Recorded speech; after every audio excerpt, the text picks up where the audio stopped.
and decorum. I would also like to remind our public speakers that we limit everyone to 2 minutes.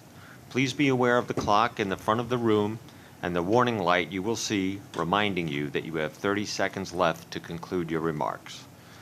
The first speaker will be Murray Bowden. Good morning, Murray. Hi, Dave. You made it through the rain.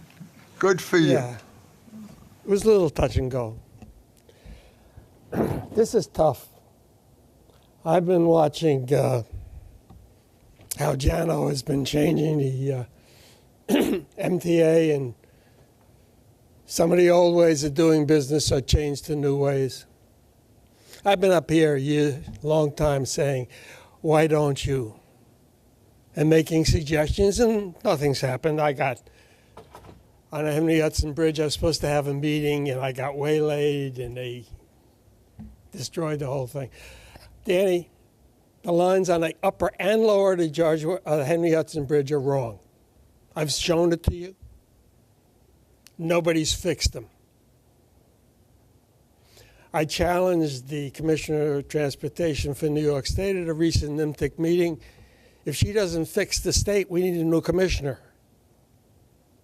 And if you can't get your team to put legal, correct lines on a road, Dave, you need a new president. This is the end of the line for me. I'm confronting you. Why don't your team use legal, safe lines? Henry Hudson Bridge is only an example, because if you fix that, they'll fix the rest of New York, and the buses will run faster. You want safer roads? You put safer roads, you put in honest. Yeah, I saw it. I'm the only guy here. And the limits of safety, that's the kind of thinking that goes on. He just said 2 minutes because we want to give everybody a chance. I'm the only guy here, fella. And I'll take as long as it takes to get this straightened out, because I'm going to die pretty soon, because I ain't making it. So, Danny, if your team can't fix it, Dave, need a new president over here. And Danny and I know each other for having fun. Let him speak. We have no one else here. This is the kind of idiocy that goes on. He sees I'm standing here. He knows I'm telling that we need a new president here. And he hasn't even got the understanding to see this is a serious thing. I've stood here for dozens and dozens of times asking the same thing. I'm not asking anymore. Dave, if he can't do it, get somebody else to do it. Murray, he's doing a good job. Yeah, but it's not the job that needs to be done. This is outdated lines. It's outdated signs. It's time we did a safety thing here. Okay. You want safety? That's safety. Stay healthy. Mr. Chair, that concludes the public comment. Thank you. I need a motion to approve the minutes of the last BT meeting. Motion. All in favor? Any questions? Aye. Thank you.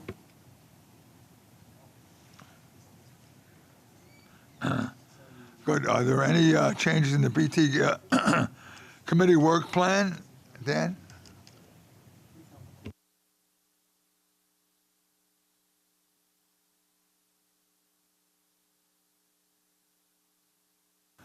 I think Murray jinxed them. No changes to the work plan. And with that, just really quickly, I know Murray was the only speaker, so I'll just take a couple of seconds. I know some of the committee members have inquired about the lines that Murray talks about, and we answered Mr. Bowden on that numerous times, and it's something our engineers looked at, and what we have in place is compliant to regulations. So with that, we're good? Okay, so no problem. With that, good morning and welcome to the October 2022 MTA Bridge and Tunnels Committee meeting. I would like to start by acknowledging the 10th anniversary of Superstorm Sandy, by recalling the outstanding collective efforts of the B&T team at that time, many of whom are still on the job today. So what we'd like to do is like to show you a short video. This is October 22nd, 2012 on the Manhattan side of the UL Cary Tunnel. Come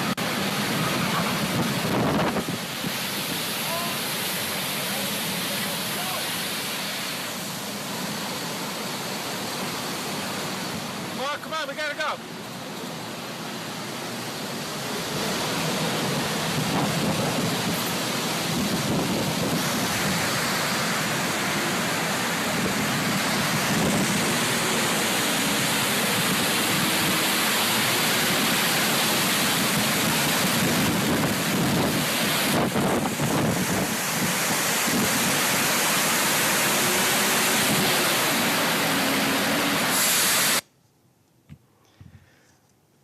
So as this is happening, I'm in the command center on Randall's Island, and I remember getting a call, probably Richie calling me on the phone, saying that they're abandoning Manhattan. And I said, come again? And he says, at the UL Cary Tunnel, we're abandoning Manhattan. So I never thought we were going to hear those words, but when we started seeing the images coming in like that, that's why we're abandoning Manhattan. We're trying to keep our employees and our customers as safe as possible. So that's pretty dramatic. Joyce, we have some other pictures, right, we want to go through?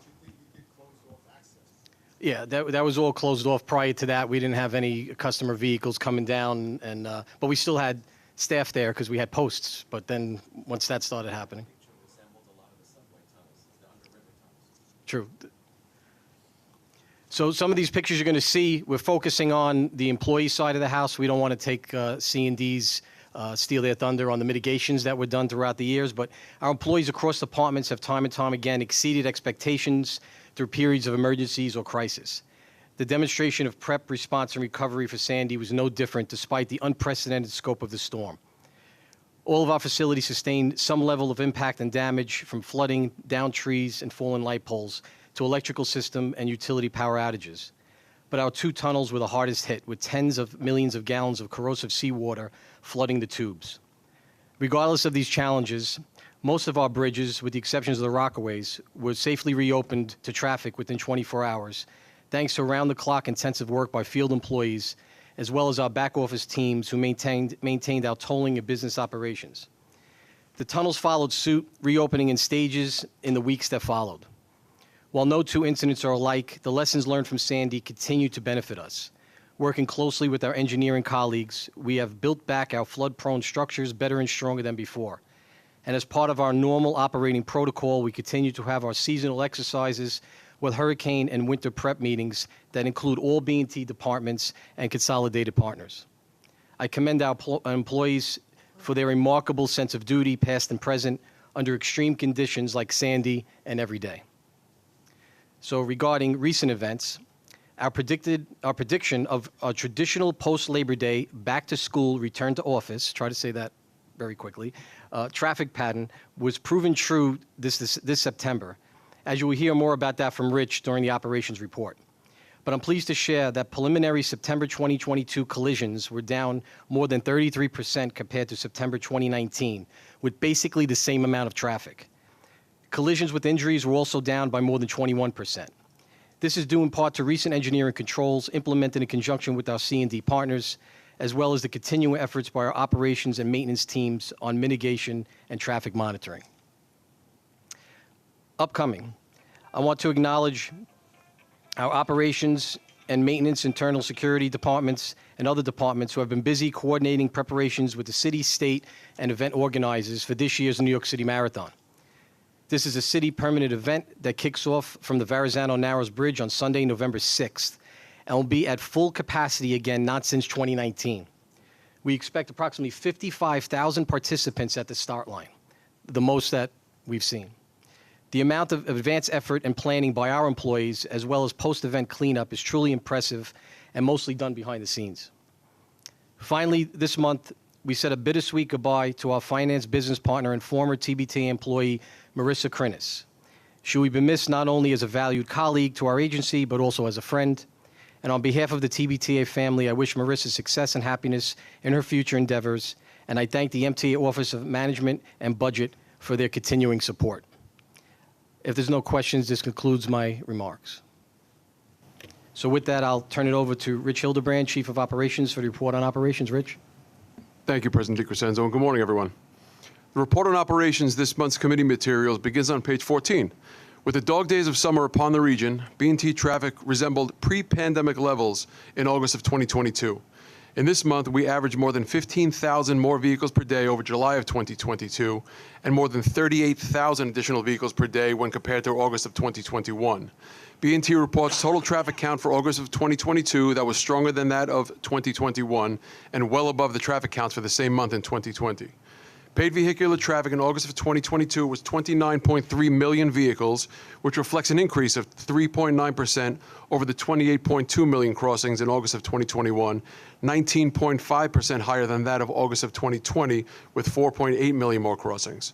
When compared to August of 2019, when there were 29.5 million paid crossings, we saw a decrease of just 0.9% for August of 2022.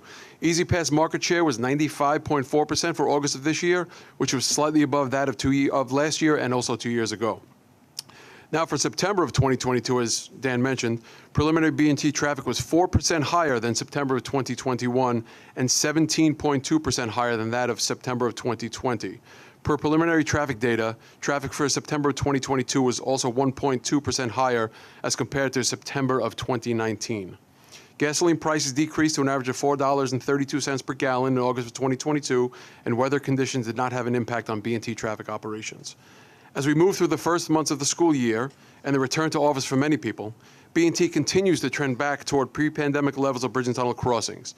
B&T management teams and all employees from each internal department, along with our MTA HQ consolidated partners, continue to take a coordinated, hand-in-hand approach to ensure the highest levels of safety, security, and the customer experience for those choosing to use our facilities. And with that, concludes my monthly report on operations, unless there are any questions. And I thank you. Thank you, Rich. I'll turn it over to Eric Osnes, Vice President and I Chief have a Safety question. Officer. Oh, sorry. I have a question, President DiCrescenzo. So, Rich, this kind of feels like an out of the scope question, but you know, every month you report on operating metrics, including safety and collisions, and that's really great. Do we ever do any metrics on how quickly vehicles pass our facilities? So if it takes 5 minutes, 7 minutes, or it takes 55 minutes. So in a way, like an indication of traffic and how bad it is? We do measure that. We measure average travel speeds. We also measure average travel times across our facilities, yes. We do have those. Okay, and those are in the monthly book, or did I just miss them? They are not, I don't believe. okay. We do that once a year. We do I a see. maintenance, it's a maintenance and operations check, and it shows the travel times up or down Yeah. for each of the facilities. Okay. I guess my request would be, you know, how do we think about those as also metrics of, you know, I guess, well-being in terms of like the economy and congestion and all of that? TB&T is the, you know, the agency that's kind of shepherding congestion pricing, and I just think that would be useful information to have. Yeah, Yeah, thank you. we calculate it every day, but like I said, it's once a year we give it to the board, but we can provide you with more information if you need it. Okay, yeah, that would be great. Thank you. Yes. Hi, since Rich brought it up, you, about measuring the amount of travel time, you had this really great app called MTA Drive Time. It's not, you're not supporting it anymore. I mean, that's like, I used to talk that up to everybody I know that was driving across. You could say, well, I gotta go to Queens. Should I take the Whitestone? Should I take the Throgs? Well, go look at the app, it'll tell you. Can you put it back? How expensive is it? Yeah, I know they stopped supporting that. I think it was consumed by, you know, Waze and Google and other But things. you don't get that information you can't get that information as quickly as you could get by just looking at it. There's some information on the MTA.info, but not as in detail as that used to You're be. We sitting used in to a talk car. about it all the time. Yeah, 'cause, you're sitting in a car. You're not going to go on Yeah. MTA info to find it. You know ahead of time. I'd really Maybe love if to you see. put a few more reelies in there, they would have brought it back. But I know it's not supported right now. Any way we can. I'll move talk to forward. technology. All right, thank you. Things are moving good. That's, I think that's the most important.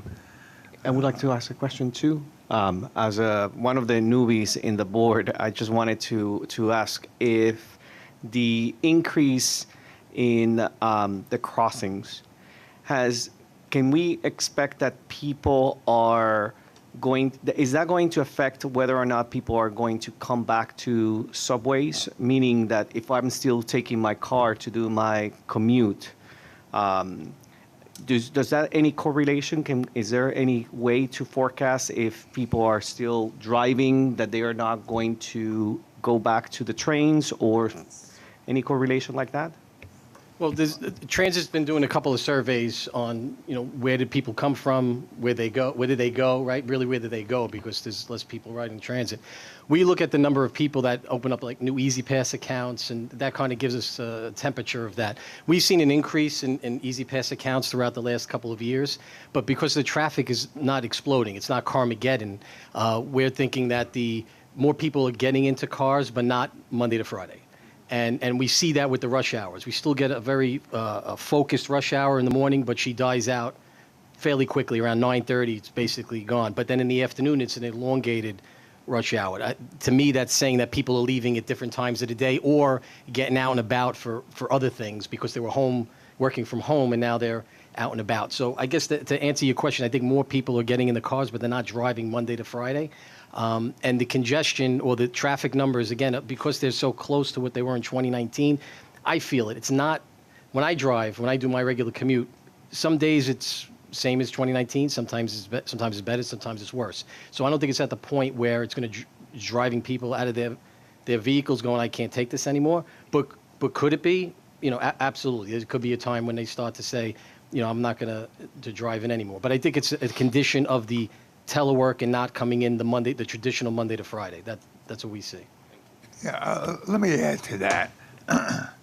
More and more corporations are demanding that their people come in, and they're using it.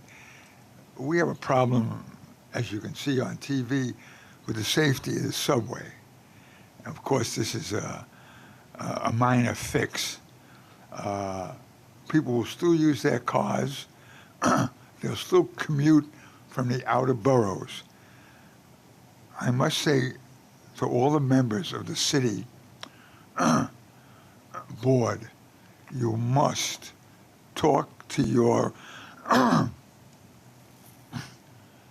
council people and local elected officials to restructure and have more police involvement, as well as we have to have more police, and that means more classes, and that got to be funded by the city council. So that's what's important. But traffic, until 100% safety in the subways and the people feel confident, will continue to increase. And the congestion, pricing, as you mentioned, or about, my feeling, I would hold capital programs temporarily.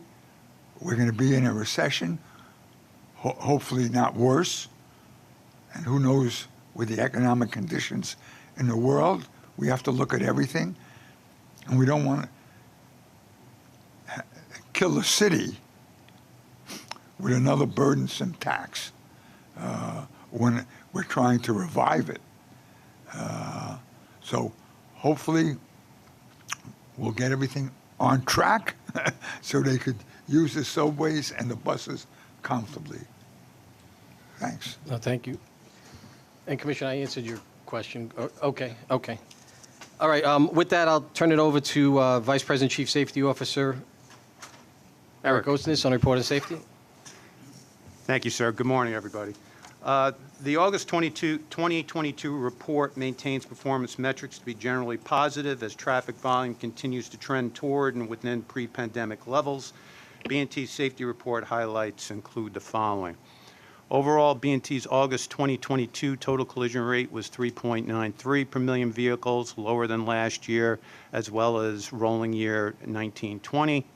The collision with injury rate was .8 per million vehicles, same as in rolling year 1920, but slightly higher than last year.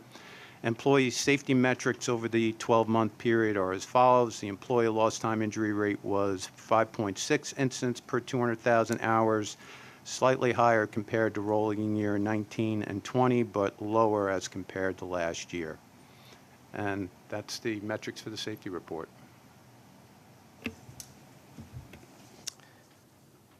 Thank you. So if there's no questions, just the last piece for us is there are no procurements this month.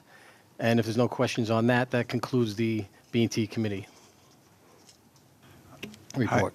Are there any questions from all members?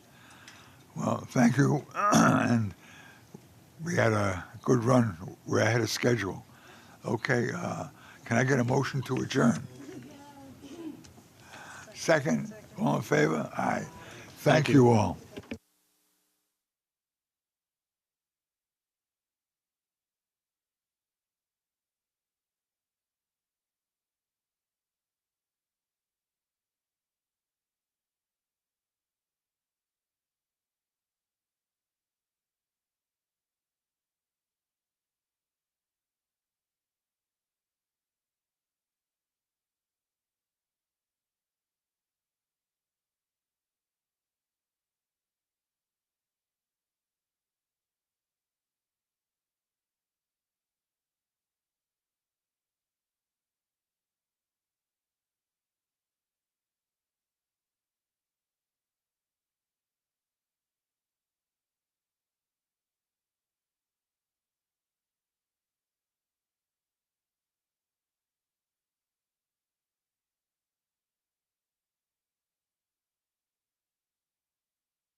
I'd like to call on behalf of myself and my co-chair, Blanca Lopez. I'd like to call the meeting to order for the joint Long Island Railroad MTA Committee meeting.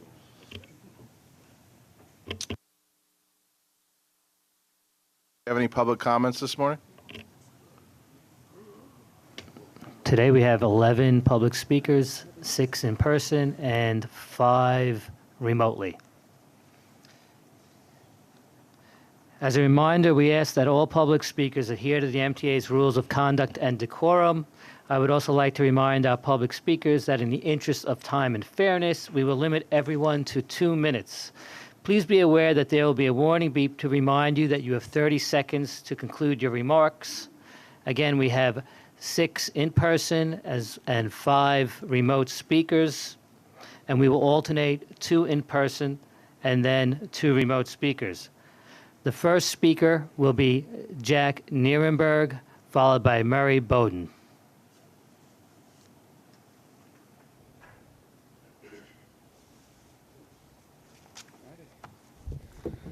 Good morning. I am Jack Nierenberg. I'm the Vice President of Communications and Community Outreach at Passengers United.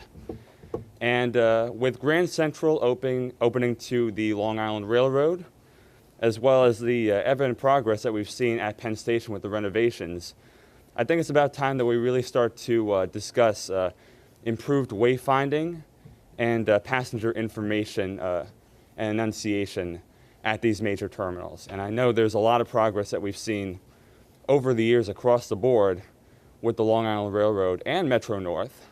And I think it's about time we take it a step further. So what's happening now is we still see that Penn Station, Atlantic Terminal, and Jamaica still have live announcements. And unfortunately, those have become hard to hear at times, and they're not really the most accessible, especially with the information screens, especially with those who have vision impairments as well. And that's why I'm proposing that we install automated announcements at these terminals, Penn Station, Atlantic Terminal, and Jamaica especially. And I'm not talking about the splice announcements that we're seeing elsewhere in the system. I'm talking about text-to-speech, clear audio announcements that would really fit well with the renovations and the new station infrastructure. And we see that elsewhere. We see it in other countries. We see it elsewhere in the country as well.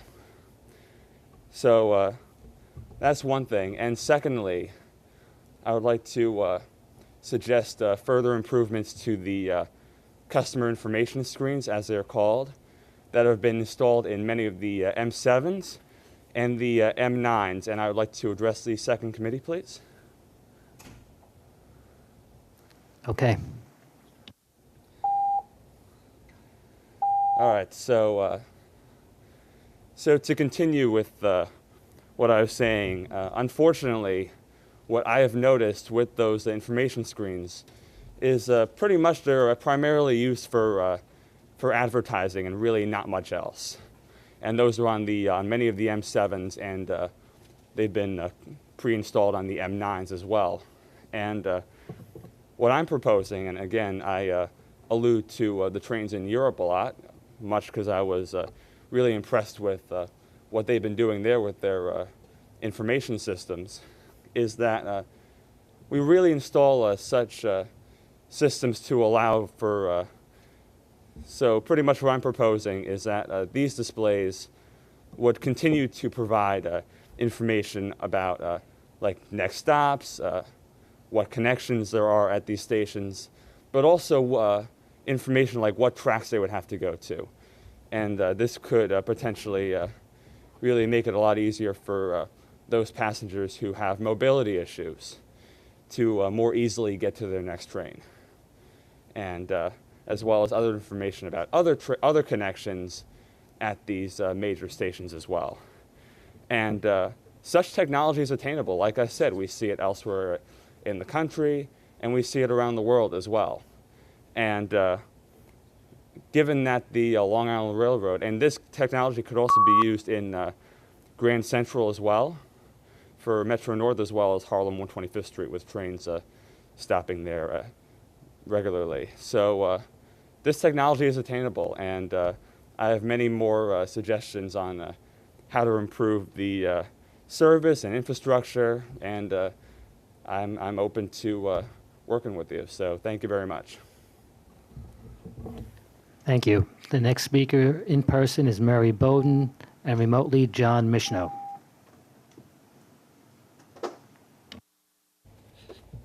Got to stand on a box. I can't see you, Kathy. Kathy, we were at the Botanical Gardens on Saturday. Good show. My wife loves flowers. We wound up close to the railroad tracks, and suddenly the train horn blasts right there. Now, I've stood here many, many times, and I've asked and talked about a lot of things.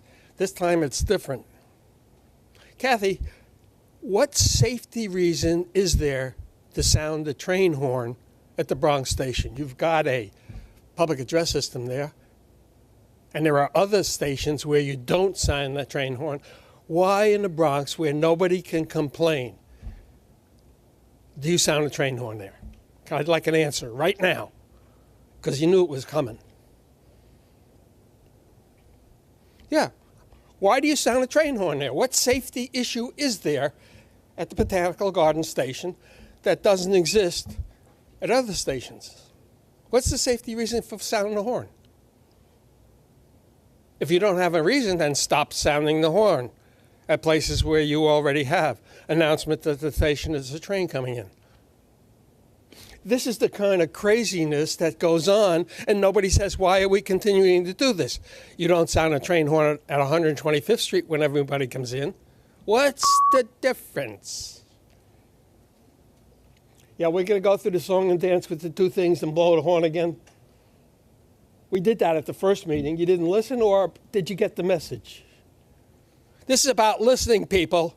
This is about understanding what you're talking about. This has gone long enough. Suggestions come from here and they don't come up over there, they don't get fixed. Kathy, if you can't stop, that's the kind of silliness that has to go on, and he keeps blowing it. He knows I'm going to speak twice. The gentleman before me spoke twice. Why did he have to interrupt that way? Because he doesn't get it. And that's symbolic of what has to change around here. That little beep beep is symbolic of what has to change. And until you change that, global warming is going to eat you up. Dave, at the first meeting, yeah, you read me the technically correct, but not the safest. I'm interested in the safest way to do it, not way. The book says you can do this, but it's not the safest way. There's a difference. Because when Bridges and Tunnels gets it correct, then the bus system is going to go, the buses are going to go to 5 to 10% faster because the lines will be better. They can't make you do it, but you can make them do it. Either Danny gets somebody to fix it correctly or get somebody to replace Danny. And if you can't do it, somebody's going to have to replace you too. I know you a long time. I'm going to die pretty soon, so it's up to you guys out there to fix it. Yeah, and you know exactly what I'm talking about. Because you had a good teacher, and he taught me too. I didn't make all this stuff up. Somebody taught me. The consistency is right here, and Kathy taught me this when she was chief engineer of the Thruway. Consistency and honesty works the best. The less confusion there is, you're permitting aggressive drivers to cut everybody else off because you won't fix the lines. Accidents, road rage, and you wonder why people get mad? When you permit a differentiation because of who they are, global warming is the issue, people. If you don't fix it, there can be no global place for my grandchildren to be. Thanks. The next speakers are remote, John Mishno, followed by Andy Pollock. Hello, can you hear me? Okay. Yes. The of the state of the Mineola LIRR station is a disgrace. While the governor and MTA officials tout the mainline expansion is completed, try telling that to the people who use the Mineola station. It's an ever-changing obstacle course with few entrances and exits from the platforms. And who thought that putting a railing between the platform and the nice bus area was a good idea? You exit the bus or the elevator and can't even walk directly to the platform. Then there's the seating, of which there is none. I recently saw a recently completed shelter with these narrow beams to lean on instead of seats, which I had never seen before until this project. Then there are the numerous safety hazards, like the clear glass that was put between a waiting area and a new staircase. One of my fellow Mineola residents didn't see it at night because it was dark and walked right into it, injuring themselves. All these weekends of no service, and what do we have to show for it? A half-completed station with nowhere to sit and a poor design. And let's not even bring up that there's no way for pedestrians to cross at Willis Avenue, a violation of ADA now taking place for over 1 year. I've looked at other completed stations such as Noy Park, and the same design flaws. Heck, over half of it doesn't even have a canopy. And let's not even get into forgotten Floral Park, a downright dangerous station with deteriorating platforms and unsafe railings that you could fall to the street below. Meanwhile, I look at the renovated stations on that precious Babylon branch, such as Lynbrook, Merrick, and Wantagh, and see plenty of seats and a canopy over 75% of the platform. The waiting rooms even get tables with charging ports. And if your services, and if your excuse for not providing seating is because of the homeless, why are they allowed to congregate here in the first place? Will the main line be better than it was before? Yes, it will be, but it won't be the quality it should have gotten with so many corners cut. And the damage to our community with businesses closing will take much longer to heal if it ever does. Thank you. Those are lies. The next speaker is Andy Pollock, followed by Jason Anthony.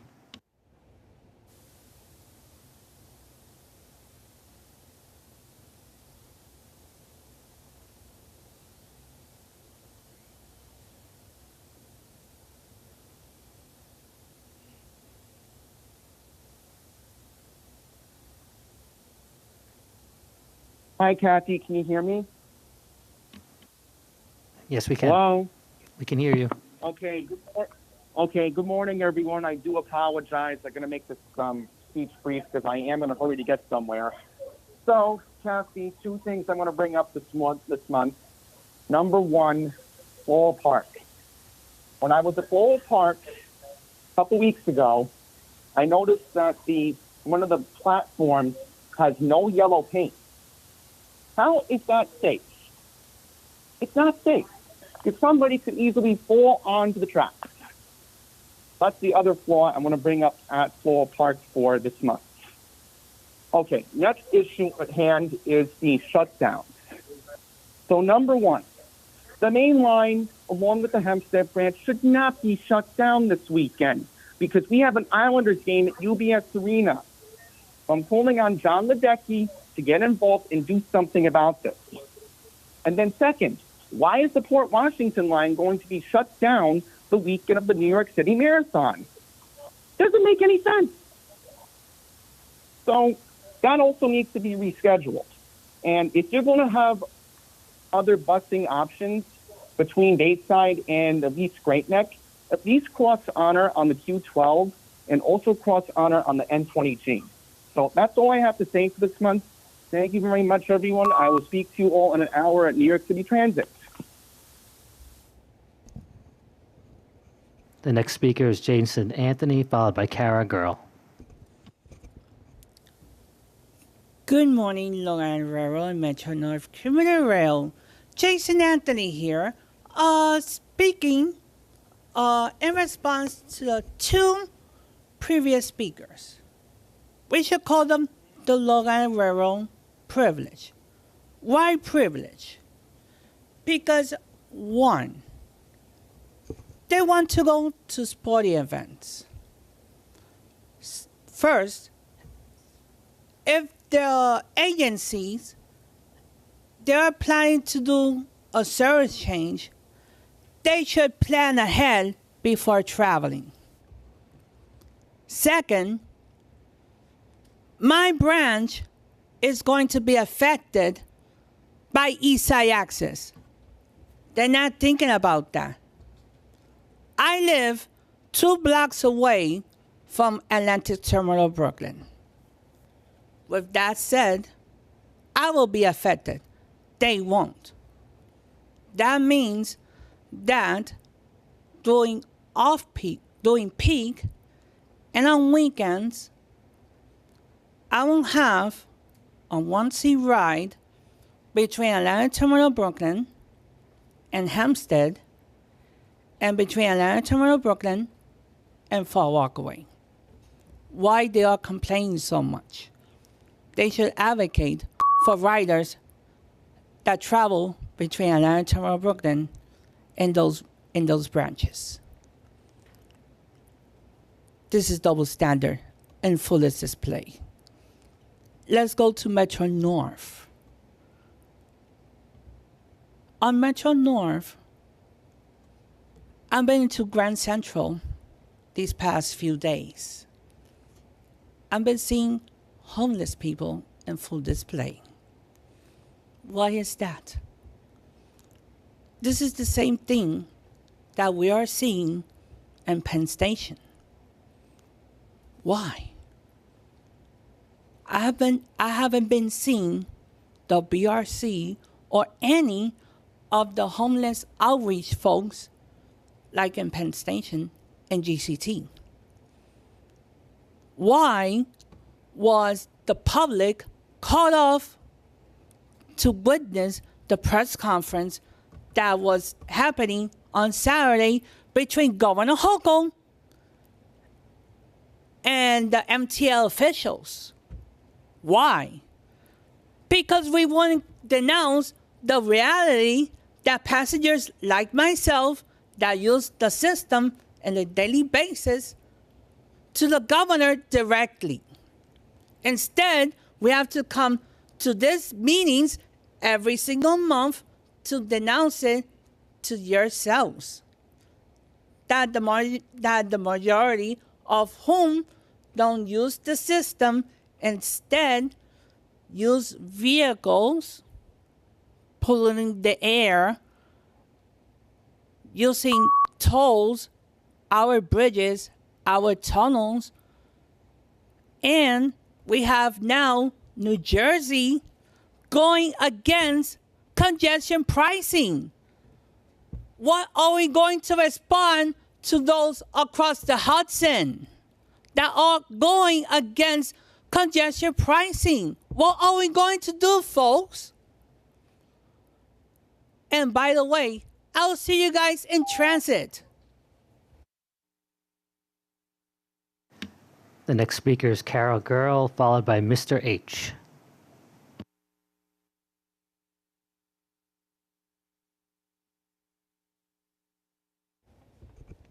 Good morning. I'm Kara Girl, Research and Communications Associate at the Permanent Citizens Advisory Committee to the MTA, PCAC. As the seasons change and leaves fall onto the tracks, we're glad to hear that both railroads are sharing best practices to minimize the impacts of Mother Nature on riders. The new laser trains on Metro North, first piloted by the Long Island Railroad a few years ago, are a great example of what's possible when the railroads use shared technology and ideas to solve common issues. The improved Train Time app is another example of how sharing information benefits riders. Being able to toggle between timetables and buy tickets in one place makes life much easier. Collaboration also extends to the communities that you serve, and the First Mile, Last Mile initiative will help increase access and ridership across both railroads. We're excited to learn more about the next steps. We see these as hopeful symbols of increasing synergy between Metro North and the Long Island Railroad. A more integrated approach to fare policy would also provide a more seamless experience. Implementing Freedom Ticket would offer discounted fares for city riders on both railroads, with transfers to the subway and bus 24/7. It would also reduce confusion due to numerous types of tickets available and when they can be purchased and used. To that end, we would also like to see a pilot program implemented where half fares for seniors and disabled riders are extended to morning peak hours. It's clear from ridership patterns that times have changed. Both railroads have seen non-commutation ridership rates and revenues come in higher than expected, especially compared to commutation rates. As the old way of riding changes, so too should the old way of thinking, that morning trains will be too crowded to accommodate these riders. It's confusing to riders when their half-fare discount might apply during the evening peak, but not in the morning. Similarly, travel in the city zones should be available at a Freedom Ticket rate during peak hours on both railroads. Eastside Access and Penn Access will represent a new, more unified future for the commuter railroads. We're glad to see this and hope that fair policy and best practices will continue to be united as well. Thank you.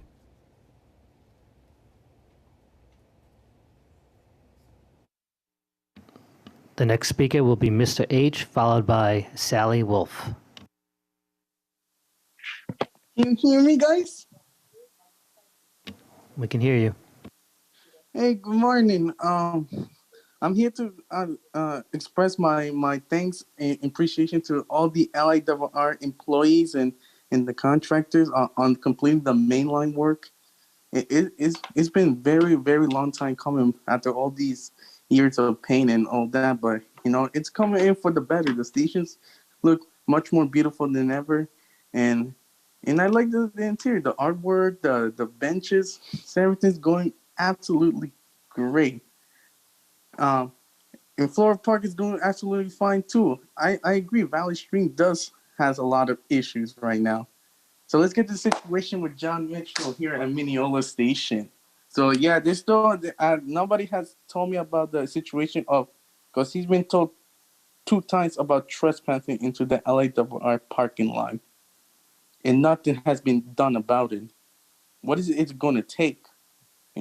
Can't be going into the parking lot, which is a thing for commuters only, and go there and take pictures, because they've been told 2 times it's a private parking lot for riders only. What is it going to take, guys? And then let's get to the situation at Jamaica Station with all these thugs and all these druggies hanging around. It's way worse than Minneola at this point. And also Bayshore. I'm hearing from my brother that the Bayshore LA station is bad. There's a lot of homeless. And I think the police from Minneola should be diverted for Bayshore. And you should also be, and I'm glad that you're promoting businesses down there, restaurants, especially in Bayshore, Rockville Center, and all that. But yeah, it's all, I'm looking forward for the future of the LARR. As for Grand Central Madison, it is going to be very great. And it's going to run every 20 minutes, like the previous speaker said. Like, I don't know what he's talking about cutting service from line term. They're going to be running more your frequently. remarks. Yeah, I will conclude. Just give me 1 second. It's going to be much more frequent service from a line terminal to Jamaica, so there's no big deal. And that's what all the plan works for next weekend. Plan out. There's the Q110, the Q2, the subways to get to the UBS arena, so it's no big deal. I don't know why these people are complaining. For Washington Prince, there's going to be shuttle buses. It's not the Again, end of the please world, conclude guys. your remarks. Yeah. So get him arrested, John Mitchell. Thank you so much for your time. The next speaker is Sally Wolf, followed by Christopher Greif. Good morning. I'm Sally Wolf. I live in Flatiron. We met last month. I am an immunocompromised New Yorker and train rider who suggested the idea for masked cars or masked sections of cars. I'm back because I've seen no progress, no pilot of what feels like an accessible idea, both logistically and financially. Since I spoke in September, every time I've ridden the Long Island Railroad or Metro North, I've shared my idea with conductors. Many of them share my love for it. They say, yeah, that makes sense. And so here are 3 reasons why. It's cheap. It aligns with Americans' love for independence because everyone can self-select. And it honors well-being, both physical and mental, beyond just COVID. First, it's cheap to pilot. Simple signage like the wheelchair signs. I have ridden the train and looked at those small sections on either end of the cars. 13 seats, that's all I'm asking for to start. Signage. I actually believe research shows people will do the right thing if it's easy. So if there is clear signage that says you need to have a mask to sit in this small area, most people will do it. It actually aligns with your You Do You campaign. It just gives everyone the chance to do them in a section that works for them. Self-selection avoids the politicized conflict from the mandates. No one needs to enforce it in an active way. Lastly, I want to be clear that this suggestion is not just about COVID or just about physical well-being. COVID highlighted the needs of the 3% of Americans who are moderately to severely immunocompromised. Our longtime struggles to feel safe didn't begin with COVID. They were just exacerbated and highlighted. Flu rates now are skyrocketing, and it's not just our physical well-being, it's mental well-being, which is exhausting when we can't feel physically safe.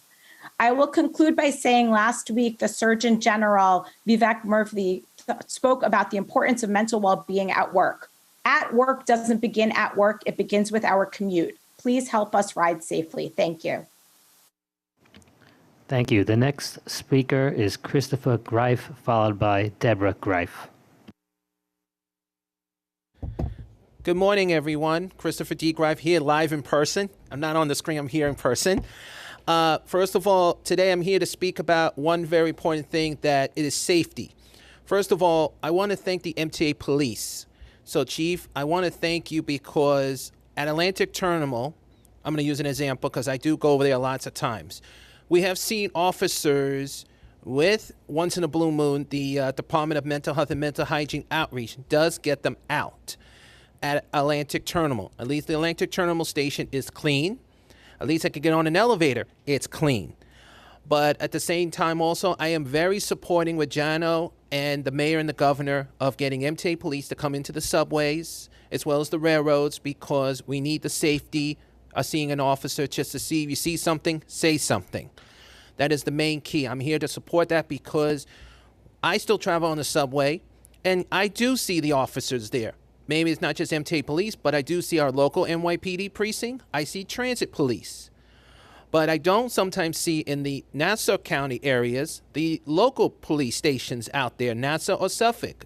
And they should be working with you guys, with the MTA Police together to get the homeless, not to be in the shelters, not to be interrupting train services, because people who pay on the fares on the trains need to get to their destination on time and safe as well. So we can please try to work on those as we deal with the safety of all the trains and all the railroads from Long Island Railroad and Metro North. And as well as on the Metro North, we definitely need to make sure that homelessness is not interfering the service on the Long Island Railroad and Metro North as well. We need to get on and off safely and making sure that we can get to our destination. There are times it might be a little difficult. I know we have to work on the My MTA app, which we do put it in, but respond time, we do need to work on the respond time a little quicker, because an incident, something comes up, sometimes the intercoms may not work. We just need to make sure that any station's intercoms are working perfectly and quicker. Times 911 does work, but it may be too late. So what I'm asking is for the MTA in here, please work on that. Thank you. Thank you. The next speaker is Deborah Greif, followed by Alita Dupree.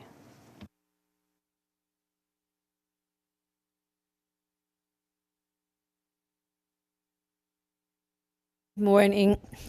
As you know, my name is Deborah Greif, and I'm going to speak today as the chairperson of the Brooklyn Family Support Service Advisory Council. And I'm Brooklyn's member to the statewide.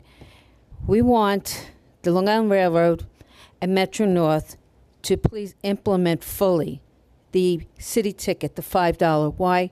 We have a lot of workers that go in between to help the families. They're called respite workers or ComHead workers.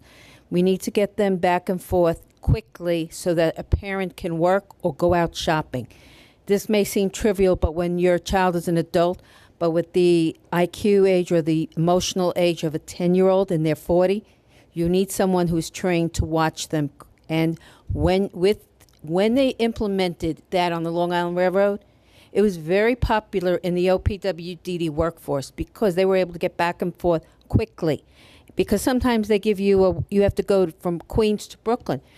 Now, if you get from Jamaica to Brooklyn, it's 15, 20 minutes. But if you had to go through bus and regular subways, it's a 2 to 3 hour trip. So that helps. Also, in reference with the homeless, 99% of them, unfortunately, are mental illness.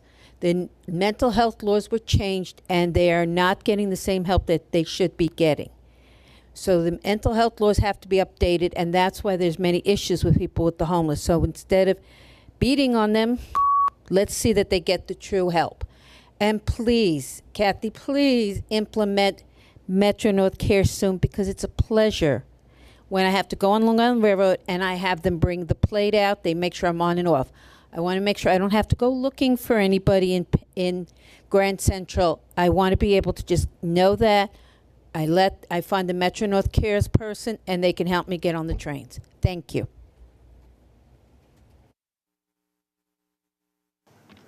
The next and last speaker is Alida Dupree.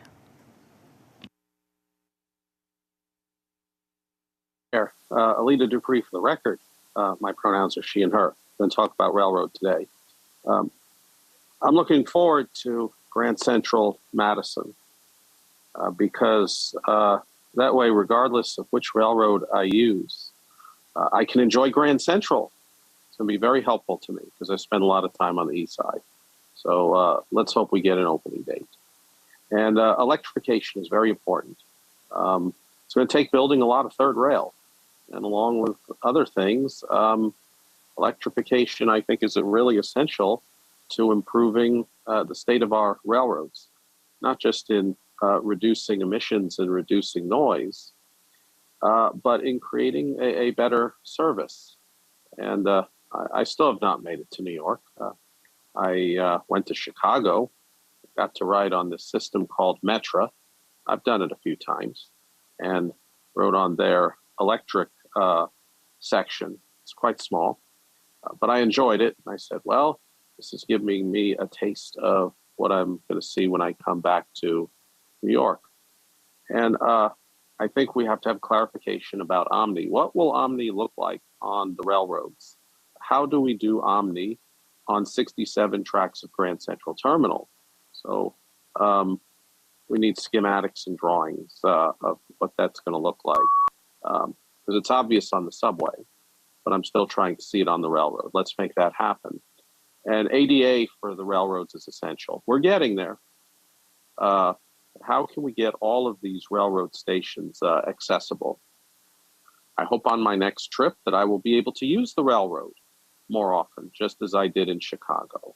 Because I believe that the railroad to me is not just about getting somewhere, but discovering things much bigger than myself. And I thank you.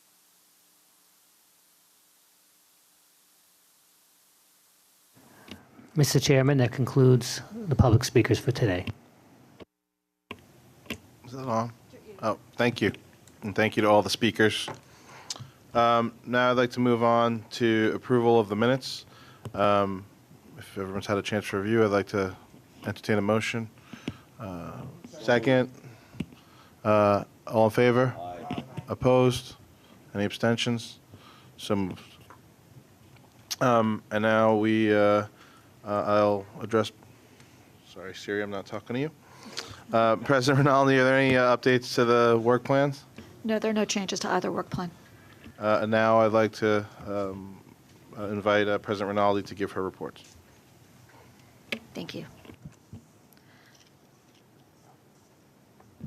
I'm just wondering if you had the presentation. Oh, there we go. Okay. Good morning, everybody, and thank you. Records are made to be broken, and post-Labor Day ridership remains strong at both railroads.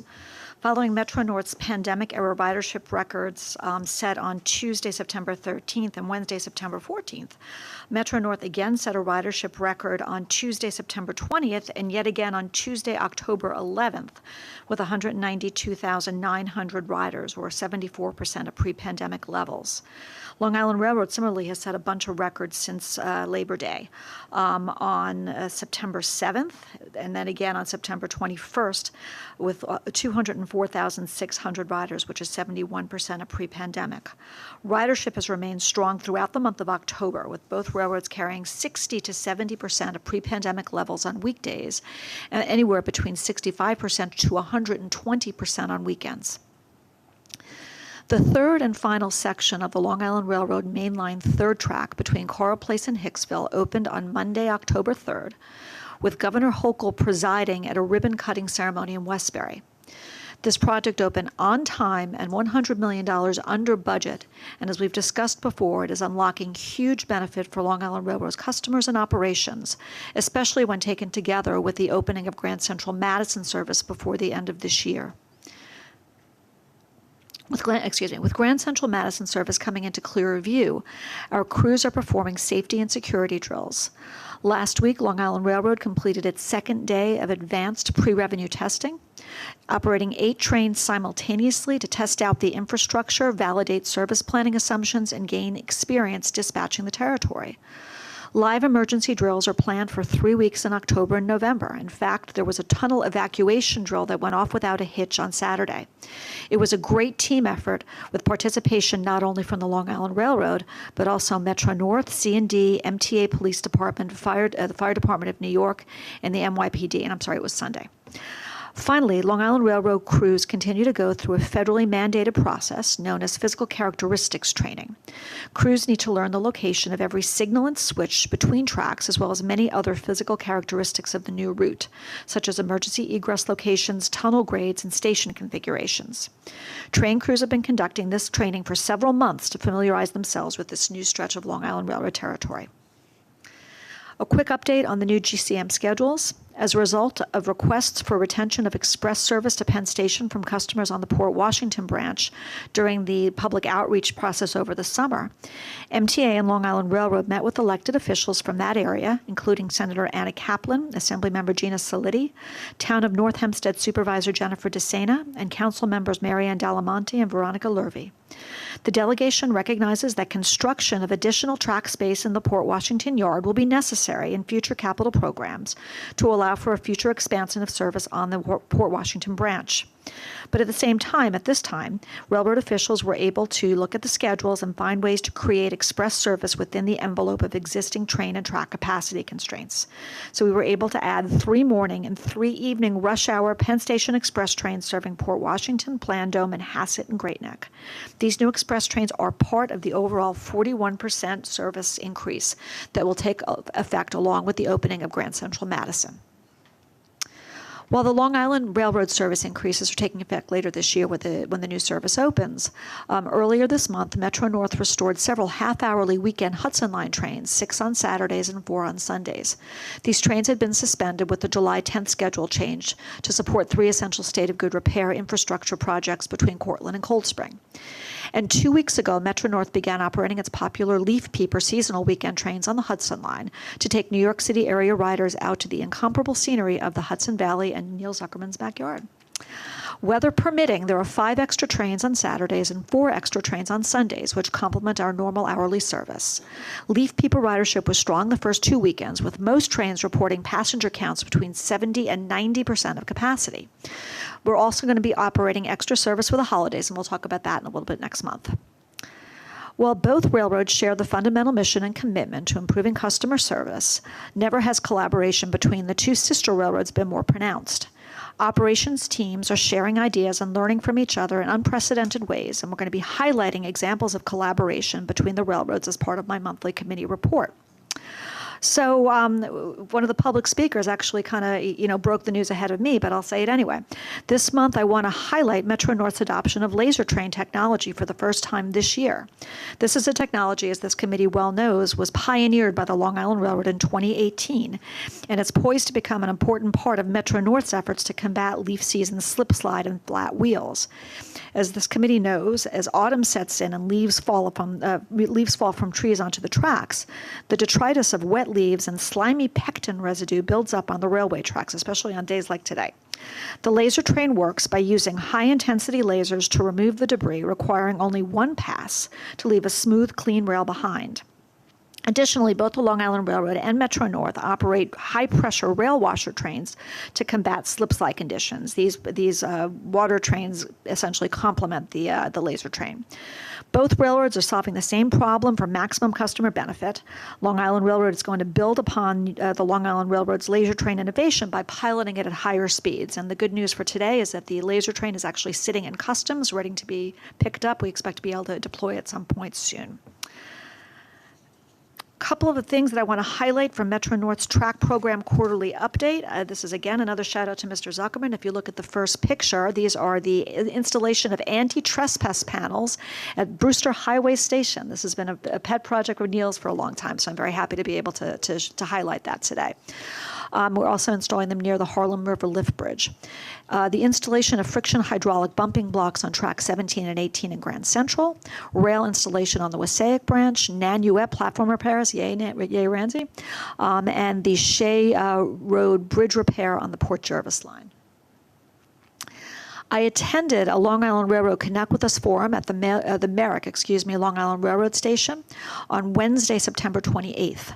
Representatives from various departments, both at the Long Island Railroad and at MTA, were on hand to answer questions from commuters on topics such as the new service to Grand Central Madison, the upgraded train time app, the completion of the third track, service to Elmont UBS Arena, and more. These customer-facing events are a great way to find out what is on the minds of our customers while they're in our system, and we're going to be doing more of those throughout the year. I'll be at Metro North's Tarrytown station tomorrow morning, bright and early at 6:30 for our next event. Finally, both railroads participated in a series of events surrounding National Rail Safety Week, which was the week of September 19th through the 23rd, in order to raise awareness of rail safety and help the public know how to keep themselves safe around stations, grade crossing, and rights of way. Participation in the National Week-Long Education Campaign as part of both railroads' TRACS programs. Employees of both railroads were joined by members of the MTA Police, New York State and Connecticut Departments of Transportation, the FRA, Operation Lifesaver, and the Suicide Response Crisis Center. The public was encouraged to wear red on Friday, September 23rd for Red Out for Rail Safety Day and post photos on social media. This is the end of my monthly report, and I'm happy to answer any questions. Do you have any questions on the report? President Ronaldo, do you have any additional information items for both railroads? I'm actually going to turn the mic over to Rob Free first to give the Long Island Railroad operations update, and then Justin Bonashek, who will give the Metro North operations update.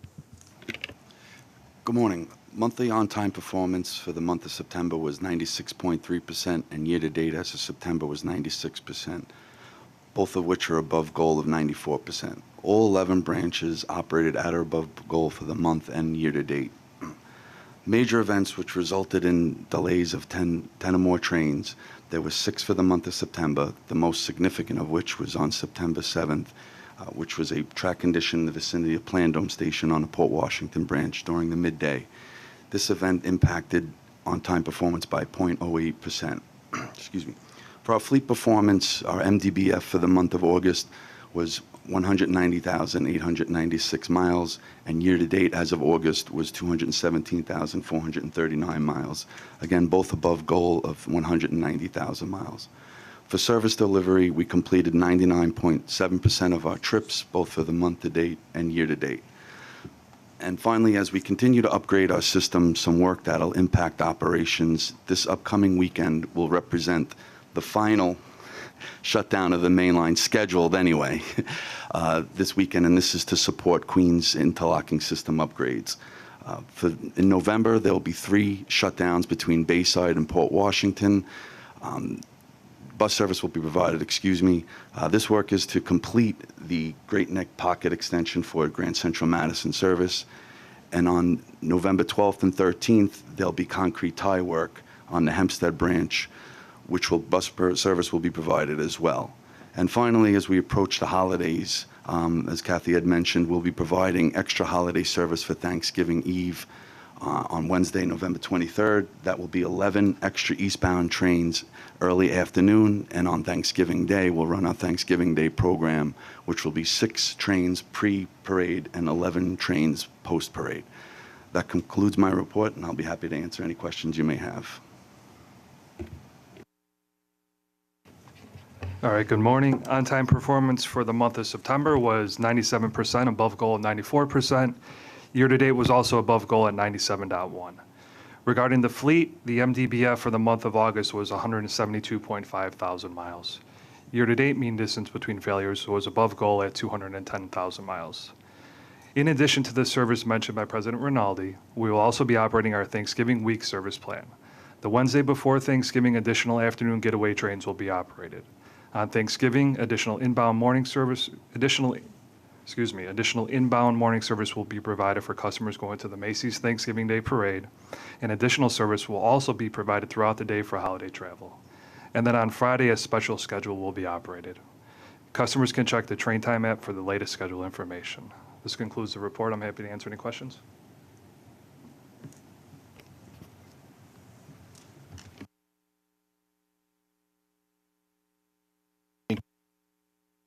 Great. President Rinaldi, have any additional information items for the railroad? Yep, we have the Bus Long safety. Island Railroad Safety Report by Lori Ebbinghazen. Good morning. So our safety performance can be found on page 21 in your book, and we're reporting on our safety performance with the rolling average through August of 2022. Our reportable customer injury rate decreased from 3.92 to 2.42 per million customers, and our reportable employee lost time injury rate increased from 3.97 to 4.13 per 200,000 hours worked. I'd like to bring to everyone's attention, we are continuing to collaborate with across departments and with our labor partners to identify hazards in the yards to support employee safety. This month we're at Montauk, Greenport, Patchogue, Speonk, and Huntington. The results of those safety inspections and engagement with our employees is then shared within the departments and with engineering to address any actions that need to be taken. I also want to extend an invite again to all of our schools and community groups. We've changed it up again for our school safety contest that we've been doing since 2015. This year we invite you to submit crosswords, puzzles, word searches, all sorts of activities, again, to help us get that safety message out and the importance of safety in the communities that we serve. So we welcome those entries, and those are due by December 15th. And we continue to partner with MTA Police to do Operation Lifesavers this month. You can find us at Bethpage and Syosset. Happy to answer any questions you may have. Thank you, Lori. And now we have Shelley Prettyman to give the Metro North Safety Report. Okay, good morning. Metro North Safety Report is on page 28 of the committee book. And for the 12-month reporting period ending August 2022, the reportable customer injury rate was 2.14 per 1 million customers, which is up from 2.11 in the prior 12-month reporting period ending August 2021. Slips, trips, and falls remain the most frequent cause of injury. The FRA reportable lost time employee injury rate was 2.14 per 200,000 work hours for the current reporting period, and that's up from 1.90 in the prior period.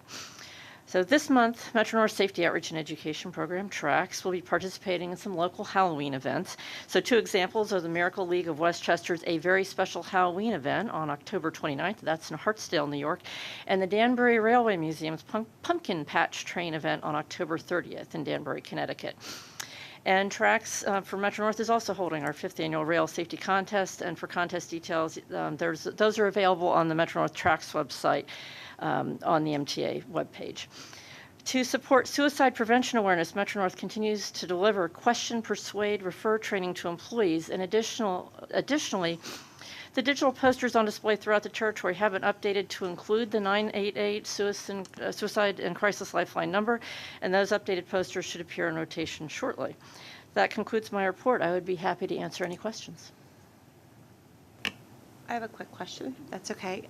Just on that note, Shelley, with respect to the training that's given to employees, how often and what type of training is it? If you could just expand on that. Well, the training is offered typically a couple of times a month, and so what that training does is it trains employees who are out on the front lines with customers to recognize the signs of someone in crisis and to understand how to respond and how to connect them with the help they need. And it's also voluntarily available to all employees. It's open to all employees. Thank you. You're I've welcome. actually taken the QPR training. I found it to be very eye-opening with respect to this, obviously a very challenging issue for all the MTA agencies. I mean, we would certainly be happy to make it available to any committee members who might be interested in seeing what the training looks like. It really is very interesting. I would love to. Yeah, Thank you, we please. could absolutely arrange for that. That'd be great. I'll follow up on that. Thank you. Thank you, Mr. Chair. It is, I guess, a pleasant sign. Pleasant may not be the best adjective, but a positive sign that I can bring back the topic of safety, because the last couple of years with COVID, ridership, financial challenges, I've been focusing on weightier issues, more existential issues. But a minor question.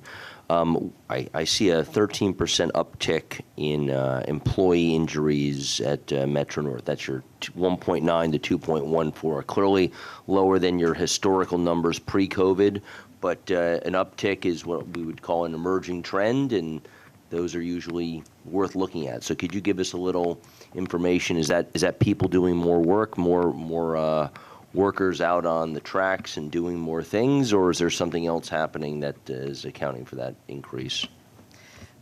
Well, we have had a challenge with the numbers needing to be updated as the Kronos timekeeping system has been, as the hours have been updated, as those issues with the system have been resolved. But we do see an uptick in the actual number of incidents. So I agree it's something that we've needed to continue to focus on. One thing that we do is after every single incident, we actually go out and look at the circumstances of that incident. Members of the Office of System Safety partner with the operating department management to look at what happened and to determine what the root cause was and to identify any issues that need to be resolved. Every time, and the same is true for customer injuries. So anytime there's a potential issue or a customer, for example, trips on a platform, we go out and we look and we make sure there's nothing there that needs to be resolved by our structures department. And maintenance away and transportation are great partners with the Office of System Safety on that. So after every single incident, we go out and we look and say, okay, is there something that needs to be addressed here? We also look at the trends, and we will identify trends and issues that may be occurring among employees, whether there's, for example, slip, trips, and falls remain the top category. We saw a little uptick in overexertion incidents, so we'll work with the operating departments to see, well, what kind of incidents are we seeing overexertion with? Is there an issue that we might be able to resolve with some additional training? Is there something to do with the use of the equipment where we can partner with our training department to follow up and help prevent future causes of the injury? So the challenge is, of course, that it's never just one thing. There's a lot of different root causes, but that's how we tackle it, by looking at each incident and then partnering with the departments to come up with a resolution that will help us continue to work those numbers down. So it continues to be a challenge, but we're staying on top of it. Thank you. Any other questions? Board member? Yeah, yes, I know we're still waiting for an official policy from the MTA regarding motorized vehicles and things of that nature on the trains. However, I did notice that New York Lifesavers, who I believe you have a relationship with, has posters of people, riding these vehicles. One was clearly taken in Penn Station, someone riding a bicycle, and then there was another on one of our suburban stations of someone on a scooter. That has nothing to do with what we might allow or not allow on the trains itself, but it is a safety message, and we should be putting those posters up now. That's my opinion on both railroads. Again, it's a safety issue, and they should not be riding it. And we've been getting a lot of complaints, at least I've been getting a lot of complaints from riders about, these guys hop on these vehicles and they're riding through Penn Station, they're riding, through Babylon. So I think it's something we should start working on now. Just an opinion. Thank you. Any other questions to safety? Moving on, Chief. Yeah, the Chief Mullet's report. Thank you, President Rinaldi. September, we had a pretty good month. We had 16 felonies for the entire system. More than half of those were grand larcenies. We had 4 felony assaults. Only one was a member of our MTA employee family. The numbers are trending well. In response to the one of the commenters about reaching out to outside agencies, we're working very hard to talk to all our municipal leaders, whether they be mayors or police departments or district attorney's office. We understand that this is a really big piece of us giving an entire end-to-end solution as far as effectiveness. Safety and crime continues to be very low on the commuter railroads. Both each railroad, it's less than 1 per million riders. So we're happy with that. Obviously, we want to make sure that we can get it down to 0 as best we can. And that's what our goal always is. But at this point, it's just hovering around both the Metro North and the Long Island Railroad of 1 per million riders. That's the end of my report. I will. Sure. Board member? You mentioned the category of grand larceny. Can you give me an idea of what a typical incident is like when you have a grand larceny on our lines? For this month, we had 2 grand larcenies with relation to electric bikes and that's something that we're not seeing before because this is a relatively new phenomenon. But those electric bikes are sometimes $1,000 or $1,500, so that'll start contributing to our grand larceny numbers. There's also cars, if they're stolen. We had one this month that was stolen for grand larceny, and a lot of it is off of sleeping passengers. We had 2 of those as well. Vinny, you didn't take the electric bikes, did you? I didn't. I will soon, though, Sam. Board member?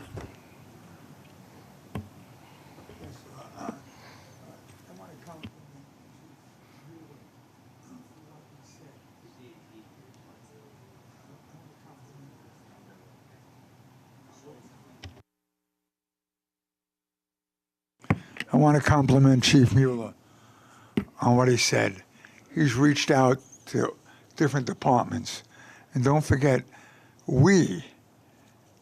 my department especially, in Nassau County is the first responder, as well as Suffolk Police. I compliment you regarding reaching out and implementing the K-9 program. Very, very important. It was a shame that New York City only had given us 2 openings for the class. Nassau County gave you 4.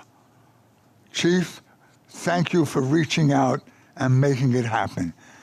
Secondly, it's a disgrace that we have to take MTA policemen, men and women, and put them on the transit and the subway. What about protecting our railroads? We're taking them away from their job, and we are paying fellow board members. The MTA is paying New York City Police Department to protect the transit. That's the agreement. And now we have to pay in this crisis? I mean, it's just money, money, money, money. But when we're taking away men and women from Metro North, Grand Central, and their other duties on Long Island, it's going to hurt us. Not right now. It could be the future. We must correct it. Our chairman, CEO, which is of course poor governance, he should have stopped that and stood up and said, we got to protect the MTA first. We're paying New York City. Let them get more police and hire them. And I say the next thing, Chief, and to all our members, we need more police. We should start hiring more. You have plenty on your application list. And the Nassau County Intelligence and Police Academy will welcome you in our next class. That's David Mack saying it, okay? So as many as you want, you will have it in the next class. So I thank you for being proactive and moving out and trying to help. But again, we should not be in the subways. We should be on our stations. And another compliment, your patrols on Long Island Railroad and Metro North. Congratulations. Thank you, sir. Thank you. Board member? Yeah, first of all, I second the call from Brother Mack for Nassau County Intelligence. I think it's high time for Nassau County Intelligence. We should be acting on Nassau County Intelligence. What did Churchill say? It was a great idea? Or no, that was Gandhi, right? That it was Nassau County Intelligence. It's a brilliant suggestion. But let me ask about the grand larceny stuff. It seems to be largely a function of how valuable the thing is that's stolen or lost. How many misplaced cell phones, either somebody fell asleep, it fell out of his pocket, somebody lifted it off or he got up and left, later reported as a theft. How many of those grand grand thefts are cell phones. Out of the 16, I think there were 4. And of those, one of the things we're trying to do to fix that, Mr. Brown, is to make sure that we're checking lost property. Because one of the things I think we need to do a better job is it's such a big, vast system, and people invariably leave their items there. But it's important for us to constantly check our property evidence, because there are a lot of good-hearted people out there that will find a phone and then hand it in, but we have to make sure that we make those adjustments with the crime statistics. The other thing is we're going to be working on, especially with the bikes, crime prevention through environmental design, to make sure those bike racks are in a visible place, in a place that makes sense to discourage theft or give us a better chance at catching the people that will try to do it. So the bike rack issue is a big deal for us, and we're making sure that we position those exactly where they need to be. Thank you. Again, no cynicism this time. On the safety statistics, the safety statistics look very, these are very small numbers too. Like the 4 is a much smaller number than I perceive it to be. So the law of small numbers applies. These statistics will swing back and forth because they're such small numbers, which is a good thing. We want to keep it small numbers. But on the customer safety stuff, this statistic looks stable and going down on customer assaults, but and again, it's as small numbers, but it seems the employee assaults numbers are coming up. Are you concerned with the divergence of these two statistics? Is there some reason why employees are falling afoul of some sort of violence to a greater extent than the customers?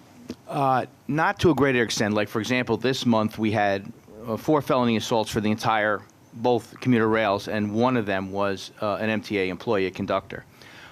We are being very proactive in terms of making sure that we see these cases all the way through for all of our MTA employee family members. Not just them, but everybody, of course, looking for patterns. But one of the big cornerstones of how we're trying to do things is to really constantly advocate wherever the prosecution is going to take place, whatever county it takes place, to make sure that we're following the offender all the way through the process, making sure that we can generate victim impact statements on behalf of the victim, talk to the DAs about consequences, especially when we're seeing repeat activity. So the numbers look good as far as that is concerned, and I think you're going to see good numbers going forward with, some of the train patrol work we're doing, because we're having more and more conversations with our conductors and the other workers on the Long Island Railroad and Metro North about how to handle things.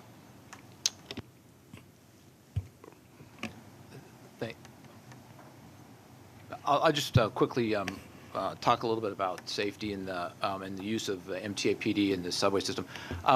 We recognize at this moment that there's a lot of problems in the subway system and perceptions of issues out there, and we clearly, that is important to our customers and to the MTA in a huge way, and we want to directly address that issue. Secondly, degradation of security across the entire network is not an option for us, and so we're making sure that the MTA family of Long Island Railroad and Metro North, as well as bridge and tunnels, remain strong, and that the security in those organizations in those areas continue to grow. To that end, with the use of the MTA PD is being largely put into locations where they already have a presence at either the Penn Station, Long Island Railroad platforms there, on the Metro North platforms of GCT, Atlantic, and stuff in Jamaica already.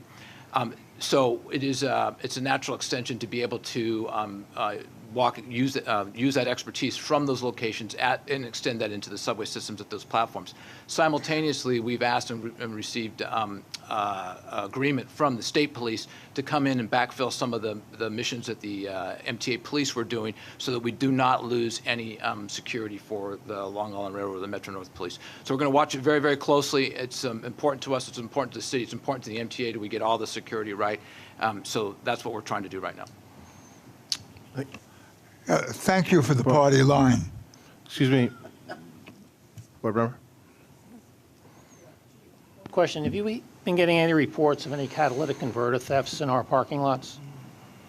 I don't think we had any for the month of September, but we have had them in the past. And it's a real problem throughout, especially in the outer boroughs and also all over Long Island. It's, you know, the issue with the catalytic converters, if people aren't familiar, cadmium is one of the most valuable minerals there are. It's even more valuable than gold. And so this seems to be, there's a lot of incentive to go out and steal catalytic converters. It really only takes between 30 and 45 seconds to get under a car and cut one out. There are some initiatives going on in different counties where they want to etch into, you know, where you know, to identify the actual catalytic converter. We don't have that right now, so we can recover it, but it's been a continuing problem. Yeah, the reason I brought that up is because the average commuter's car is parked in one of these stations for 10 hours, and thieves tend to know that kind of stuff, so they have a large window. And they're getting brazen enough that they're starting to do this stuff during broad daylight. So I commend you guys for your work because you got a lot of territory to cover. It's all the more reason about, you know, that point about outreach and working with the Nassau County PD and the Suffolk County PD and those local police departments that, you know, there's a lot of dovetailing that can go on there where, you know, we're watching and they're watching and we're comparing notes and seeing what the trends and the distance statistics show us. So that's another example of really important partnership. Board Member Mack? Oh, Yeah. I'll get to you. Next. You're 100% right. And that's just another reason why we should not take our men and women and put them into into doing the job of the New York PD. And Chief Mueller, I again compliment you for your workmanship with the other departments. Very important. And I just, again, I disagree with your partner next to you. Of course, that's the party line. But when you have patrols and police and the visibility, you won't have thefts or crime. The only deterrent in my 60 years of experience is a blue uniform. I recognize my co-chair. Thank you, Co-Chair Chu. Chief, thank you very much for your report. Just a question. Last month, you talked about the program you want to start in January to have more MTA police in the railroads, and I was wondering now if there are MTA police patrolling subways, is that going to impact or complicate this launch in January? It will not. We have every intention of maintaining that train patrol program. We know it's very important to this board. We know it's important to the Long Island Railroad and the Metro North Railroad. That program is going to remain. Thank you. Safety of our train riders is extremely important, so I appreciate that. Thank you. Board Member Zuckerman? Just a question of fact, Chief. How many police officers are being reassigned from Long Island Railroad, Metro North, Grand Central, Penn Station to the subway? I just want to quantify what Mr. Mack is raising because I don't have a sense of the magnitude. Right now, we're putting it together because, as you know, the announcement was made this weekend, but a lot of it is going to be overtime to start with so that we don't compromise what we're doing on the commuter rail, which we know is our core business. So we're going to, a lot of it is overtime at this point. We're still starting to build out the program and the plan to make sure we have everything covered. Great. It's probably a very hard question to answer. Are there cameras in any of these parking lots? Are they controlled by the localities or us? If it's MTA property and the cameras are on our parking lots, we control. Obviously, you know, the MTA has a very robust program to expand cameras, but you know, to your point, it's a great asset to leverage as far as safety and identifying and looking at trends and things like that. So when and where they are, we make use of those. Can you lobby for your colleagues in the different departments to ask for funding to do this? I certainly would, but I would tell you they're already lobbying. We all are lobbying. I think that we recognize the value. I'm sorry, advocating. We're not allowed to lobby. Advocating. Okay. I think that all police executives throughout the tri-state area are advocating because they see the value of video. You know, video is it's a great deterrent.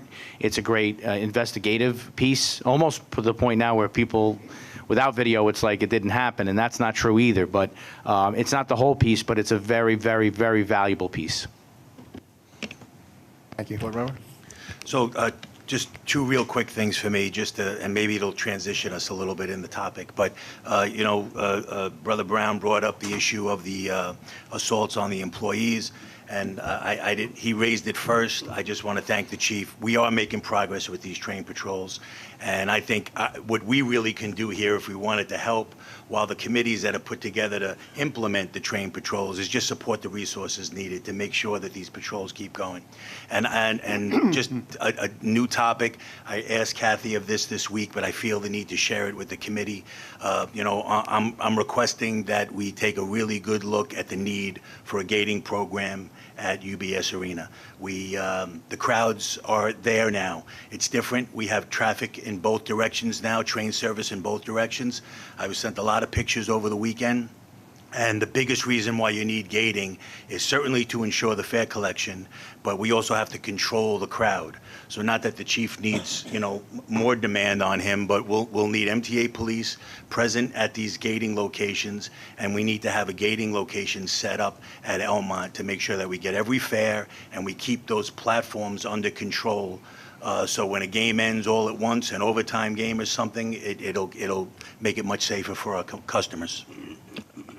I just, on your first point, I just wanted to share anecdotally when I took I think it was 8:58 train in last night from on the Babylon line.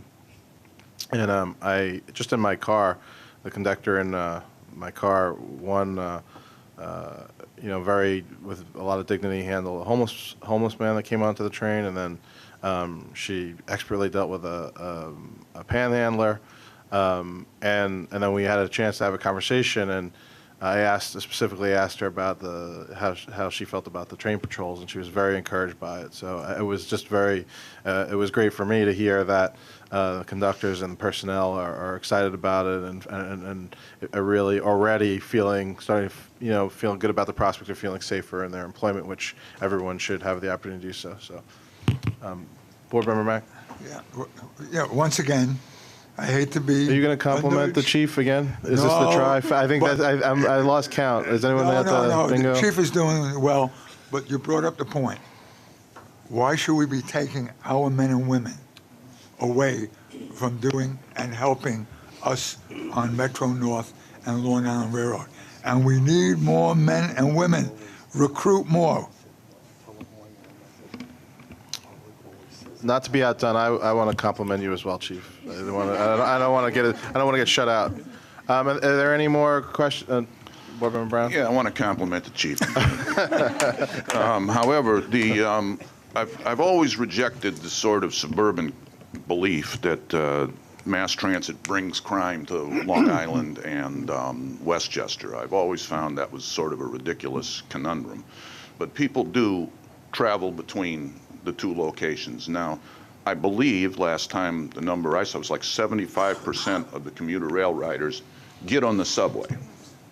So if subway crime is the greatest fear, that's probably driving down our ridership, as far as I can tell.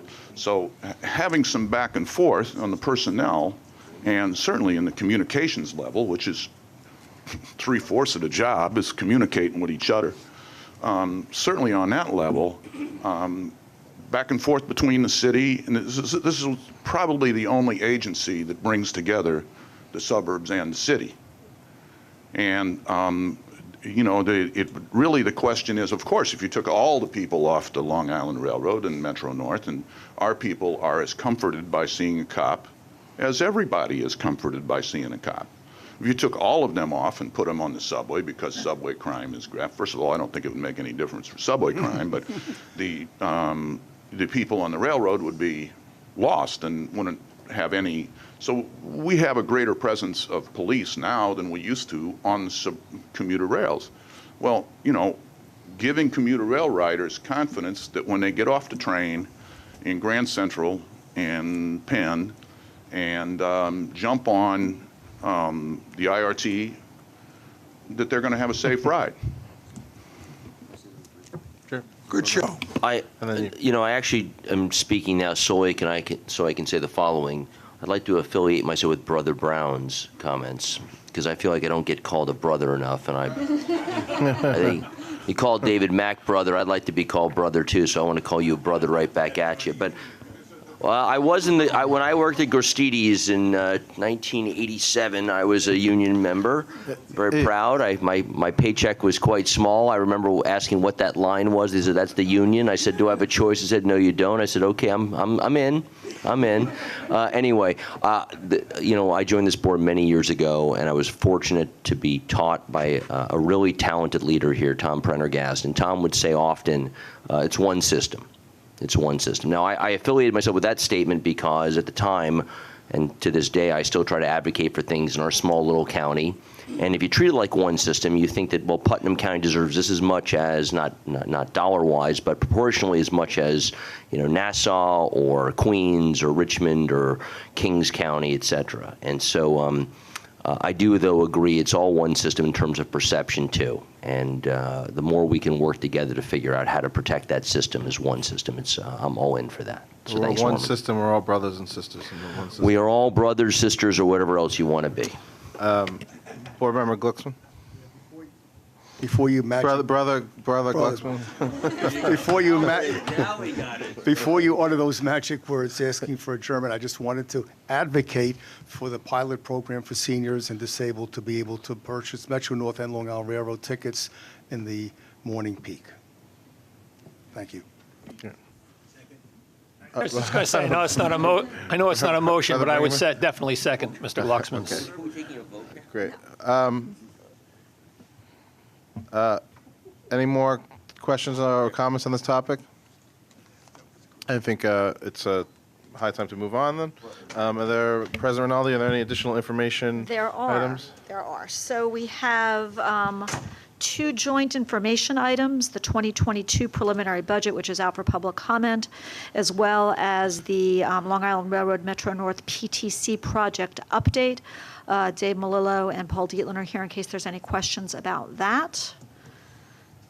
Hearing none, we will move along to the Long Island Railroad information items. We have the fall track work programs and holiday service and the MOW quarterly update. The aforementioned Mr. Dietland is here to answer any questions if there are any. Okay. Moving on to Metro North information items. Similarly, we have the track program quarterly update, and Mr. Malillo is still here, ready to answer any questions that you might have. Okay. We have no procurements, no action items this month. The other reports are in the book in case there's any questions. Hearing none, I think we're done. Brothers and sisters, I'd like to entertain a motion to close. First, seconded by, so moved.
Order the New York City Transit Committee meeting. Let's get started with our public safety announcements.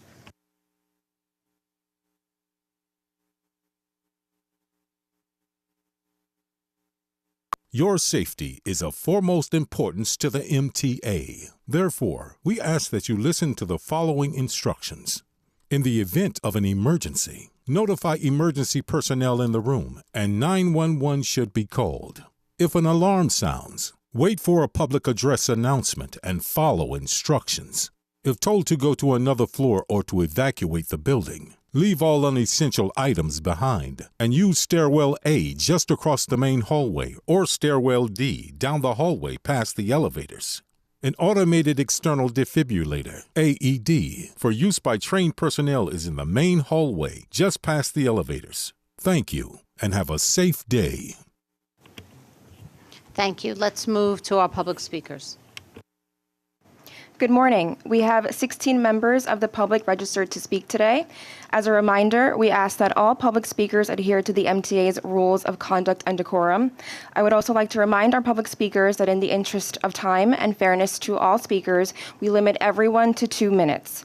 Please be aware that there will be a warning beep to remind you that you have 30 seconds to conclude your remarks. The first speaker will be Jason Anthony, followed by Murray Bowden in person.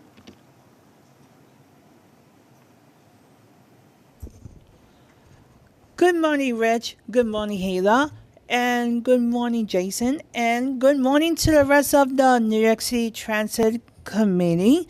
Jason Anthony here, like every single month. This month, I'm going to bring to your attention safety. Because since that I was present in the press conference of the governor that she did back on Saturday at GCT. After that press conference, some people, in other words, friends, brought to my attention some incidents, including subway surfers and videos that have been seen through TikTok. A person named Keith Sylvan. This person needs to be catched immediately because this person and others represents a threat to our system. And here's why. This person and others enters conductors' cabs, disrupts conductors and others. This needs to report it to the FBI, National Security, Homeland Security, and others. And even, Rich, you could report it to your friends up in Boston because we have seen videos that this has been happening to in Boston. So with this said, the federal authorities need to be contacted immediately, because this is a security breach. So we need to do more because our safety is at risk. And we don't want another incident to be added to our list. So I'll see you guys in the next meeting.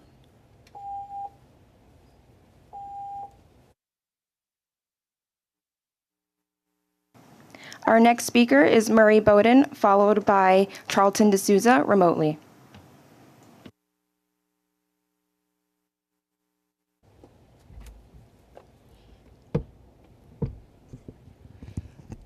One of the most important aspects of transit is bus speeds. I'm glad to see we're in agreement on that one. Bus speeds can be increased if you tell the drivers the truth about where the lines on a road are.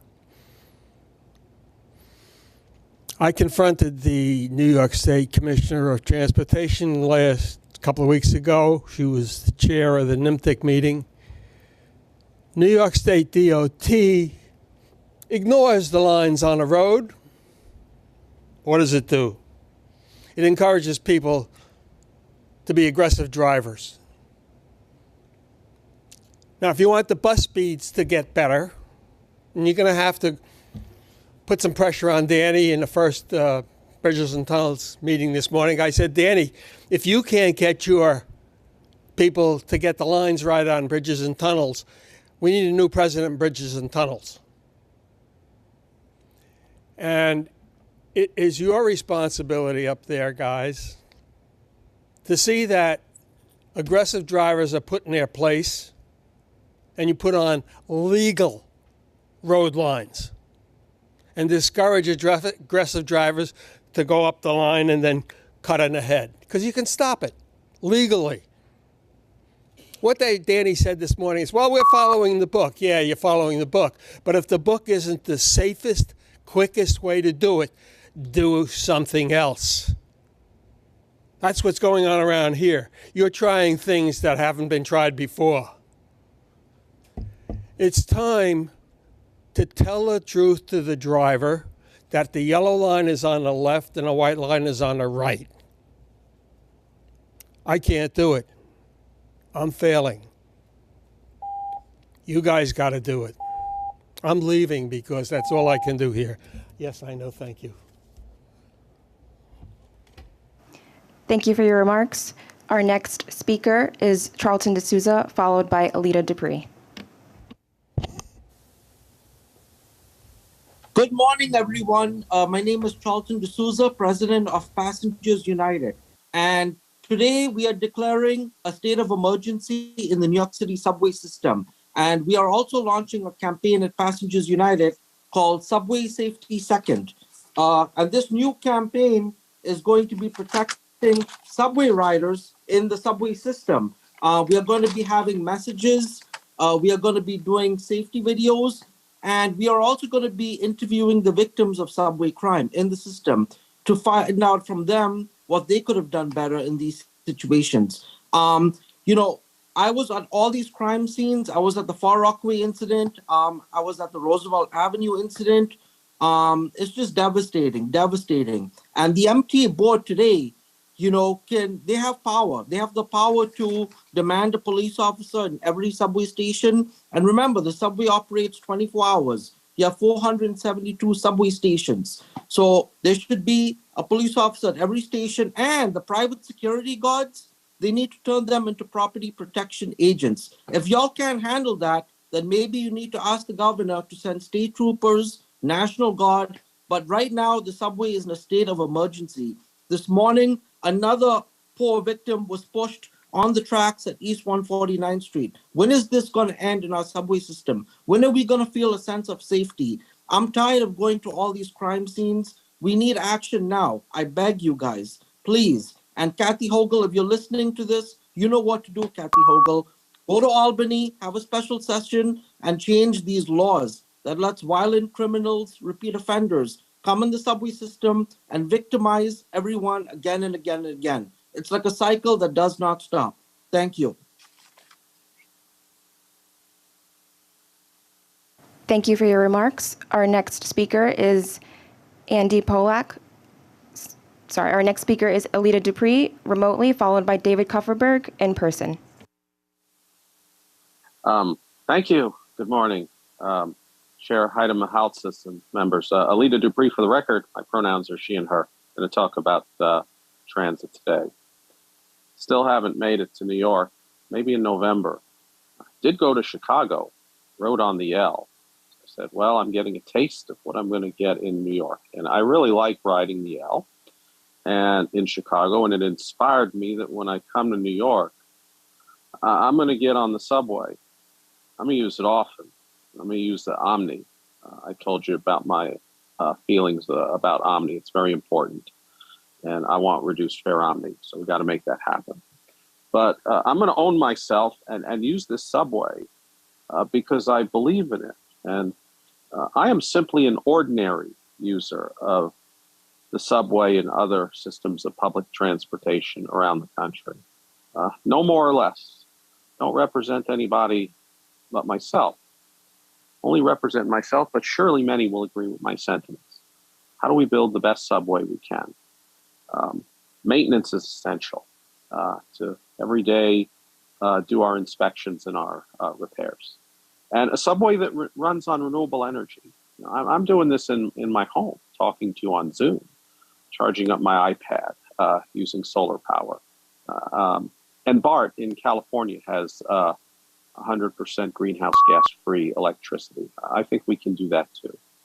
And I hope that we can be more aspirational with our ADA work. We have the settlement. I'm pleased with that. 2055 is too long to finish the job. As we get more money out there, hopefully from congestion pricing, ADA should be expedited as much as possible, because I seek a system that strives for full participation. And I look forward to using it and enjoying it. Thank you. Thank you for your remarks. Our next speaker is David Kupferberg, followed by Jean Ryan. When conducting the bus network redesigns, no idea too big nor too small should be accommodated. Ideas that meet the goals of the bus network redesign should move on for further study. Two of those ideas were originally from Frederick Wells: the BX41 SBS extension to LaGuardia Airport, and the creation of a new limited stop route that I heretofore call the Q91. One goal of the BNRs is faster travel. The BX41 SBS extension would use the RFK Bridge, and the Q91 the Throgs Neck Bridge, both known transit deserts.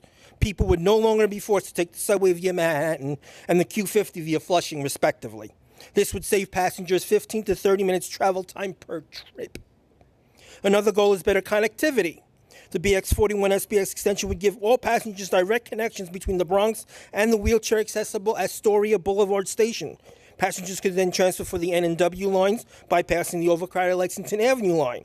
The Q91 would, for the first time, directly link Eastern Bronx and Eastern Queens. And lastly, accommodate future growth. LaGuardia Airport would become a hub not only for travelers, but also for those who would use the proposed Interborough Express. Should the MTA decide to end the IBX at LaGuardia Airport, transfers would be seamless. Separately, the Q91 could be extended at a later date beyond Queensborough Community College in order to give Eastern Queens riders more possibilities. Also bear in mind that the most heavily used segment of the M60 SBS is the Queens segment. The BX41 SBS extension to LaGuardia would therefore promote modal shift that would relieve congestion. Should the BX41 SBS not be extended nor the Q91 be created, it would be a missed opportunity for the MTA to actually practice what it preaches. Let's make the BX41 SBS extension to LaGuardia Airport and the Q91 a reality. Thank you. Thank you for your remarks. Our next speaker is Jean Ryan, followed by Andy Pollack, remotely.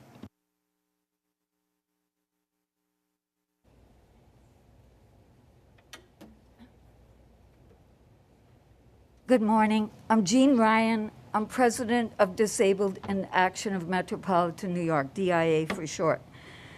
I want to talk about safety. There's a huge problem on Access-Ride broker service with drivers refusing to secure wheelchair users. Both our wheelchairs and our persons. It is the law.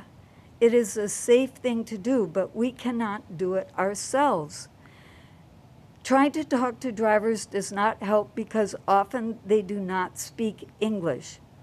And we're just stuck in the back of the vehicle and not secured to anything.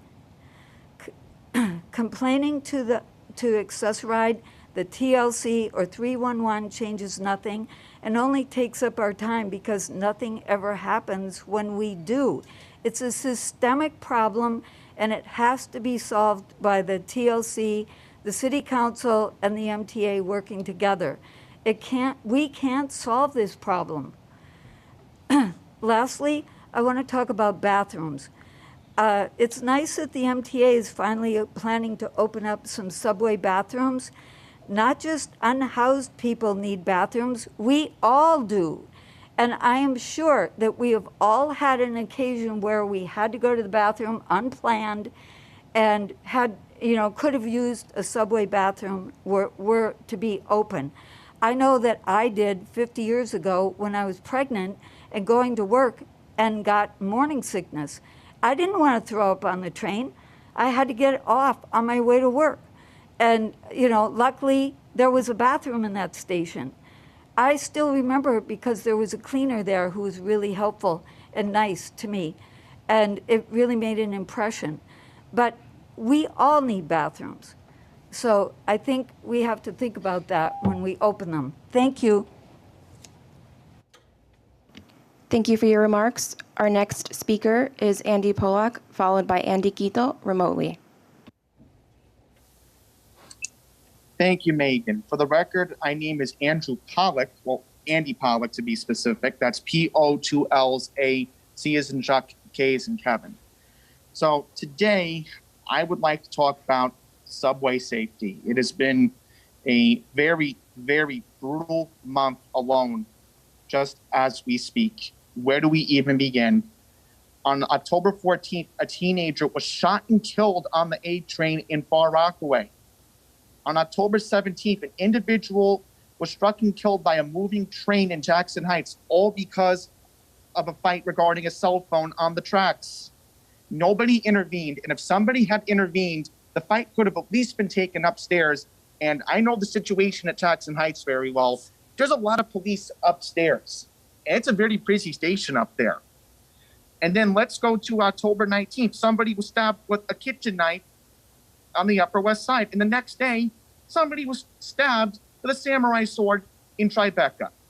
This is not acceptable behavior. Our subways are the lifeblood of this city. We need to be reassured by our elected officials that we're going to feel safe on the subway. Right now, the NYPD is already being paid overtime as we speak. The governor clearly did not get her facts straight this past weekend. That is why our organization, Passengers United, is officially declaring a state of emergency in the transit system, and we're calling on TWU Local 100 to declare a safety stand down until there is at least one police or security officer on every subway station platform. So to conclude my remarks, I'm going to say a safer transit system is possible, and we have to attain it, and we have to do whatever is necessary. Thank you very much for hearing me out, and I expect to speak at the CPOC meeting regarding Queens Link later this afternoon.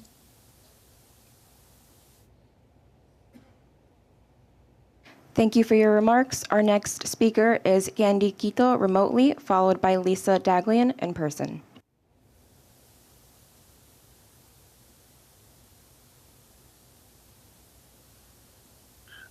Hello, you guys can hear me? Hello? Yes, we can hear you. Yeah, good morning. My name is Andy Quito, and I am a subway rider addressing this outrage of a violent October this month on the New York City transit system. Already this year, 9 people dead, many others injured, grieving, they're being traumatized. All because, Kathy Hochul and Eric Adams don't want to do a damn thing about our safety. I came here talk about this subway safety in the plans to address this. I'm sick and tired of going into the news media and exposing these situations and exposing our politicians and the MTA board not wanting to do anything about our safety. 15-year-old kid killed in Far Rockaway. A 50-year-old man. Because I'm half Mexican. He's Mexican. He died in Jackson Heights, Roosevelt Avenue on the F train. And my dad was 2 hours late. A lot of people were left stranded, all because of one individual. And then now, what is it going to take? Sick and tired of going into crime scenes and drifting into the media about this. Just last week, I saw a video going viral. Huge fight at Jamaica Center. I know Andy Pollock did not address this because he doesn't care, but what is it going to take? Okay, we need police. We do need police, but we need to change our laws, our bail reform laws, to keep these criminals off of the subways and into behind bars. And the EDPs, they need to get the help they need. The subways are not a shelter for them. It's for the fair paying passengers to ride to get from point A to point B. All right? We need proactive. All right, the police already wore off, and we're already thin on the police officers due to the, budget cuts made by New York City. Thank you. Please conclude your remarks. Thank you. Our next speaker is Lisa Daglian, followed by Christopher Greif in person. Morning, I'm Lisa Daglian, Executive Director of the Permanent Citizens Advisory Committee to the MTA PCAC. Last week was filled with news of horrific crimes in the subway, and unsurprisingly, riders are concerned about their personal safety. That's reflected in survey responses that show that personal safety and security is their number one concern, and fewer people behaving erratically would encourage more riders to get back on board. That's why we were buoyed by Saturday's announcement about the new Cops, Cameras, and Care initiative. Getting riders where they need to go safely is job one, and by essentially doubling down on funding and adding not just more police patrols and unarmed guards near turnstiles, but changing the way police are deployed, including adding more NYPD in the mix, and also increasing services, help, and beds for those in need. The mayor, governor, and MTA have shown that rider safety is their number one priority. No doubt about it. Random attacks and shovings by people with mental illnesses are downright scary, but they're not what the majority of us experience every day. Still, it's critical that riders' perception of crime and safety matches the reality. And continuing to focus on this issue by increasing funding and support demonstrates that commitment. Since the launch of the SOS program on January 6th, followed by the Subway Safety Plan, we've begun to see improvements, but clearly more needs to be done. We're seeing that more with dedicated resources that focus not just on fighting crime, but getting help for those in need. The fact that there is strong teamwork putting the needs of riders first is key to making it successful. That teamwork in and of itself is almost a first. We look forward to seeing continued progress to getting more riders back on board and our city and region back on track. Thank you. Thank you for your remarks. Our next speaker is Christopher Greif in person, followed by Emily Borgard remotely. Good morning, Christopher D. Greif. One thing I'm going to add is also, Chief, I want to thank you one thing because NYPD does respond in Brooklyn. The other week, I was heading to Atlantic Terminal, Brooklyn, AK Barclays Center. The NYPD Transit 34 and the 70th Precinct responded to a person, and they did responded. And I have to tell you, they did a fantastic job because, yes, our train was in the station. Somebody thought he can fly in the air, think he's Superman. I'm not going to say the other word because it's inappropriate to say that word. But at least that the situation was handled very well, very professional, and got the person off the rails. Lucky he didn't get hurt. Thank God there was no power on the local track because the track worked. Thank God timing was that. But there are ways of advocating to get more NYPD to work together. And people got to remember, it's not just our elected officials we have to go see, but go to their local NCOs, the community council meetings. That's what they're there for. And we need to remember that we need to attend, but we need to advocate and work together. I think we're forgetting that safety is very important on our subways and our buses. But if we see something, say something. If we don't use that, why are we traveling on these trains and buses? Instead of getting frustrated and upsetting, we need to work together. The main thing I'm also here to support, and I really want to do this quickly, is the R211 trains. I love those trains. They're ADA accessible, and I want to make that clear, ADA accessible, because our news stations have not said that this morning. And the reason is because of Edith Prentice, me, and Deborah Greif, and Ann Menino, and other advocates who have been fighting for better accessibilities on these new trains, which I love the R211. I know that these trains will be really well run, as well as cameras on those trains. So I'm here to support that as well and support the NYPD because I always support you guys. Thank you. Thank you for your remarks. Our next speaker is Emily Borgard, followed by Michael Ortiz remotely. Hi, yes, thank you. I hope you can all hear me. As a social worker, I want to address what also is a safety issue in another way. We have Omni that is out in stations now, and it's great that after 12 swipes, people get to ride free. That does not include everybody, because anyone who is over the age of 65 or disabled, has a reduced fare card, they do not get to ride a week free with 12 swipes. So we are targeting those groups, and then you wonder why people are upset and violent and jumping turnstiles and causing issues. You guys unleashed a program that does not allow everybody to be included, but you're asking everybody to be included. You're asking everybody to work together. And at the same time, they don't get a week free, and the people that need the week free, because they have reduced fares, they need it the most. And it's not possible because this program was not tested for the reduced fare cars. So I just have to wonder how a program was created that before putting it on the buses and on the trains, etc., you did not make sure that it included everybody and allow it so that guess what? People are already pissed off at the MTA, and that's one more fuel to the fire that they are not allowed to get a week free. So I urge everybody to consider that, because there's more violence going on. There's more violence. We're seeing it, and we have to look at all the aspects that are contributing to that. So thank you. I hope everyone considers that. Thank you. Our next speaker is Michael Ortiz remotely, followed by Deborah Greif in person. Can you hear me? Can you hear me? Yes, we can hear you. All right. So we're going to be talking more about the proposals of the Brooklyn bus redesign. We have been seeing a lot of things going on with the Brooklyn bus network, but it does need a little touch up. I mean, for example, the B41 Limited runs in two sections between Kings Plaza and Bergen Beach. It can easily be split into two routes, calling it the B41A and the B41B. This can reduce confusion and will allow people to have quicker travel times. And not only that, we also need to be sure that people do not lose their bus stops. And another thing is that bus stops should be spaced every 4 blocks. And that should be a main priority, because we can't have the bus stops spaced a mile apart. Now, the next bus route I propose is the B16 bus route. The B16 bus route is split into 2 parts, 13th and 14th Avenue. And I think it's best to straighten the bus through 12th Avenue, because it already goes through it twice. So why not have the bus straighten through 12th Avenue until reaching 60th Street? That's a much better way.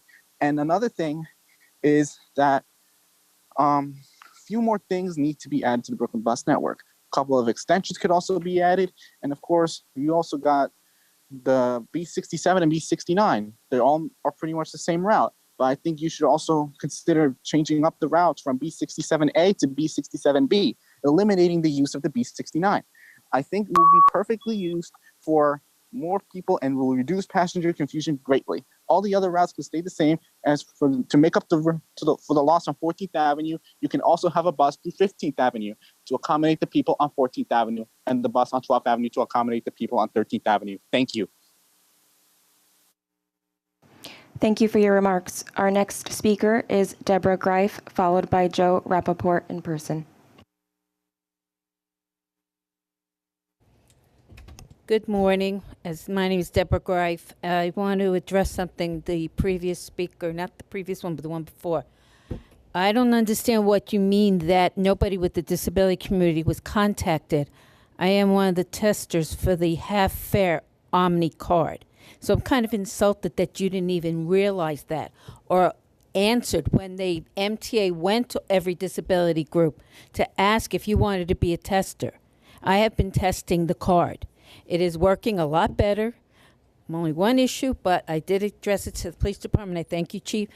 The only thing is because of my walker, as you know, I've said, I tap the card. People push me so they can slip in for free.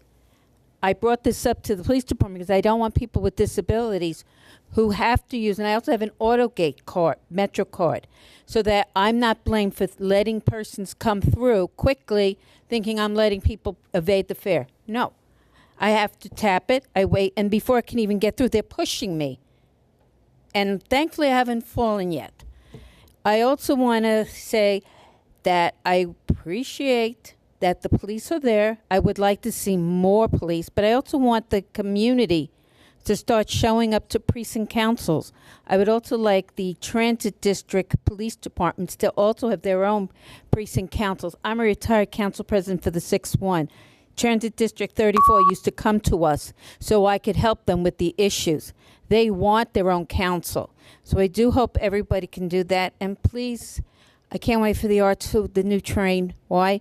Because that means I'll have an easier time getting on, even if I have to get on, not where the boarding area is, I'll be able to get on. Thank you. Thank you for your remarks. Our next speaker is Joe Rappaport in person, followed by Sally Wolf remotely.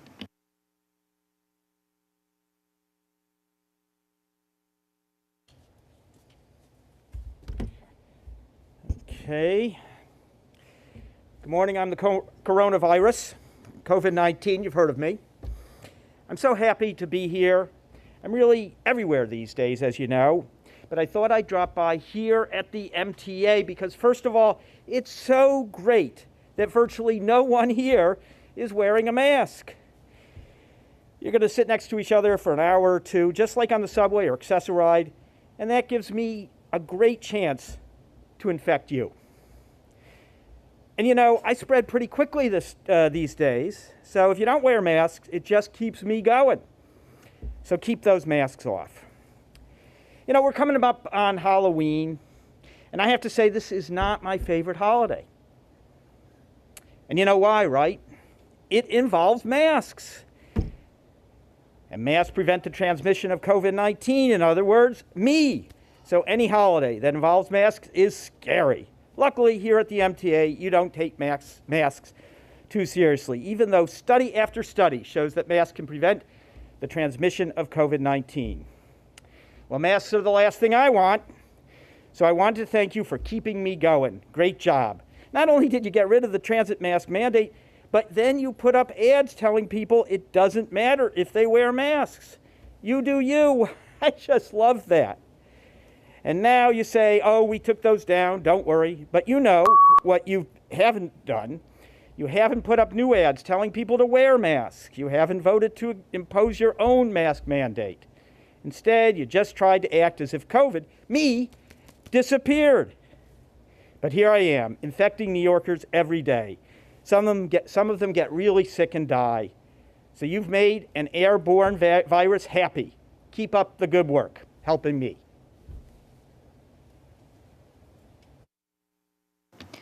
Thank you for your remarks. Our next speaker is Sally Wolf remotely, followed by Michael Ring in person. Hi, everyone. Good morning. I'm Sally Wolf. We met last month. I am an immunocompromised New Yorker and train rider who suggested the idea for masked cars or sections of cars after walking miles from my home in Flatiron to Memorial Sloan and to Sinai this summer. I'm back because I've seen no progress, no pilot of an idea that both Fox 5 and WPIX felt important and accessible enough to highlight for their viewers, to interview me after I spoke to you. But they also said they reached out to you for response and got none. So I'm back taking up more of my time and yours because this idea would enhance the physical and mental well-being of so many New Yorkers. And it's within reach because it's financially and logistically accessible and culturally aligned with Americans who want to do themselves, as you said, you do you. Logistically and financially cheap. You guys are so good at putting up signs. It's easy for you, seemingly, because the day after the governor relaxed the mandate, signs were up all over, quickly, prolifically. You do it every weekend when there are subway reroutes. We can easily put signs in sections of trains, either cars or little areas, saying, in this area, please mask. And here's the beauty. Science shows people will do the right thing when it's easy and within reach. If they clearly know their rights are not being impeded upon, Americans who love their independence because they can self-select, then great, they will do that. The mandates didn't work. It became political. We all know that story because people felt like their rights were being infringed upon. But this way, everyone's rights are honored. Everyone's need for well-being in whatever way they define it is honored. And people like me can ride the subway, take the bus safely, and we can actually be your riders again, which we want to be. But it's really hard right now. Thank you. Thank you. Our next and final speaker is Michael Ring in person. Hiya. First, I want to offer a visual description for people who need it. I'm just a plain old white guy wearing a green hat that says Disabled in Action, the organization I happen to be representing. I am speaking as one of the lucky 1,200 people who were in the on-demand pilot program for Access-a-Ride. I get to use an app in real time to come and go when I want to come and go, just like probably everybody sitting on this side of the room. You don't have to plan your day 24 to 48 hours in advance when you want to come and go. I understand it's a pilot program and it's winding down. It was supposed to wind down before COVID, and we heard rumors that it was going to be capped as to how many rides you can do in any given period, or even worse, how much the ride can cost. You'd only get the first 15 or something like that dollars covering the ride, which would in fact make it useless because $15 doesn't get you a ride mostly anywhere by Uber, which is basically what's doing it. So I'm just hoping that in the next phase of the program, you won't break it too much so that, and I'm hoping I stay in it, but that's just for me. But one of the things you didn't do in this pilot program is choose a random sample of people to be in it. I wasn't lucky to be in it. I asked to be in it. The other people that are in it, some are in this room, we're the movers and shakers and complainers, the very, very active Access-a-Ride users. So I'm hoping that in the next phase, if you want some real data, you choose some random people who use it randomly. And I have 30 seconds left. I want to talk about safety on the subway because I took the train here today. I live in Park Slope, and I know the safest way for me to get here was to take the subway. It's a lot safer than taking Access-a-Ride or driving. I don't think the MTA has a safety problem. It's not 1985 anymore. I think you guys have a public relations problem. It's a huge system. I feel really safe getting on it. I don't know anyone who's been in danger. Social media is blowing a lot of things out of important. Well, I feel safe. Thank you, police. And that concludes our public comment portion of today's meeting. Thank you. Okay, thank you to all our speakers. I now would like a motion to accept the minutes from the September 22 meeting. Andrew? Just an important correction on page 43 and 46. Our Chief Customer Officer's last name, Riera, is misspelled. It should be R-I-E-A-R-A. Okay. Do I have a motion as amended? Lisa, second. David, Randy. Okay, all those in favor? Against? Okay, motion passed. Rich, are there any changes to the work plan? Not this month. Okay, you want to start off with your president's report? I will. Thank you, Madam Chair. So good morning, everyone. Moving into the fall, we're glad to see customers coming back to the system with increased frequency as schools and businesses resume in-person activities. September was the first month since before the pandemic where we saw more than 90 million subway trips taken in total, and we are pleased to report that that's about an average weekday ridership figure of about 3.4 million, with a new weekday record high of 3.874 million on September 21st. Buses also recorded a record high, 1.4 million or so average weekday rides in September, surpassing the high from last October. And paratransit also continues to recover customers faster than any other mode in transit, with ridership hitting in August almost 85% of the August 2019 number. Reinvigorating our own business practices to improve both our customers' experience and travel time with our North Star goal of improving customer satisfaction is what we're focused on. Satisfaction in September for subway and paratransit customers held steady in September from August, but we saw a slight dip in bus customer satisfaction as we believe the increased ridership and traffic in the city led to increased travel times and wait times across the board, which tends to happen each fall. But we continue to be laser focused on improving service in measurable ways to counter that trend. As we are seeing in our monthly bus pulse numbers, wait times are becoming a more important factor in New Yorkers' decisions to utilize transit for their commutes. Customer journey time and performance also ticked up in September in line with our seasonal trends, which show that our customer service does correlate with customer perception. We could show that slide next. Nope, the first slide. I think you skipped. There we go. I mean, I just wanted to point out, this is probably intuitive, but just to show that our customer impacts, our customer journey times correlate directly to traffic within the city. And so how can we address this at MTA? How can this board, this committee address this? Again, you voted on and you've encouraged us and supported us in several ways. First, additional bus lanes. We've talked about this, working with the city DOT and working with the mayor and his team to accomplish 150 bus miles in his first term. We are increasing automated bus lane enforcement, our so-called cameras to reduce bus lane infringements. We're completing our bus network redesigns. Coming soon will be Brooklyn. We'll be releasing that by the end of the year, right, Judy? Judy nods in affirmative. And a focus on subway performance and bus performance, looking line by line to see where we can make improvements. But nearly 1/3 of our bus customers told us last month that we need to improve wait times to increase their satisfaction, nearly 3 times higher than any other factor chosen.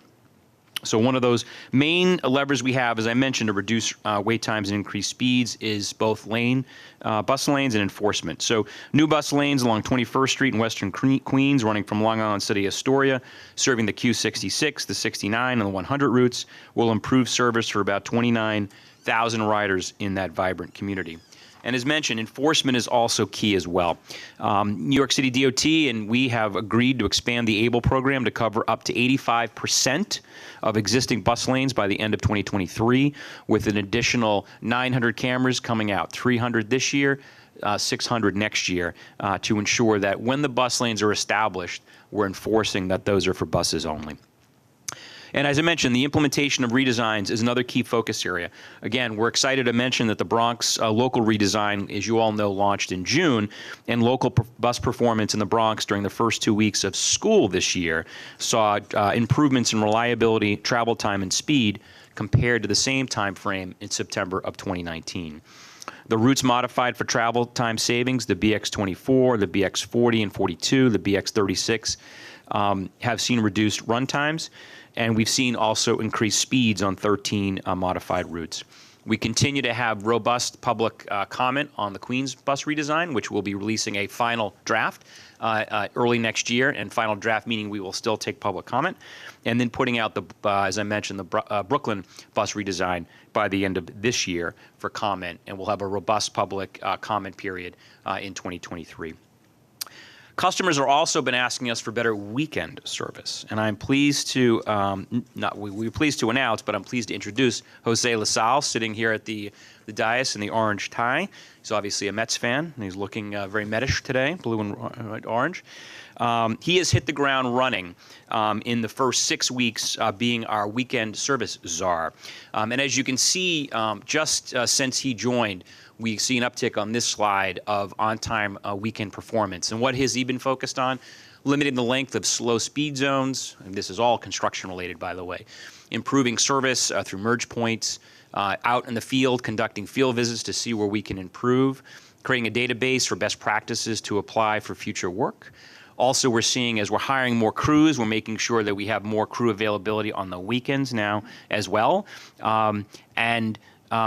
Jose and Craig and our friends in C&D are sitting on Mondays having what we're calling a Monday morning quarterback session, not only discussing the Jets, Bills, and Giants, but talking about how service was over the weekend and how we could better improve. So the coordination and accountability across the organization to improve weekend service is key. And Madam Chair, hot off the press, last Saturday was the highest Saturday ridership we've had since COVID began, 2.4 million subway riders. So again, to make sure that we're providing important, good weekend service is critical to bring our recreational riders back and our occasional riders back to show we can get it done. Jose, are you taking credit for that? You should. Your mic. Team at OP helps out a lot, the folks at DOB. It's all in the coordination effort that we're going to make improvements. It's a team effort. Good. Thank you. Thank you. Andrew. Yeah, Rich, it was good to hear you speak about trying to get buses sped up. One of the things that I think would really help is transit signal prioritization. My community board, for which I am Transportation Committee co-chair, has recommended 12 different locations to the Department of Transportation, and we can't get any action on any of them. and I know it would speed up buses because we can easily see the choke points. So if you have any influence on getting those accomplished, we would appreciate it. We can certainly bring those to DOT. I know that transit signal priority has also been something that they've committed to and are committed to in those particular instances. We can certainly bring them. But I have to say that Commissioner Rodriguez has been a close partner with us and has asked that he and I actually personally meet more regularly on these issues to continue to roll out. So we're excited about, the mayor's strong commitment and the city's partnership to continue to improve bus. So thank you for that.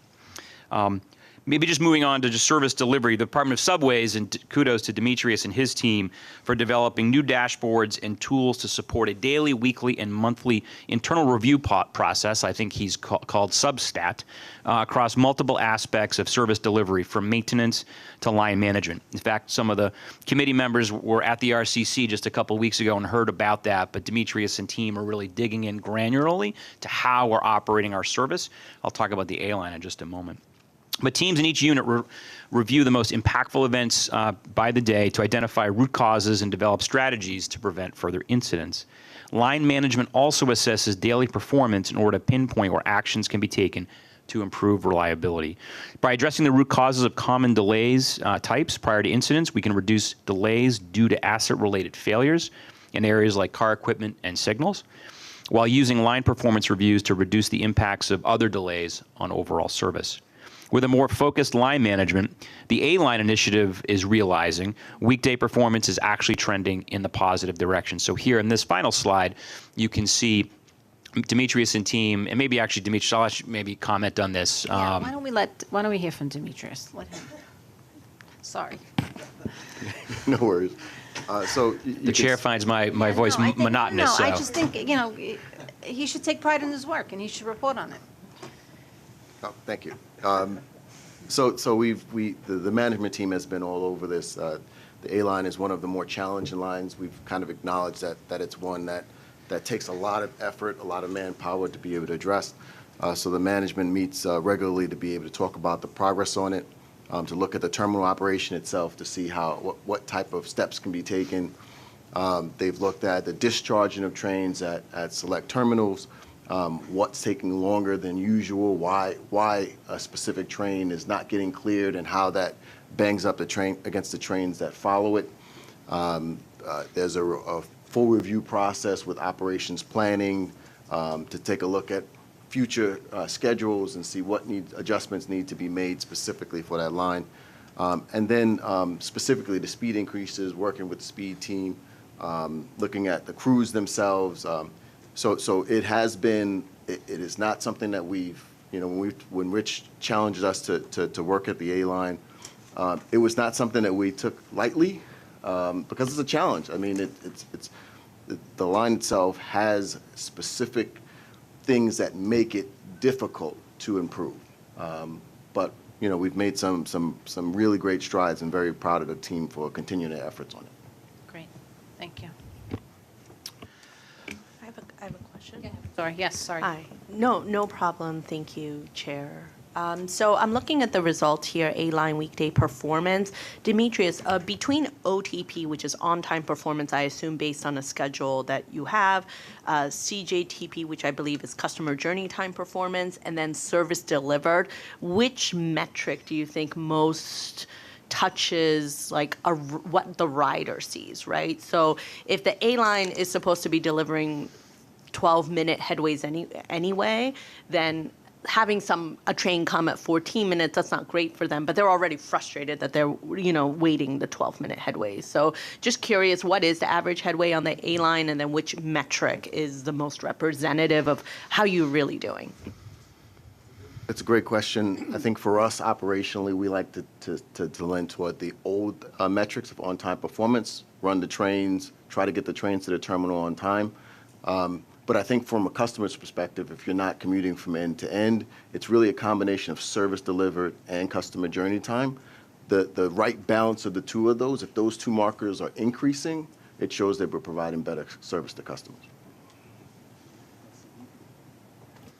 And I'm sorry, just to follow up, what is the average headways on the A train these days?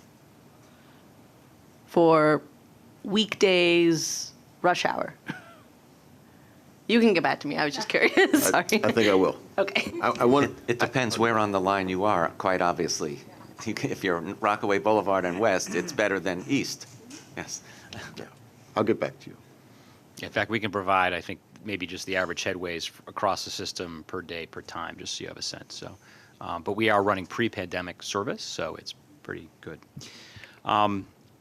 Just a couple more notes. We also remain committed to providing the best service for all of our customers, and that includes our customers with disabilities. Earlier this month marked 1 year since the passage of the Elevate Transit Zoning for Accessibility program to accelerate transit accessibility upgrades.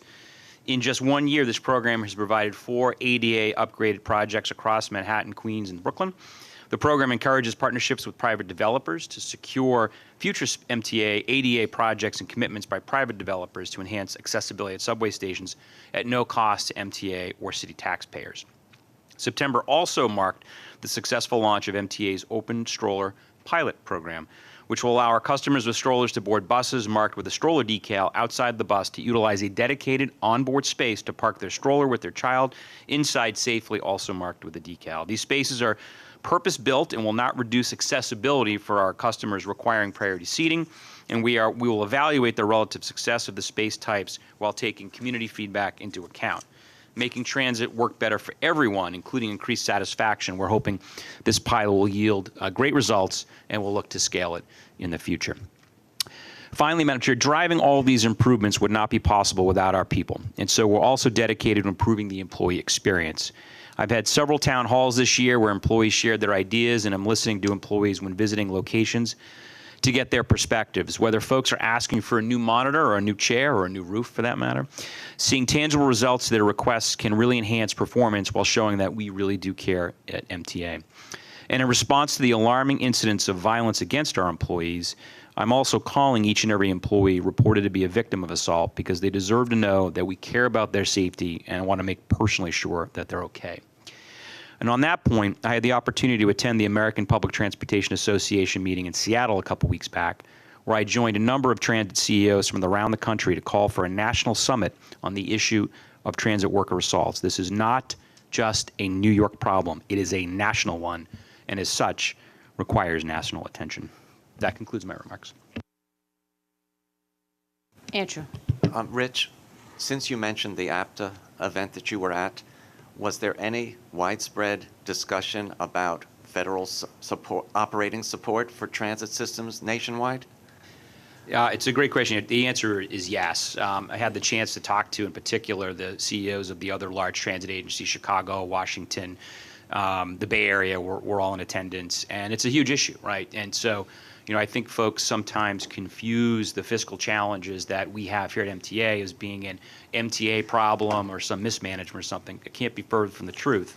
You know, with 65% of our customers back, and MTA was one of the most successful agencies in the United States for fare box recovery ratio and deriving our own revenues, that's a challenge. But it is a challenge for the other major systems as well. And, you know, I expect, you know, probably coming soon, there'll be some kind of a collective, you know, push or statement from all of us, but it's an issue for the other legacy systems as well. And it would pay for itself, as all of these transit systems are the economic engines of their respective regions and cities. There's no doubt about it. You know, WMATA is as important to D.C. as New York City Transit is to New York. As someone mentioned, I think one of our public commenters that she recently took the Chicago system. I mean, that is, you know, it's a challenge for certainly, and for smaller systems as well, not just the legacy large systems. Q, you're going to present us on you're going to present to us an update on the Omni and Reduced Fare program. Absolutely. Good morning. Good morning. Madam Chair, I am elated to be giving this update to this board. A couple of months ago, you heard me say that Omni was coming for reduced fare customers. We heard from public commenters earlier this morning all that they've been missing, and I am proud to present that Omni is live and turned on for reduced fare customers. After months of testing, piloting, and training, we are proud to announce that Omni is here for reduced fare customers. Seniors and persons with disabilities who have reduced fare Metro cards today can now apply for that half fare benefit on any payment device that can be used with Omni. That's either a credit or debit card, in a digital wallet or on their phone or watch or any contactless credit or debit card that you can use to tap for payments at retail and other locations. The MTA is proud to be the first major transit system to offer reduced fares on customers' personal payment devices, giving seniors and people with disabilities more choices on how to pay their fares. We have heard from many reduced fare customers who are ready to tap and go with their cards and smart devices and are happy to offer this option for them. Because we are the first to launch this type of program on this scale, we are making this announcement today after extensive testing, which started early this summer, including a soft launch with several hundreds of customers.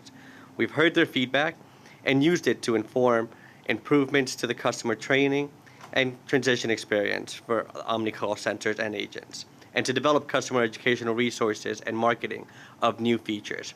But as we heard earlier from Deborah in her remarks, this is an iterative process. We're learning as we go, and we'll continue to make enhancements. We have worked for months to verify that every step along the way, from switching from MetroCard to Omni to tapping at a bus or subway, works easy for all of our customers. There are many benefits that we are unlocking today. As we've heard from many on this board and writers speaking at our meetings, this is a big deal for this population. Over 1 million customers in our reduced fare program. Contactless payment is more accessible for many riders. And having the option to use your card or device means one less card to keep track of or need to replace, fewer visits to our customer service centers for card help, and more seamless experience in our system. Using a personal payment device can also mean no more preloading value onto a card to travel, and switching to Omni gives our reduced fare customers the chance to benefit from weekly fare capping programs, where you find free rides after your 12th ride each week. Reduced fare customers will also have access to Omni accounts to track their trips and payments just like our full fare customers. So right now, any senior or customer with a disability in our reduced fare program can make the switch to Omni online from the convenience of their homes at any time of day of their choosing. Our Omni digital assistant walks the customer through this process step by step in just a few minutes. In a moment, you'll see the process demoed in our new video. The Omni call center can provide customer support throughout the process, and I am personally visiting with those reps to make sure that they are ready to support this launch. Not only are they ready, but they are excited to help so many of our customers get tapping with Omni. We think many customers will love the convenience of this digital assistant, and we know that because as of this morning, over 1,400 customers have made the transfer to Omni on their own. But we know it's not for everyone. That's why we are also working to set up Omni equipment at locations throughout the system and the city for customers who prefer to get set up with Omni in a physical way. For customers who do not have their own cards or devices, just preferred an Omni card, we will provide a free MTA-issued reduced fare Omni card starting next year. We know that not everyone has a bank card or smart device, or that people may just prefer not to use them. Though we encourage our reduced fare customers to give this new option a try, it will not be the only choice offered for customers to use their reduced fare benefits in the Omni world. But for customers who are ready to tap and go this way, we are ready for you. We look forward to hearing from you as you make the switch and welcoming many thousands of new customers into Omni. Finally, one note on what's next. We are completing all of the testing for Omni for Access-Ride customers, and we'll be rolling that pilot out soon. Omni for Access-Ride will give great benefits, giving customers a non-cash option and allowing for new ways to track rides and payments and consolidate cards. More on all of this in the coming months as we get that program up and running. Madam Chair, I would also like to give a special thank you to our team. It literally takes a village to do this. And I want to give a special shout out to the Omni PMO, Amy, Jordan, Dante, Liz, Suhail, and of course, Maria and Mike Linas in our reduced fare program who have been nothing less than amazing. Thank you.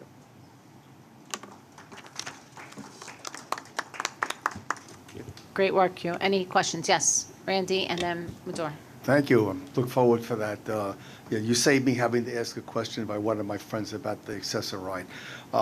The other question is the fare capping. So this is available for seniors or it's not? So fare capping is available in an Omni environment. So every reduced fare customer who makes the transfer to Omni can also make use of fare capping, yes. And the last question is the people who still have the senior Metro cards, which is probably the majority of them, how can they get that money refunded to them if they switch over to Omni? Because I've been speaking to people that, are in that community. That's right, and we've been speaking about this. We are encouraging those customers to wear out those account balances. Those customers who do have a balance, we will be providing that refund to them. But of course, the recommendation is for them to use up that value as they make the transfer. Yeah, but like Easy Pass, when you get to a certain level, it automatically re-ups the money, so they need to be told at some point that they cut it off. To cut it off, that's right. Yes, and we will be communicating that to the customers. No value will not go unused or not returned. Application for it, or how will you know that they are happy to leave it there and run their balances down or get a refund? We'll be opening up those lines of communication. Our reduced fare group, Mike and Maria, will be communicating that to customers so that they know who to contact and who to have that conversation with. Sorry. Thank you so much, Kwamel. First, your presentation answered the majority of my questions, so I really appreciate this. Is a really exciting day. We're talking about 1 million people who can come into the Omni system. Am I hearing correctly that it's an opt-in system, that it's not going to be a default, so people do have to take some steps to sign up and transition? Yes, there is a sign up for that operation. Right now it is digital. Yeah. And we still have MetroCard for another year or so. Okay. And then interested in what we're doing with, and maybe this is not your area of expertise because I know you're focused on accessibility, but I'm interested in student Metro cards and fare fares, and when those are, is that part of this reduced fare, or is that a different kind of program and onboarding? So that is outside of my area of expertise, but I do know that that reduced fare population that I mentioned does not capture the students. Okay. This is specific to seniors and persons with disabilities. Okay, so that's just something that, want to highlight, that there's another bigger population out there, student Metro cards, and those that use fare fares, and getting them into the Omni system is great. Again, this might be outside of your scope, and so I'd love kind of an overall Omni update when that is possible. But, what is the market share right now of Omni in terms of, the full Metro card environment? I'm very curious about that because that gives us opportunity for other transportation policy endeavors that we want to pursue. I invite you board member, to join us at CPOC, where we will have the Omni PMO presenting, and a lot of those questions will be answered in her presentation later today. Great, but just in terms of market share, the subway is about 38, almost 40% during the week. Bus is still lagging; it's about 20%. So we have work to do there. Okay, great, thank you. Any other questions of Q? Thank you, Q. Okay. Now we move on to the go ahead. Thank you so much. We have a short 2-minute video to showcase how this actually works. Press play. We've got big news for reduced fare riders. Now you can sign up to tap for your subway and bus rides with Reduced Fare Omni. If you currently have a reduced fare Metro card, you can link it to your own contactless credit or bank card, smartphone, or wearable. Then just tap to pay half fare and get free transfers on subways and MTA buses. Using your own card or device means you never need to load value or carry an extra card. And you can track your trips and payments online with a free, secure Omni account. If you're ready to start tapping, here's how. First, go to omni.info and sign up for a free Omni account. Once you verify your account, look for the Digital Assistant button in the lower right corner of the screen. It works on your desktop and on mobile devices. Make sure you have your reduced fare Metro card number and the number on your credit or debit card you'll use to pay for your trips. You can either use a contactless credit or debit card or any card loaded into the digital wallet on your smartphone or watch. Once in the Digital Assistant, click Switch from Reduced Fare Metro card to Omni. Follow the instructions to log into your Omni account and connect reduced fares to the card or device you want to tap with. When you see the success screen, you're ready to start tapping. Just remember that you can only get reduced fares using one payment method. That means if you sign up for Reduced Fare Omni with your phone, you should always tap with your phone. If you tap with anything else, like a debit card, you won't get reduced fare, even if the card and your phone are linked to the same account. And if you don't want to tap with your own device or card, reloadable reduced fare Omni cards will be available in 2023. Need further assistance? Call the Omni call center from 8 to 5 or send a request anytime at omni.info.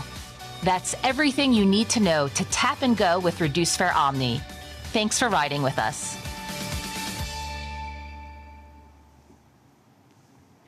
Great, thank you, Q. Okay, we now move to Chief Wilcox. Chief, you want to update us on everything that happened over the weekend? Thank you. I guess it's good afternoon now. So last month, when I sat here at this meeting, I spoke on how we had come out of the summer months of May to Labor Day with overall crime reductions when compared to pre-pandemic reporting years, and that was true. But coming out of that period, from September 30th into October up to the present, we have now experienced a number of significant acts of violence on our subways, including 2 stabbing homicides on the 4 and the L trains in the Bronx and Brooklyn, and as mentioned, the shooting death of a 15-year-old on the A train at Mott Avenue out in the Rockaways. Then, we saw an incident in Queens last Monday, which is similar to what we've seen play out many times over this year with assaults, where a verbal altercation quickly builds up to a physical confrontation that leads to violence. In that incident at 74th and Roosevelt, in that time frame from when the victim walks past the suspect, inadvertently knocking his phone to the roadbed, to when they begin to dispute, and then when they struggle, leading to our victim falling back in front of the train, that took in the area of half a minute. Think about that, 30 seconds. A tragic situation and a horrible outcome.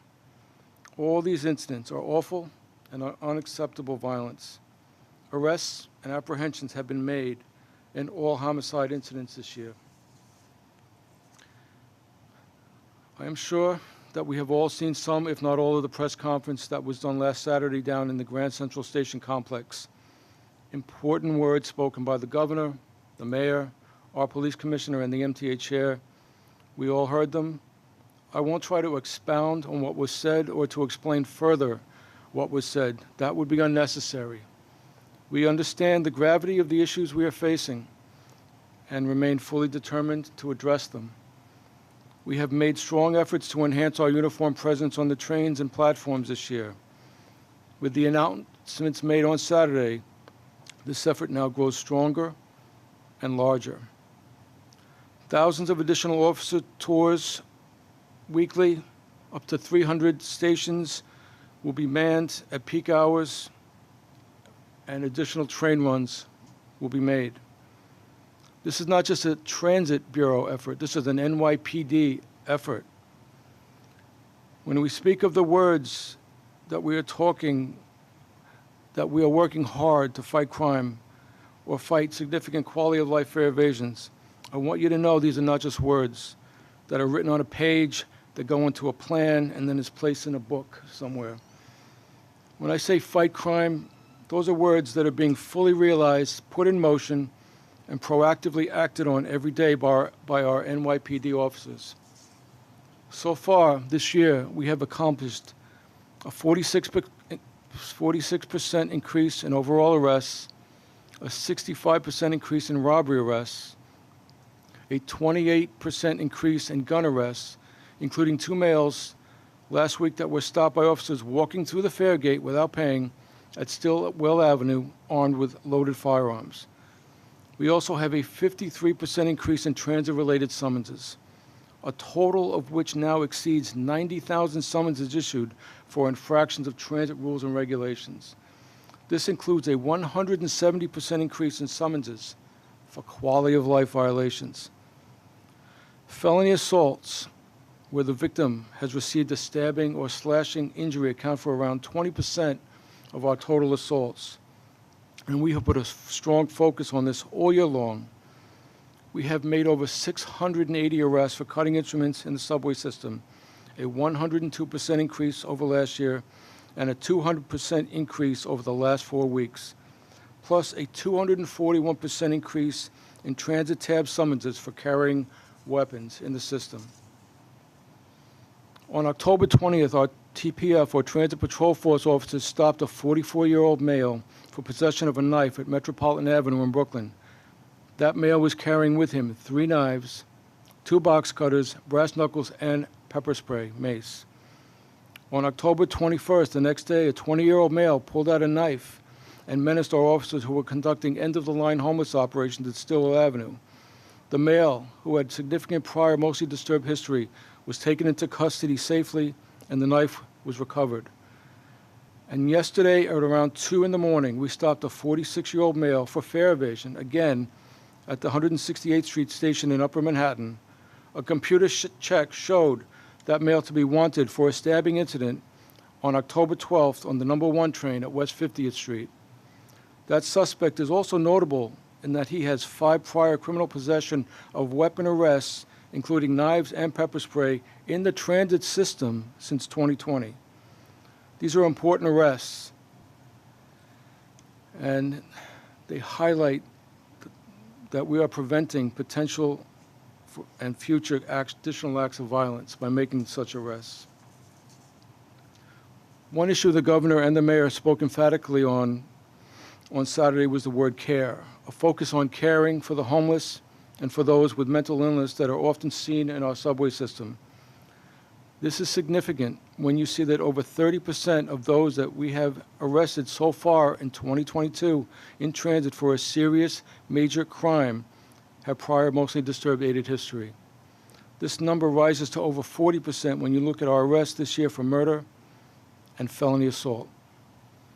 Much has been done this year in that area by the NYPD in our collaborative daily and nightly efforts with the New York City Department of Homeless Services and the Department of Health.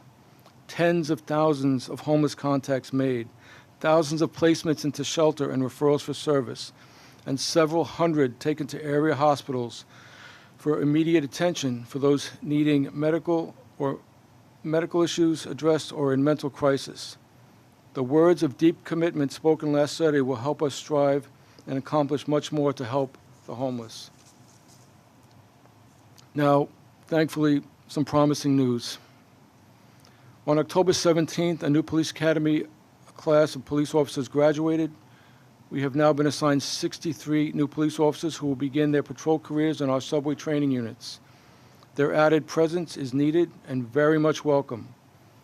They are being immediately plugged into our mission of fighting crime in the subways.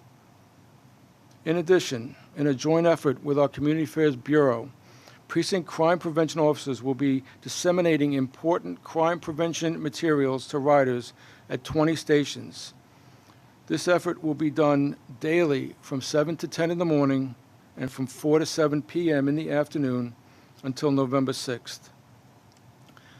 I also want to mention that we greatly value our long-standing and strong partnership with the MTA Police in our shared mission to protect the riders on the trains and commuter rails. We coordinate with them now on our joint mission to address homelessness at the end-of-line stations. We will continue closely to coordinate and work with the MTA Police Department on their additional patrol presence at commuter hub stations such as Grand Central Station and Penn Station to ensure maximized uniform visibility at these locations. It continues to be a challenging year, but the ridership is returning, as President Davies said. I saw it firsthand riding the very crowded train cars on Saturday afternoon. Some were tourists, some were going up to the Yankee game, but most were just New Yorkers riding the trains and getting where they needed to go. I want to express again to the subway ridership, the NYPD is there for you, and we are there with you on the trains, in the stations. Thank you. Chief, Andrew, just have some questions. You said 300 more tours? Is that what you said in the beginning? So it's going to be in upwards of thousands of more officer tours weekly. Okay. And we're going to be looking to put officers coverage in during the peak hours at upwards of 300 train stations throughout the system. Okay. And will you share deployment numbers with us at some point, or? I will certainly, we share that with the police department, and I'm sure that we'll share that with the MTA, because it's not just a joint effort. I mean, it is a joint effort. We're working with the MTA police. It's precinct officers. It's my transit officers. It's, strategic response group officers. And I mentioned crime prevention officers coming down. It's not just a transit effort. It's a team effort, for the entire NYPD, working, in a multi-agency response to really, kind of bring this back. The ridership is there. I see it. You saw it. You mentioned it. And it's not just on the weekdays anymore. It's on the weekends. Those trains are crowded. So this is a commitment, a 7-day commitment to safety. So the 62 police officers that you said graduated in October, they're joining how many more, or do you have a number? Or So we have, we picked up 63 new police officers out of the academy last week. So they join our pre-existing subway training unit. The academy class that we got in April has now graduated their training, and we've transitioned them now. Half went to districts and half went to our TPF to do overnight train patrols. So that brings our head count of over 2,000 police officers right now in Transit Bureau. in the Transit Bureau? Okay, thank you. Andrew? Thanks, Chief, for everything you and all your officers are doing for us. Thank you, It's sir. really making a difference, I think. I've been riding quite frequently, as I normally do, and I see the crowds building, and I do see police officers occasionally now. My question for you is, obviously there are 472 stations, and they are very different. Some are just, side-by-side local platforms. Others are very detailed centers of commerce and change and transfers and everything. What instructions are the officers given when they are patrolling a station? Are they told to stay in a particular place? Are they told to stroll? Do they check non-staffed entrances, sort of deserted passageways, all aspects of a station, or are they stationed in one place and that's where they stay? So just to give you a sense of that, so when a transit officer does a station inspection, I expect them to, like you said, move around, look around, stroll, go through the passageways, kind of touch all the ends. But one thing we are trying to promote and to push forward in greater aspect is we want them to spend some time at the conductor's position, the zebra stripes, and we want them to make eye contact, vocal contact. When that conductor pulls in and they put down their window, we want the contact to be made, and then we hope that the conductor will then, over the loudspeaker system, advise the riders that on that train that there are police officers in the train at the station. So that's something we're promoting. We're pushing it very hard with our subway training unit, our rookies. We're expecting them to do that a lot. We did a flyer, an informational flyer for the precinct officers that aren't really transit officers. When they come down to do their verticals, we want them also to, one, we tell them where the zebra stripes are, what it is, how to do this, and we're looking for them to do that as well. We're trying to really force multiply the amount of contact we have with the conductors so that they can advise the riders that we're there. And also we're looking, when the conductors come into a train station where there's a transit district, to also advise the riders that there is a police station in the station, Columbus Circle being a great example of that. So when they're given instructions, is it based on the stations that they need to patrol and how different they may be from another group of stations? Like if it's just local stations with a side-by-side platform, they're visible. Yeah. But if it's a more complex station with all kinds of passageways and everything, they're not so visible. No, I mean, we'll take it. Let's go to Queens, for example. Willets Point, when you're coming out of City Field, you can see pretty much everything across. When you go to 74th and Roosevelt, obviously different story. It's you got the 7 all the way up, and then you go all the way down, and the mezzanine. So many stations are like that. Canal Street. If you've been to the Canal Street complex, it's like a maze. Yeah. So you really have to kind of know your whereabouts. The transit officers, they know this. They live it. They work it every day. So as the patrol officers come down, obviously, we want them to make contact with the booth, acknowledge the booth clerk, get on the platform, move around, and definitely make contact with those conductors. As they become more, familiar with those larger train stations, they'll obviously become better at navigating them, like our transit officers are. My last question, I promise. How long are officers patrolling a station? Are they there for a week? Do they get their transfer? Are they transferred to another division or another group of stations? So these are officers that are assigned to districts. They are going to be officers assigned to precincts. Much of it is going to be extension of their ordinary tour. So if they do, if they work in the morning hours, they'll be extended into the evening hours, and here's the force multiplier. Those additional officers are going to overlap with the officers that are coming in for the evening. And our goal is to maximize as many cops in as many stations and as on many trains, because we're still very committed to doing train runs as we can with the overlap. We don't want overlap. We want to maximize efficiency. We want to maximize presence. Questions for Chief? Okay, if not, thank you, Chief. Thank you. Let's move on to Lou. Lou, do we have any transit procurements this month? Yes, we do. Thank you. The New York City Transit procurement package includes 4 actions in the amount of $1.85 billion.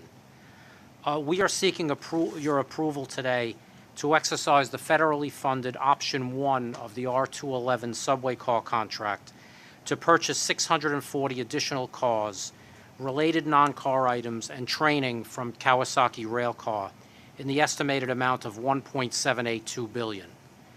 The cars will be CBTC equipped, configured in 5 car operating units, and will serve as replacements for the R46 fleet that run on the A, C, N, Q, and W lines. Like the base cars, these closed-end cars will be fully CCTV equipped. Executing this option will ensure continuous production from the base car to Option 1 cars, and delivery will take place from February 2025 through December 2026. Pricing for the option cars was established in the base contract at the time of contract award, to which an adjustment formula also established in the base, reflecting changes in labor and material cost indices, currency exchange rates, and other agreed-upon factors as applied. Any change orders issued for the base cars are also included. Negotiations for this option centered on collateralized alternate advance payments and delivery schedule. The final price of $1.782 billion was deemed fair and reasonable. The remaining actions are a 5-year, $7.1 million competitive multi-agency contract with Placer America for parts, repair services, troubleshooting, and training, and to support various maintenance of way equipment, including the sophisticated electronic systems on the track geometry cars. All 3 agencies, New York City Transit, MTA, Metro North, and Long Island Railroad, all have similarly equipped equipment. All equipment and related components were either manufactured by Placer or manufactured by others and integrated by Placer into their equipment.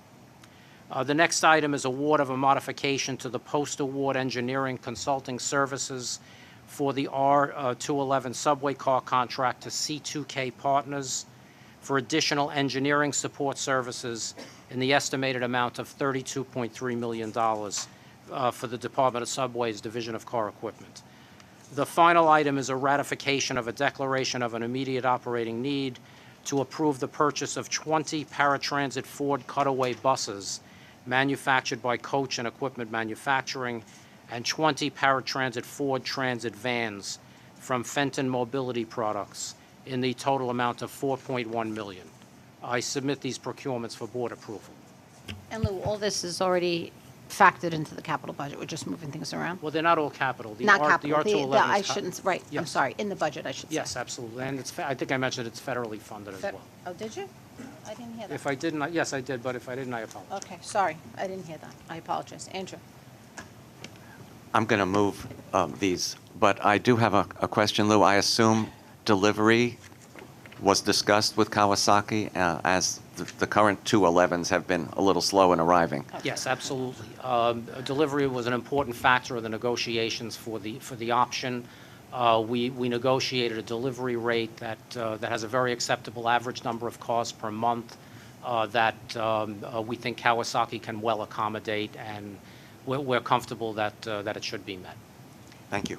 And- I'll move it. And it has continuous production as well, which is Right, I was gonna say, the and advantage what- we were trying to get. And if they don't, I don't want to say, what happens if they can't meet the schedule? Do we have any Yes, there cushion are, built in? There are liquidated damages in the Okay. contract that would apply based upon lateness per day. Okay.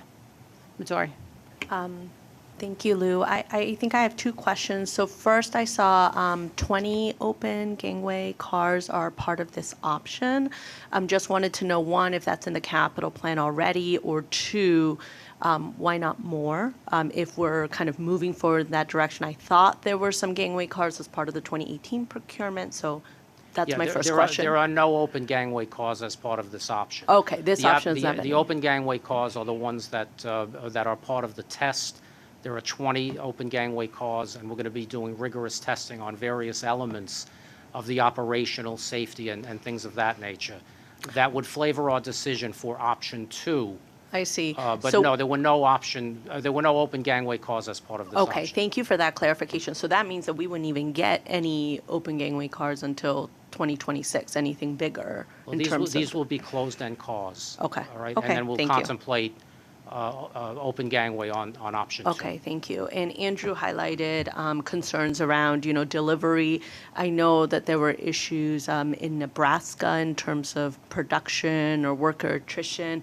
What happened in terms of the assurances that you've been given, and how comfortable is the MTA with those assurances? So a couple of things. On the base contract, we've worked very, very closely with Kawasaki, obviously in terms of the lateness to try to identify, what occurred and what's excusable, but more so in terms of working with them on an achievable schedule now for the base cars, as well as I indicated, the continuous production for the option cars. We feel very confident that Kawasaki is now in a position to achieve these delivery schedules. Rich wants to add something. Oh, sorry. Beforehand.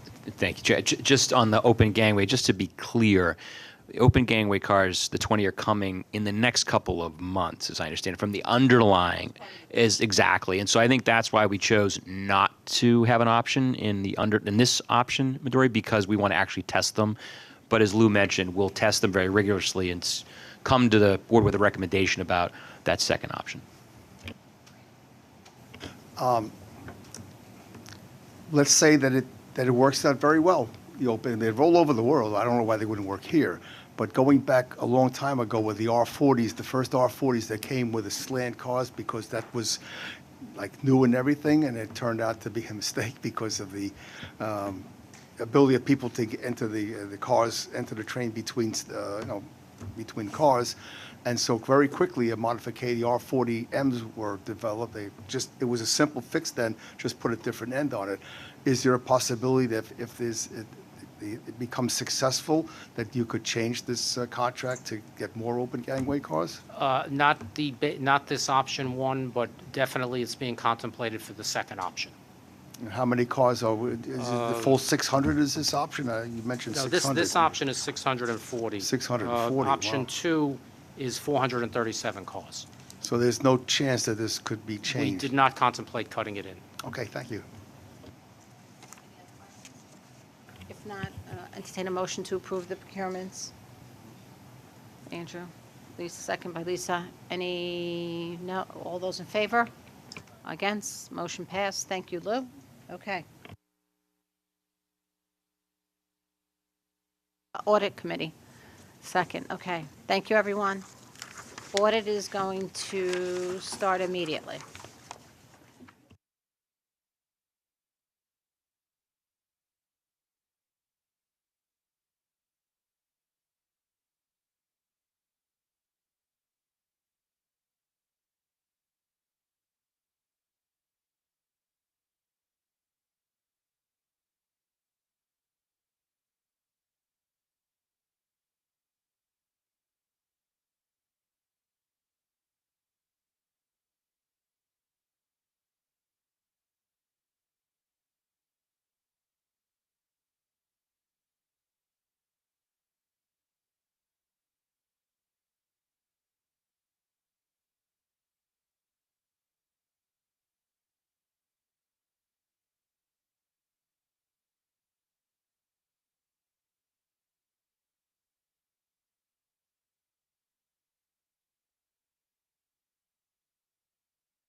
Good afternoon, everyone. I'd like to call the meeting of the Audit Committee to order, please.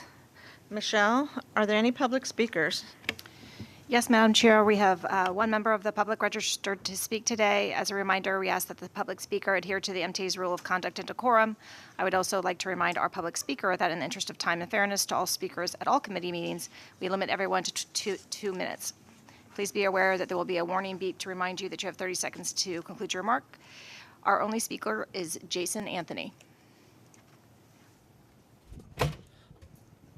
Good afternoon, Audit Committee. Good afternoon, Jason Anthony here from the ALU. Since that this is the Audit Committee, we should talk about doing audit for every single budget of every single agency, because like Bob Ferran, our beloved friend Bob Ferran, will regularly say fiscal cliff. And our friends across the Hudson already sounded the alarm regarding going against congestion pricing. And here's why. Our friends that crosses the Licking Tunnel and Holland Tunnel, they pay $16 when we cross from New York to Jersey. And us, with congestion pricing, we will have to pay up to $23. We should consider what we spend in our beloved Metropolitan Transportation Authority, better known as the MTA. When we do business trips, we should consider utilizing less our car fleet and utilizing public transportation. Let's say if we are within the 5 boroughs, we should utilize the subway. If we are in the outer boroughs, in other words, within the region, we should use the commuter rails. So I'll see you guys in finance. Thank you. This concludes our public speakers. Thank you. Next, we have the approval of the minutes for the July 25th meeting. May I have a motion? A second? Thank you. And a vote? Thank you. The minutes are approved. Michelle, are there any changes to the work plan? Thank you, Madam Chair. This is the 4th and final audit committee for 2022. There are no changes to the work plan this month. The proposed 2023 work plan is included in the committee materials for information purposes, and any proposed changes will be presented for approval at the January meeting. Thank you. Jill Strohmeyer from Deloitte is here to present the results of their review of the MTA consolidated financial statements for the second quarter of 2022. Jill? Thank you. Good afternoon. Deloitte is currently in the process of completing our quarterly review procedures of the MTA's consolidated interim financial statements as of and for the 6-month period ended June 30th, 2022. A review of the interim financial information consists primarily of analytical procedures and making inquiries of management responsible for financial and accounting matters. It is substantially less in scope than an audit, the objective of which is the expression of an opinion on the financial information. So we're not issuing an opinion on the financial statements, an audit opinion on the financial statements. But based on our reviews at this time, we are not aware of any material modifications that should be made to the interim financial statements for them to be in accordance with accounting principles generally accepted in the United States of America, or GAAP. These financial statements are consistent with prior quarters and prior year financial statements as well. I'm happy to answer any questions regarding our reviews. Great. Are there any questions? May I then have a motion to accept the second quarter 2022 MTA consolidated financial statements? Thank you. A second? Thank you. And a vote? Great. The second quarter 2022 MTA consolidated financial statements are accepted. Now, for the appointment of the external auditors. This is the first year of the new external audit contract between MTA and Deloitte that was awarded earlier this month. As part of the annual reappointment process, the committee requires the auditors to present to the committee the results of the most recent inspection of the firm that was conducted by the PCAOB, or the Public Company Accounting Oversight Board. We have a copy of the 2020 report that was issued September 2021, and Jill will briefly explain the contents. Jill? Yes. So Deloitte's latest PCAOB report is on page 149 of your materials today.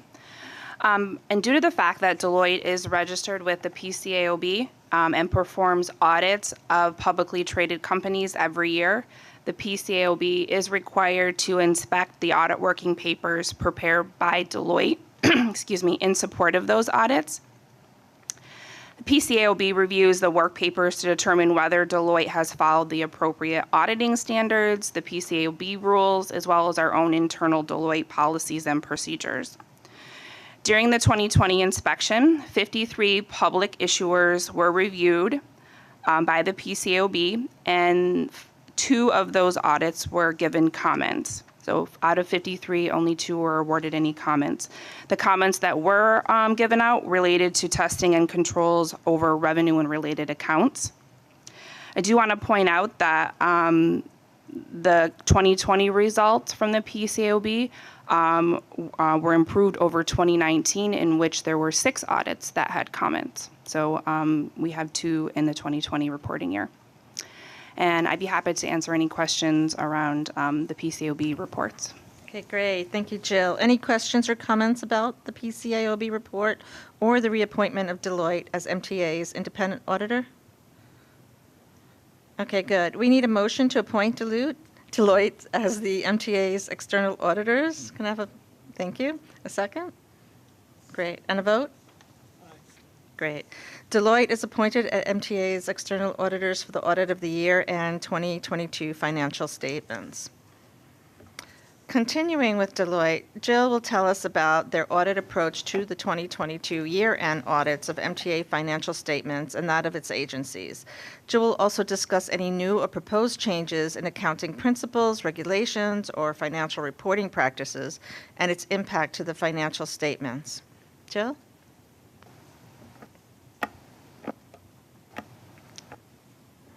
There we go. Thank you. The members of the committee should have received a separate handout on Deloitte letterhead. This is our audit work plan for the 2022 audits. It's not in your materials in the book. And I will take you through that presentation this afternoon. I want to start on page 4 of that presentation, going over Deloitte's leadership team. So in addition to myself, to my right, I have Kostas Makrakis, who's an audit managing director with Deloitte, who leads several of our agency audits here at the MTA, including MTA Bus, Metro North, and Long Island Railroad. In addition to Kostas and myself, we have a very seasoned team of Deloitte professionals serving the MTA again this year. Senior Manager Darshan Patel, who will return as our single audit compliance specialist, responsible for testing your federal award monies. We have 2 managers, John Fry and Casey Smith, who will be responsible for the audits of the employee benefit plans of the MTA. And Patricia Zarita, John Hughes, and Mike Tartaglia are our key senior managers and managers who will oversee the agency's financial statement audits. In addition to that core team, we have a number of specialists that we have on our team related to IT, information technology, OPEB, pensions, and accrued judgments and claims. And then finally, supporting Kostas and I are our advisory partner, Kevin Richards, and our second level concurring review partners, Kathleen Kendalla and Elaine Reyes. This team is, all of the team members here on page 4 have served the MTA either in a prior year or for several years, actually. Moving to page 6, page 6 talks about our risk assessment. So each year, As part of the start of our audit, Deloitte team goes through a risk assessment process to identify what areas we will be testing for the current year. The pyramid in the middle of the page, I think really does show a nice layout of where we're going to spend our time. The top of the pyramid is where we'll spend most of our time, which is management override of controls. This is our one significant risk area for the audit. It's the same significant risk we've had in prior years as well. And the reason management override is a significant risk is just due to the unique position management is in to potentially perpetuate fraud or direct a fraudulent entry to be recorded. And so for every audit that Deloitte performs, management override of controls is considered a significant risk. And we spend time testing journal entries, asking questions of management, understanding any unusual transactions that may have occurred during the year, whether or not there was any bias on the part of management in developing key estimates. Those are some of the procedures that we'll perform to address this significant risk.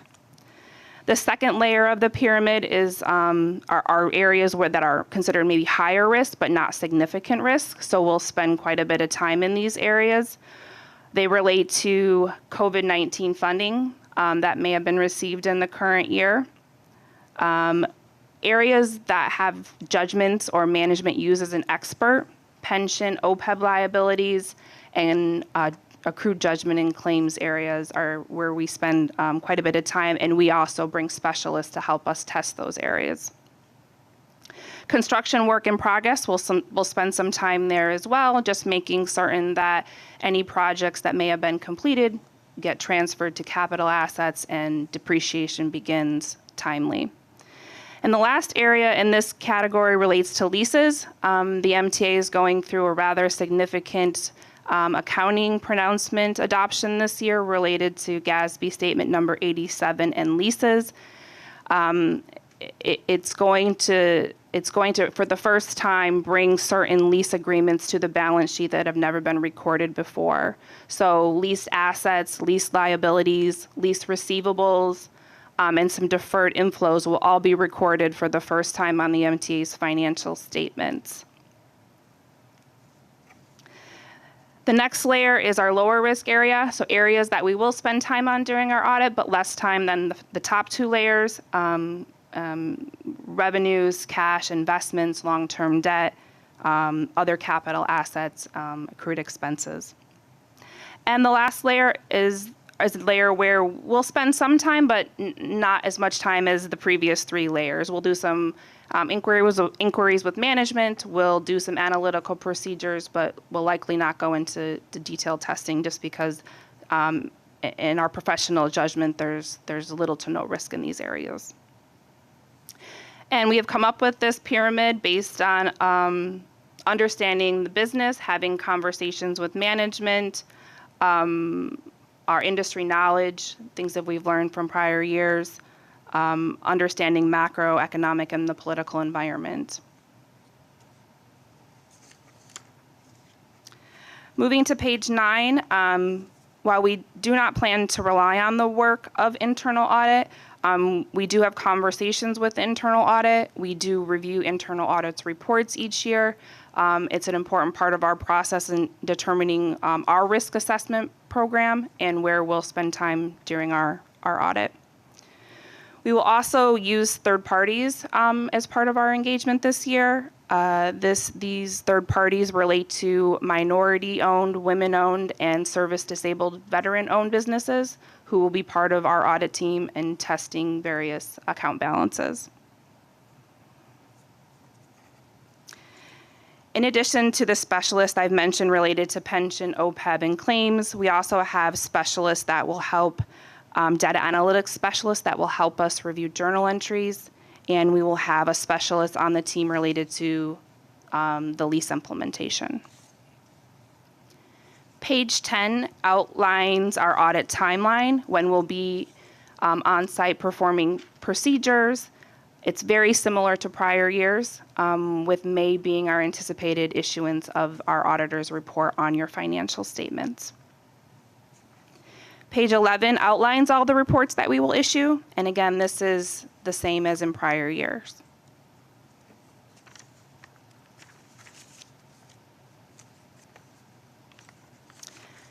And finally, page 16, under the auditing standards and government auditing standards, I do have to just provide this committee with our peer review report, our latest peer review report, which is from 2020. Grant Thornton is Deloitte's peer reviewer. Every 3 years, Grant comes in and reviews audits of private companies. So in my earlier presentation, I spoke about publicly traded companies and the PCAOB. Grant Thornton comes in and reviews Deloitte's private companies, and this report was a result of that review, and I'm pleased to present that Deloitte received the highest rating of pass. And one more note on that, and Grant Thornton will be in this year to do their next review of Deloitte's private company audits, and that report should be issued probably within the next year. And that concludes my prepared remarks on our 2022 audit plan. I'd be happy to answer any questions. That was great, Jill. Thank you. Are there any questions? One that I'm not sure, I may, since accounting is not my thing, but when you were going over the pyramid and we were speaking about management and override of controls, wouldn't accounts payable and expenses also fall under that? Because I see that's on tier 3, the yellow versus up on top.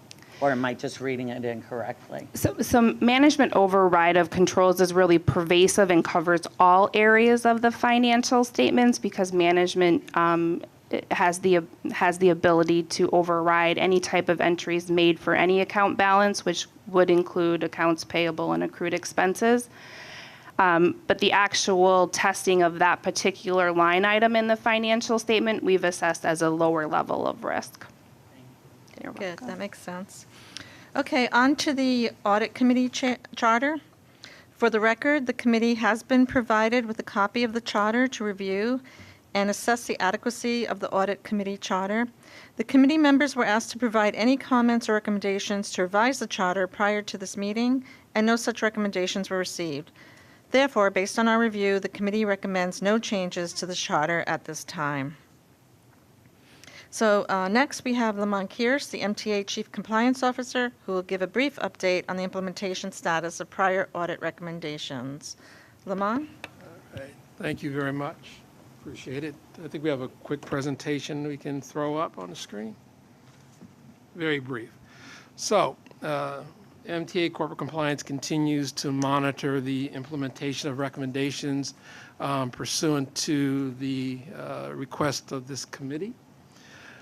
The actual presentation is in your book since it's not on the screen, so I'll run through it very quickly. We are monitoring the trending closures by quarter. We did notice in the third quarter of 2022 that there was a slight decline in the number of remediation plans that were closed. At this point, we're not overly concerned. It does seem to be a bit of a blip, but if that trend continues, we will definitely bring that to the attention of this committee. We've noticed that we have, in terms of remediation plans, we have 124 remediation plans that the agencies and their various departments have indicated that they have implemented and are awaiting approval on the closure of those remediation plans by compliance and audit services.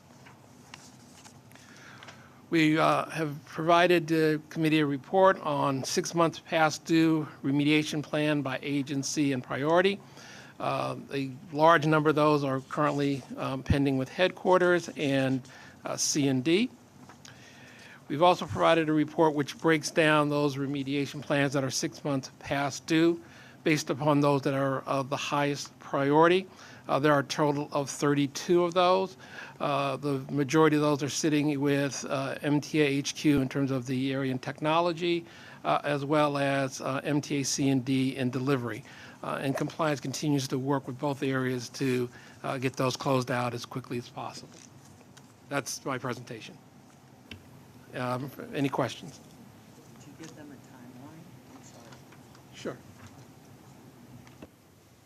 Thank you, Lamont. Yeah, any Thank you. questions? You have I questions? think there was. Keep forgetting to use this thing. For the ones that are over 6 months and 32 of them on the high priority, is there like a timeline that you give them a set date to complete it? Well, that means they're already past the date. So we're reporting on those that are already past due. So those 32 are past due the date that they were supposed to be implemented. So now what? What happens with that? I mean, So we work with them. We work with audit services to try to get them implemented. We provide them with, I don't want to call it encouragement that we will bring these issues to this committee. And we will provide the committee with a report on those that are continually past due. But some of these issues, and again, there's a variety of reasons. I don't want to just say they're not doing it because that wouldn't be fair. Some of it was impacted by transformation, and that needs to be addressed. Some of these are technology issues that are frankly, things have changed, right? You implement the recommendation today, things have changed. And I know Michelle's group often goes back and does a new audit when things have changed to kind of bring things up to date. So there is a process by which we are continually working with them. Our role is to kind of be an assistant, but with a very strong, gentle hand. So just more specifically, so for every internal audit and every internal audit recommendation, the auditors work with management to determine when it can be implemented. So we don't just have an arbitrary date. The date is at the time of the audit report being issued when management believes they'll be able to implement that recommendation. What we saw particularly during COVID, there were a lot of things that were put on hold, just from logistical standpoint and where we had people and where we had our efforts. So we're a little bit management's a little bit behind right now in implementing some of the recommendations. But for every recommendation, we will relook at it to make sure that it still makes sense. Is it still applicable? Like we just went through transformation, bodies have moved around, and so we make sure the recommendations don't just go away. They follow the appropriate party who's responsible now.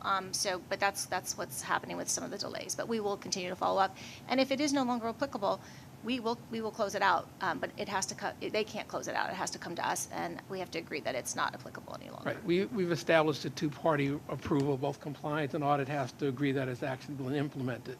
But on the front end, we also always remind the departments, be reasonable and honest in your expectation about when this can be implemented when you're working with audit.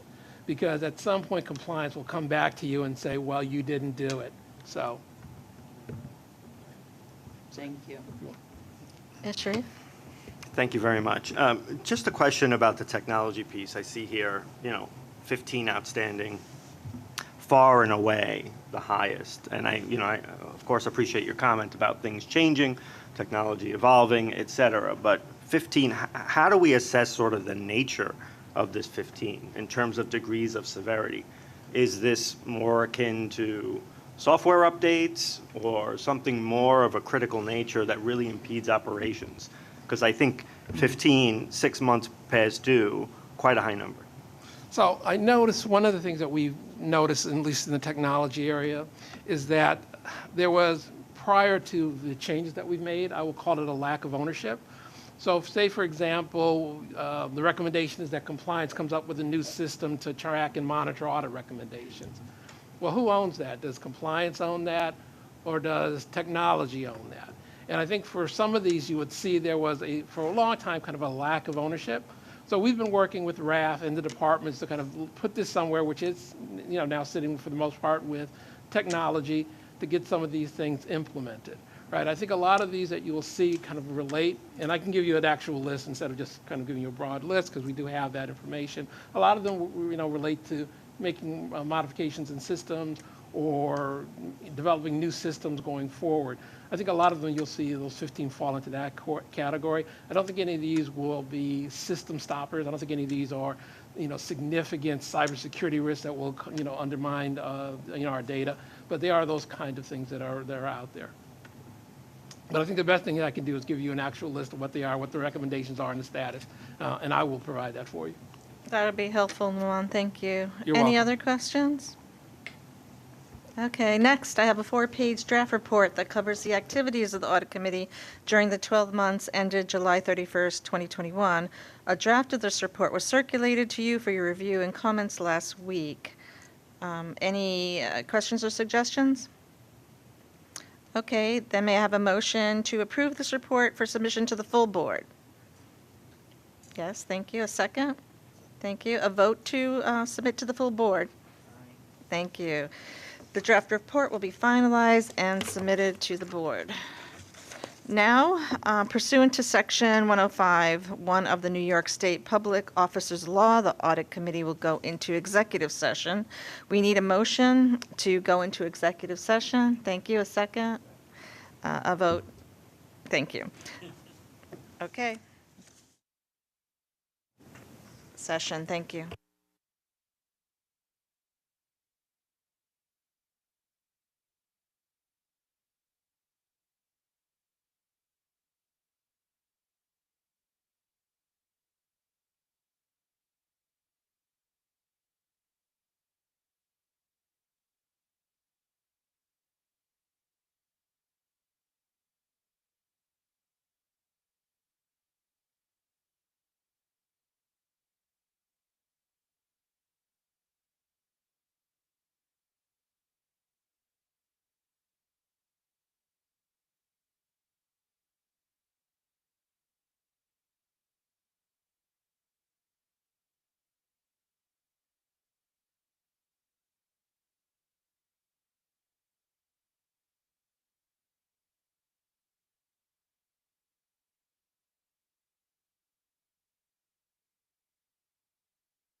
Received a briefing during executive session from MTA IT on the security of sensitive data in accordance with New York State Public Officers Law.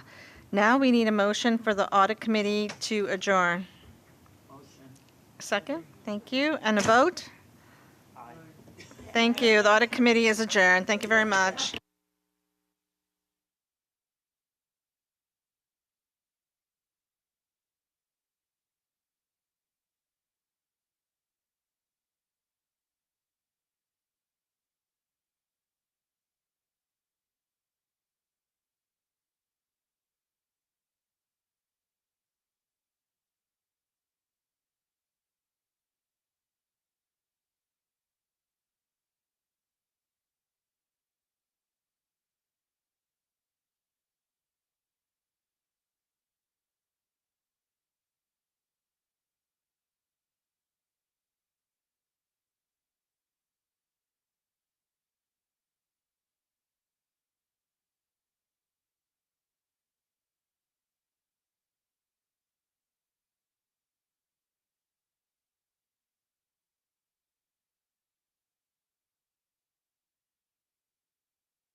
Advice of the Deputy CFO, we have a quorum, so call this meeting to order.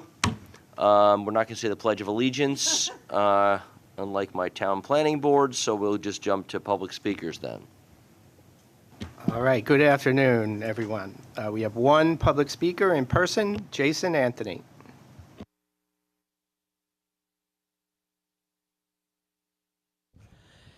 Hey Neil, hey Mark, and hello everybody from the Finance Committee. Like I said earlier before, already New Jersey elected officials, they already sounded the alarm that they are against congestion pricing. This is no surprise to us here in the east of Hudson, but we should do something to avoid another fiscal cliff. Because, of course, we don't want to pay no more. We don't want another fare and toll increase. I am sure that Neil Zuckerman and his constituents up north don't want no more fare increase. I don't want to pay more when I'm traveling. And the government reported that the Gateway Tunnel will not be fixed until, guess what, folks? Until 2038. That's way too long, folks. We need a solution if we want, and we need it now. But guess what, folks? People in Florida will communicate for 3 long weeks. But us in the Northeast, that we're so congested and we need to travel, we need a solution now. But paying $23, that's draining us our pockets. So we need to think outside of the box. So we need to get an agreement with Governor Hochul and Governor Murphy, and we need to get involved with the Port Authority. So let's get our brains to work. I'll see you guys in CPOC. Mark, is that the end of? That concludes the speakers. Okay, great, thank you. Generally, we don't respond to individual comments, but I think it's worthwhile, since one of my colleagues mentioned this earlier, just for the purposes of repetition, just so everyone I know this board understands this, but for the public, I know there's obviously many members of the public here in attendance in the back, but maybe they're in the digital land. The congestion pricing is meant to will go solely and only to the capital program. It is not tied to our operating budget. And Andrew and I were discussing this earlier, just that very basic notion that those of us who look at P&Ls understand, but most people, and I've been doing this for a long time with my clients, most people in companies don't get the difference between money spent on capital and infrastructure and things for operating expense. And so it's a very, very important distinction. Money is not necessarily fungible. So worth keeping top of mind. Okay, you have the minutes from September's meeting. Can I have a motion to approve those minutes? Neil? Yeah, we're gonna approve it. Okay. We're gonna move it. We're gonna second it. We'll take comments and questions, then we'll vote. That's the Roberts rules on it. Motion? Second. Second. Comments, questions, deletions, edits, corrections. Sure. On page 8, under new executive summary, it says that is intended to convey when it should be convey. Okay, I'm not sure anyone is. Is anyone tracking that? I read pages in that. Jesus, you are back to the utility player, I guess. Yes, you continue in the base. She does it all. She is the utility player. All right, well done. All right. Hurry up, because she's got to drive a train in a little bit. She's punching her union card, I guess. All right, very good. Okay, with that change, all in favor say aye. Aye. Opposed, abstentions. Thank you. All right, Mark, Budget Watch, please. Yes, thank you. Committee members, you should have received Budget Watch distributed today. It's also was in the exhibit book and on mta.info. The results that I will review with you today are results, operating results through the end of September. And also we have information on subsidies through October. So if you look at the top of Budget Watch, that table, which is a nice snapshot of the big picture, again, you see that we're comparing our results versus the mid-year forecast. And it shows that as of the end of that month of September, we had a operating surplus of $675 million. And all four of those categories were showing positive, favorable results. The primary drivers of what you're seeing were operating expenses, which were $400 million favorable versus the forecast. Subsidy receipts, $137 million above the forecast. In addition, operating revenues were above the forecast by $67 million, and debt service, $71 million. So let me just briefly speak to some of those numbers in detail, in a little greater detail. And starting with fare box and toll revenue, I usually start with that. And remember, what we're doing now is we're comparing against the mid-year forecast, which reflected the revised McKinsey projections for ridership for the year. So during the month of September alone, fare box revenue was $39 million better than the forecast. And year-to-date, through the end of that month, the third quarter, it was $136 million favorable. It's important to point out that the vast majority of that favorable result is due to higher average fares per passenger rather than pure ridership, and that's particularly true at New York City Transit. Toll revenues continue to be strong, and through the end of September, they were $7 million better than the forecast. On the expense side of the house, I mentioned that we were $400 million favorable to the forecast. 77 million of that was related to labor-related expenses. On the positive side, we had payroll savings related to vacancies that exist, budgeted vacancies that exist in the budget. And that was partially offset by overtime expenses, which have exceeded budget by about $176 million, which was primarily related to, again, vacancy absentee coverage at New York City Transit. I mentioned earlier, non-labor expenses were also significantly favorable, mostly due to timing of payments, and we continue to monitor that as the year goes on. Regarding subsidies, through October, the subsidies were $108 million favorable. The primary driver of that is real estate transaction taxes, which continue to show strength.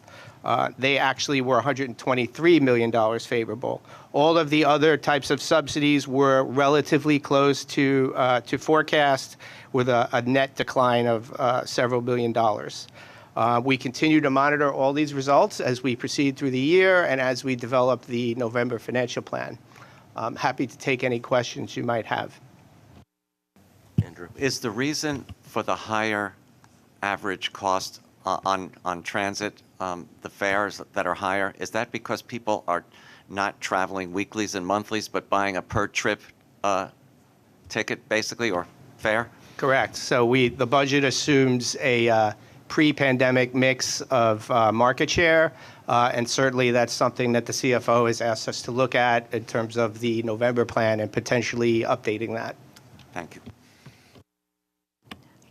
Mark, what's a budgeted vacancy? So at the beginning of the year, when the MTA board approves a budget, Right. It approves each agency and its departments with certain budgeted levels authorized to fill. Headcount, right. And typically, if a position is not filled for a variety of reasons, could be attrition or a hiring plan, that's what a budgeted vacancy would be.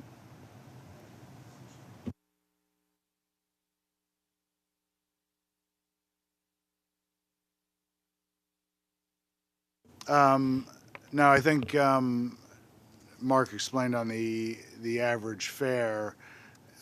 Again, we're looking at, is it just kind of in a post-pandemic world, people are a lot less sure about how many days they're working and so forth. So I think what we're doing for the 2023 budget is reflecting, trying to update the assumption and assuming maybe that higher market share with the single trip tickets will continue on at a higher level in 23, and we'll just see. So I think we'll see some of that we're trying to not have every month that we're reporting, oh, we're way off on our assumed average fare, so we're going to take some of our recent experience into account. But whether that's a long-term trend or once, people get back to a routine, they start going back to the 7-day and 30-day, we just kind of have to see. Again, I think as we get closer to Omni on everybody, you'll have the fare capping that you'll have to take into consideration. Exactly. And the other thing on the positive results, which we're happy about, again, the ridership numbers, if you back out the impact from the average fare, we're almost right on that kind of reforecast midpoint, a tiny bit above, but almost all the additional revenue is coming from the mix of tickets, not the number of trips.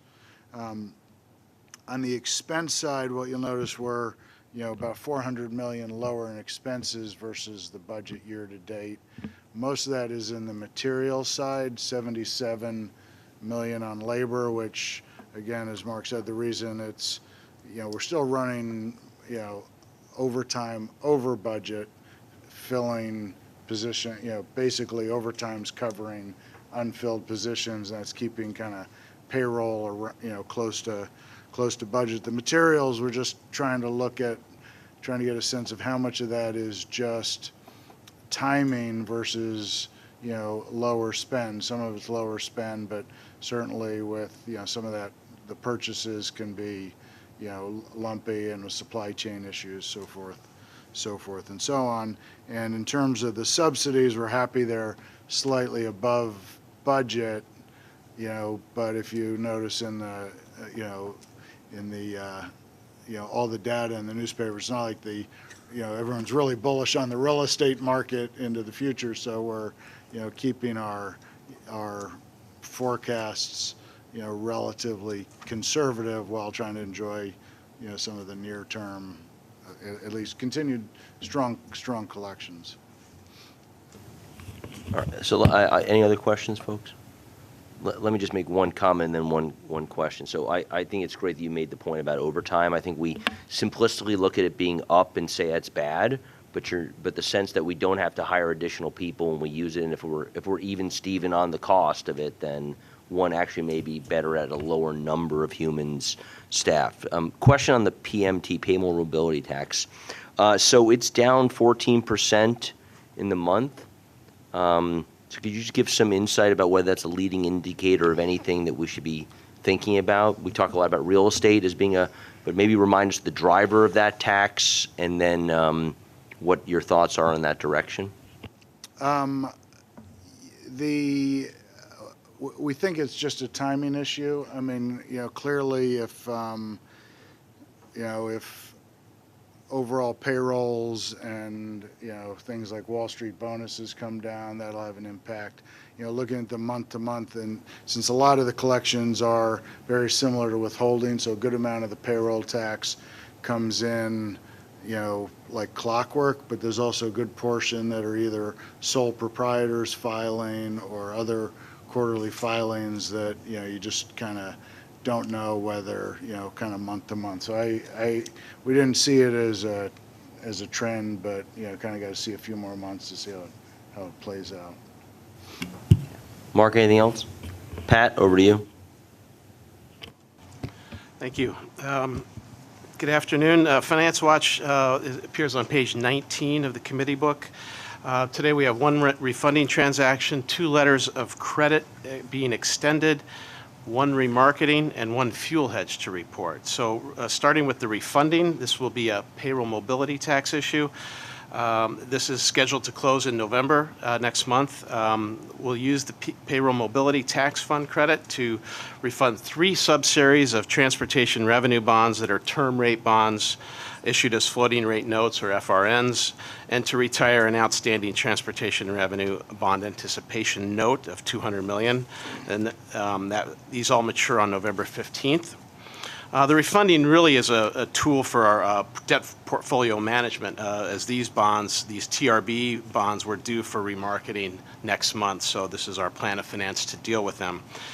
In addition to that, we have 2 letters of credit amounting to just under 130 million for continued remarketing of existing variable rate bonds with PNC Bank National Association. We'll extend that agreement with PNC Bank for 3 years.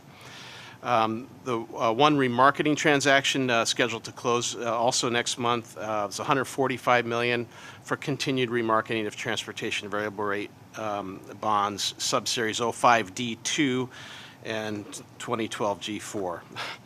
So, both of these series of bonds will be supported by a bank letter of credit from BMO. Harris Bank and they'll be the liquidity provider to provide letters of credit for both of those subseries. And then lastly, September fuel hedge was laid on, and that came 2.8 million gallons of ULSD at a cost of $2.68 per gallon. That was executed just at the end of September. That completes Finance Watch. I'm happy to take any questions on what I reported. Questions? All right, hearing none, I'm going to read the list of information items that are in your book that you can ask all kinds of questions on. So we've got the unchanged budget and financial plan that was presented in July, just for your reference and for the public's reference. Obviously, there'll be a chance when we see the November plan later on. Second is the draft of the MTA financial statement for the second quarter of 2022. And the third is the annual review of our derivative portfolio. Okay, page 31 to 36 for those of you who like to play the derivatives market.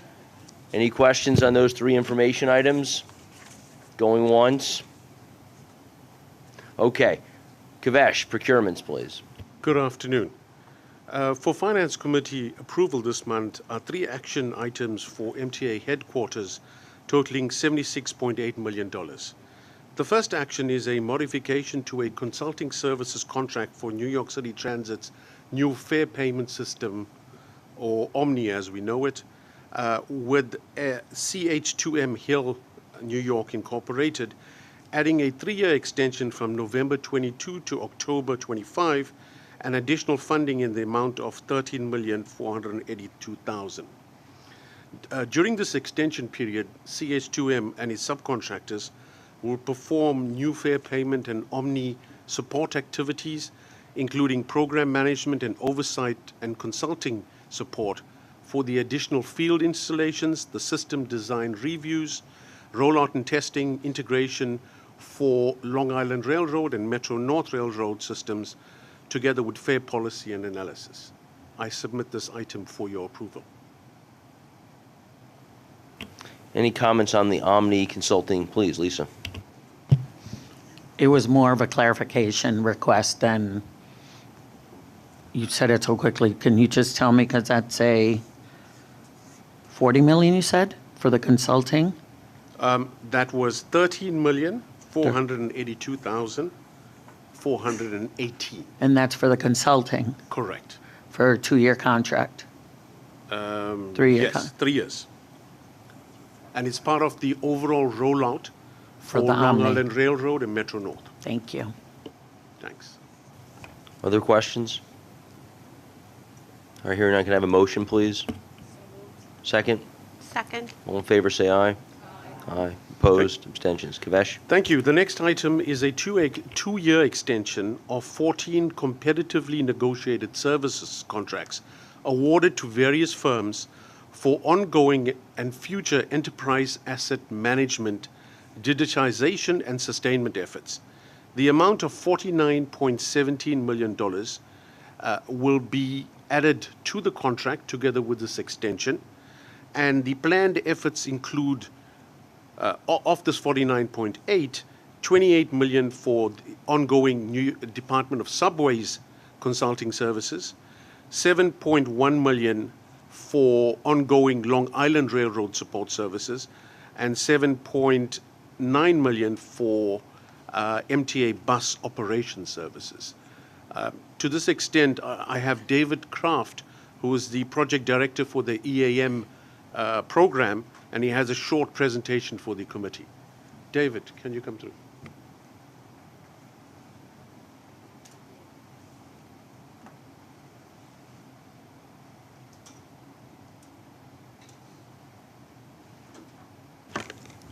Hi, everyone.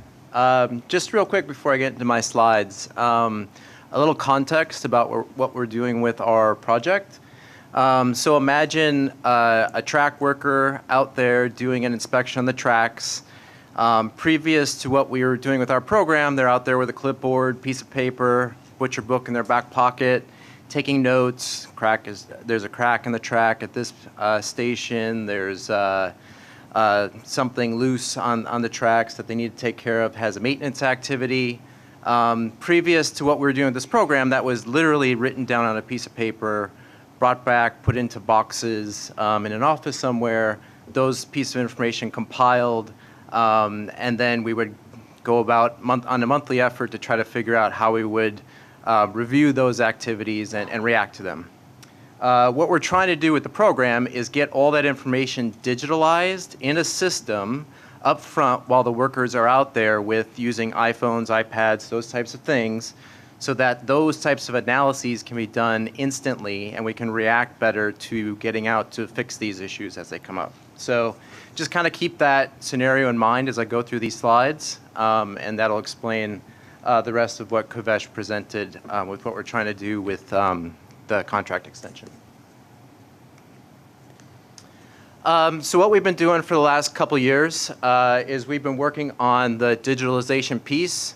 As everyone knows here, we have $1 trillion of assets at the MTA, 70,000 employees. It's a big effort to get everyone that's in the maintenance and operations department up to speed with what we're trying to do and into the system. So what we've been doing for the last several years is taking all the information that's happening on those pieces of paper that I was describing before and getting them into a common information system. So a lot of progress has been made across the board, in particular with our subways team and our Long Island Railroad team, which is this contract extension request is very much focused on their work. In addition to that, just because the information is starting to be digitalized, we need to make sure that those efforts don't go to waste going forward. So what we want to make sure we do with the program is make sure the investment we've made to date is sustainable and can be continuously improved going forward. So if you think back to where we started from several years ago, we were using essentially technology that was used in the 1970s, 1980s. So we want to make sure that as we get up to speed in the 2000s here, 2022 as we sit today, that we are able to take that investment, continuously improve it over time so we don't slide back behind the times. Things like artificial intelligence, sensors, more real-time information. We need to start thinking about those things. We're not there yet, but we need to start setting the foundation to be able to do that. So we're at that point where we're able to get caught up with the work we've done to date. What I've highlighted here on this slide is really the analytics piece, which I think is the most important part of, and kind of from my perspective, the exciting part of where we're at with the program. Now that we have a good chunk of data into the system, we want to start using that data to start making better decisions on a day-to-day basis. And what does that mean? It really means supporting what we're trying to do with the chair's initiatives, the strategic objectives of the organization, helping deliver better service. So understanding if we can reduce failures, we can deliver better service to our customers. And it's helping appeal for the customer. So as you think about failures on elevators, escalators, when they're not working, we can't get people on those assets that need to use them. So we need to reduce the number of errors that are happening on those assets to have better appeal for our customers. And then finally help the financial stability of the organization. So we've been working with the finance teams to understand how we can help support what the organization is going through financially, and we can help by providing that data across the board with other functions at the MTA to help tackle what we have coming up in a couple years from now. The last piece on there, which I didn't mention, and we are very much working with our partners in C&D. When you think what we're trying to do with the program, we're very focused on the maintenance and operations piece, but there is a back half of that life cycle when you think of an asset, when it's put into place, it's used, maintained, operated. Large replacements happen through our C&D team, and we're working with them to make sure we provide them information they need to build a capital plan. And on the back end, when they're done delivering the new projects, we can take that information into that system so that we have the most up-to-date information. Think of things like warranties, so that we know if we can get parts replaced without having to pay for them, those kinds of things. So a few examples of progress to date. This is a view of a mobile device that's being used in the field and some dashboards that we can do with that. We have visualization of track geometry that we have in Metro North. A similar thing, a visualization of asset conditions within subways. This means nothing to me, but it means a lot to a track engineer. This is our track engineering software. With this, we can really understand where things are happening with our track assets. And once they hit certain thresholds that are above what we would like to maintain, they can automatically push into the system so that we get a worker out there to inspect or actually do work on it. And just a few statistics. We have about 69% of the folks that we think need to be in the system in as of now. About 67% of the people using mobile devices are using them today. Almost 4 million inspections, 1.2 assets registered, and number of work orders in the whole system. So that's above and beyond the inspections, the whole work orders in the system. That's up to 6.7 million. And it continues to grow on a daily basis. So we really feel like the investments we've made to date have really made a difference. If you look at, I know maybe the picture's a little hard to see, but the visual at the top is literally a joint switch inspection. Used to happen on carbon copy paper. The white one would go here, the yellow one would go over there, several different places. That's now been digitalized. You can see that on the mobile device to the right there. You can see the various papers that on the bottom that we had in the past.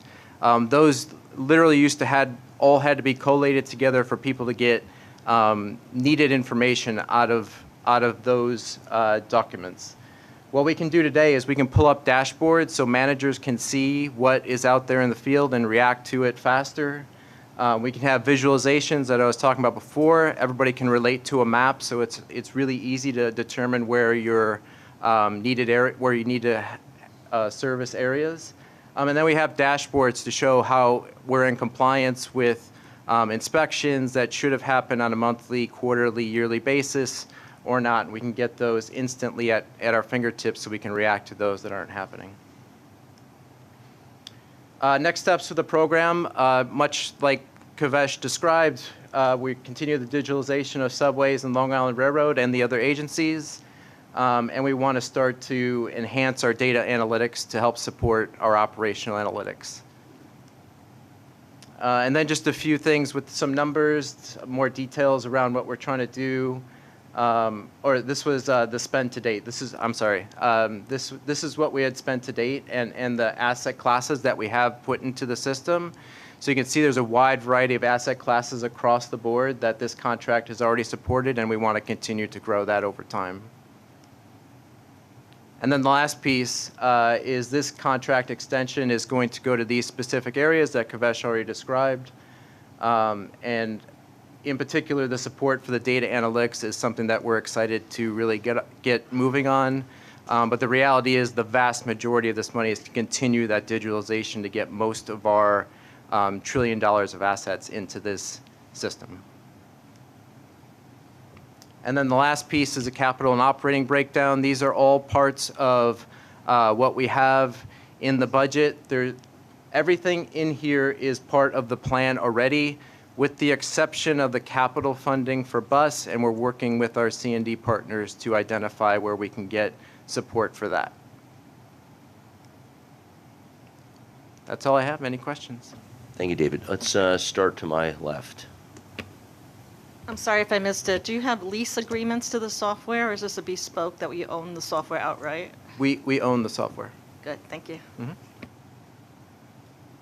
Blanca, please. Thank you, Mr. Chair. Quick question, and maybe I missed it as well. On your spend-to-date chart, I did not see Metro North. Correct. Can you just clarify? So there's 2 contracts that we work with. This one is the number is 15133, and that's specific to the agencies I had up there. There is a 15135 contract that Metro North is on. Thank you. Yep. Lisa, please. It's the same reaction I had before, 6 million work orders. Correct. How are those going to be addressed? Because I imagine more work orders appear on a daily basis. That's open and closed. They're not all open. Oh, so okay. That's in the system. Yeah. Perfect. So maybe we can do both next time. I'm Sure. saying. Yes. Thank yes. you. Yes. Okay, other questions? You want to say, go ahead, please. Yeah, just, one comment, and David talked a little bit about fiscal stability or whatever, and so part of this is really, this data is really important for us to look at all our maintenance practices, which we're looking at now, and how can we do things, at a lower cost and bring down some of our expense budget. And so with the work that we're doing internally, you really do need the data to make good decisions about, is this maintenance cycle any better than this one, or can we go to, something that's lower cost, or where's the risk in the system relative? So if you don't have all this stuff digitized and you can't analyze the data, then you're just trying to make decisions based on, folklore and everything else like that. So it's which usually is not, you don't really get good input on it. So the data is really important and kind of driving, when we talk about why is it, financial stability, it's because we got to drive down the costs, which maintenance, as you know, we spend a huge amount in the maintenance budget, and, we need to be as smart as we can on it. Okay, anyone else? So just briefly, look, I appreciate the write-up. Great presentation, David. Appreciate the write-up that you acknowledge that when this 3-year period is up, you're going to relet this contract for whatever else. Clearly, as our CFO stated, this is not just about spending money, it's about reducing cost over time. So maybe as you build the next plan of this, you can show how much you've saved the MTA by having this data, which would be a great way of justifying the expense. Let's just take a motion on this one, and we'll close this one out. Motion to approve. Thank you, David. Second. Haida, all in favor say aye. Aye, opposed, abstentions. Thank you. All right, Kavesh, the last one, please. Thank you. The final action is a 3-year extension of an existing services contract with Scheid and Bachmann fare collection systems to continue comprehensive maintenance and support services to Metro North Railroad and Long Island Railroad's ticketing, selling systems, and equipment. This extension includes the additional funds for $14,092,000 will be added to this contract. This extension is from January 23 to December 25 and is necessary to align these services with the current Omni and or new fare payment system rollout and schedule, which will ultimately eliminate the need for these maintenance services. I submit this item for your approval. Questions on that? Yeah, please, Lisa. I'm just curious, we're talking about all the consultants and everything. Do we know how many of all these consultants and subcontractors we're hiring are minority owned? So I don't have a definitive answer to you for that, but we have certain requirements that we work very closely with our diversity group led by Michael Garner. And we, in most instances, we have subcontracting requirements for MWBE suppliers, ranging anything from 15 up to 20, even up to 35%. And all of that, Commissioner, rolls up into the reporting that we have coming out of our diversity program. And it was reported, I think, last month that in terms of that target, we have exceeded the target of 30% and are close to 31.5% annually, and the authority is being reported as the leading authority in that respect. Thank you. Thank you. Any other questions on this one? Okay, motion approved the Scheid and Bachman Fair Collection extension. Thank you, Lisa. Second. Second, any comments, questions? All in favor say aye. Aye. Opposed? Abstentions? Motion passes. Kavesh, do you want to tour us through the other information Yes. items? Thank you. So, Chair, very quickly, there are no items for Metro North and Long Island Railroad this month. There are 5 information items that are in the finance package that were for New York City Transit, and those items were approved at the New York City Transit Committee this morning. Of particular mention, which I've mentioned has been approved, is relating to the exercising of a federally funded option 1 of the R211 contract to purchase an additional 640 new subway cars from Kawasaki Rail Company in the estimated amount of $1.782 billion. The cars will be CBTC equipped, configured in 5 car operating units, and will serve as replacements for the R46 fleet that run on the A, C, N, Q, and W lines. And like the base cars, these closed-end cars will be fully CCTV equipped. And executing this option will ensure continuous production for the R211 fleet from the base car onto the option, as well as delivery will take place from February 25 through to December 26. Thank you, Chair. All right, I'm sure we don't want to continue that conversation that was already had very ably under Hada's leadership at the Transit Committee. David Florio, real estate, please, sir. Yes, sir. Mr. Chairman, real estate has 5 action items for consideration and approval. There are 4 items for MTA Metro North Railroad. The first is a license agreement with Laz Parking for the continued operation of commuter parking facilities at various Metro North stations. The second is a license with the town of East Fishkill for a pedestrian trail in Hopewell Junction, New York. The third is a release of a repurchase right for a portion of the Village of Croton-on-Hudson's commuter parking facility. And the fourth item is a mutual termination of our lease for the Scarsdale Station building with the Village of Scarsdale. The fifth and final item is for the MTA Long Island Railroad, and it is a license agreement with Rashida Patel for retail space at the Jamaica Station building. There are also 4 information items, Mr. Chairman, and I'm happy to answer any questions regarding any of the foregoing. Okay, a number of real estate items there. Any questions on them? We went over them extensively in transit. Okay, well, we got to approve them here in finance, Yes, so. yes, I make a motion. Yeah, no comments, no questions? All right. Hayden makes a motion, second, Lisa. All in favor say aye. Aye. Opposed, abstentions? Thank you very much, David.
Good afternoon. I just on my way back from a meeting about an issue that concerns all of us, which is the experience of our Asian American Pacific Islander community in the mass transit system, making sure that they feel safe and welcome, and got to meet with a mess of groups representing that community. Really important. 17% of our mass transit riders, and since COVID, it started a couple of years ago, they've obviously felt an upsurge of issues, of experiences that are impacting on their feelings of safety. In addition to what the governor and the mayor are doing, we need to focus on making sure we do some education and some outreach on those issues as well, for everybody's sake. I thank Sharif Solomon, who stood ready to occupy the chair. The Vice Chair of the Capital Program Committee, ladies and gentlemen, Mr. Sharif Solomon, thank you. I'm going to call the October meeting of the Capital Program Committee to order. Do we have members of the public who are willing to speak? Good afternoon, King. Mr. Chairman. We have 2 members of the public registered to speak today. We have one in person and one virtual. Great. As a reminder, we ask that all public speakers adhere to the MTA's rules of conduct and decorum.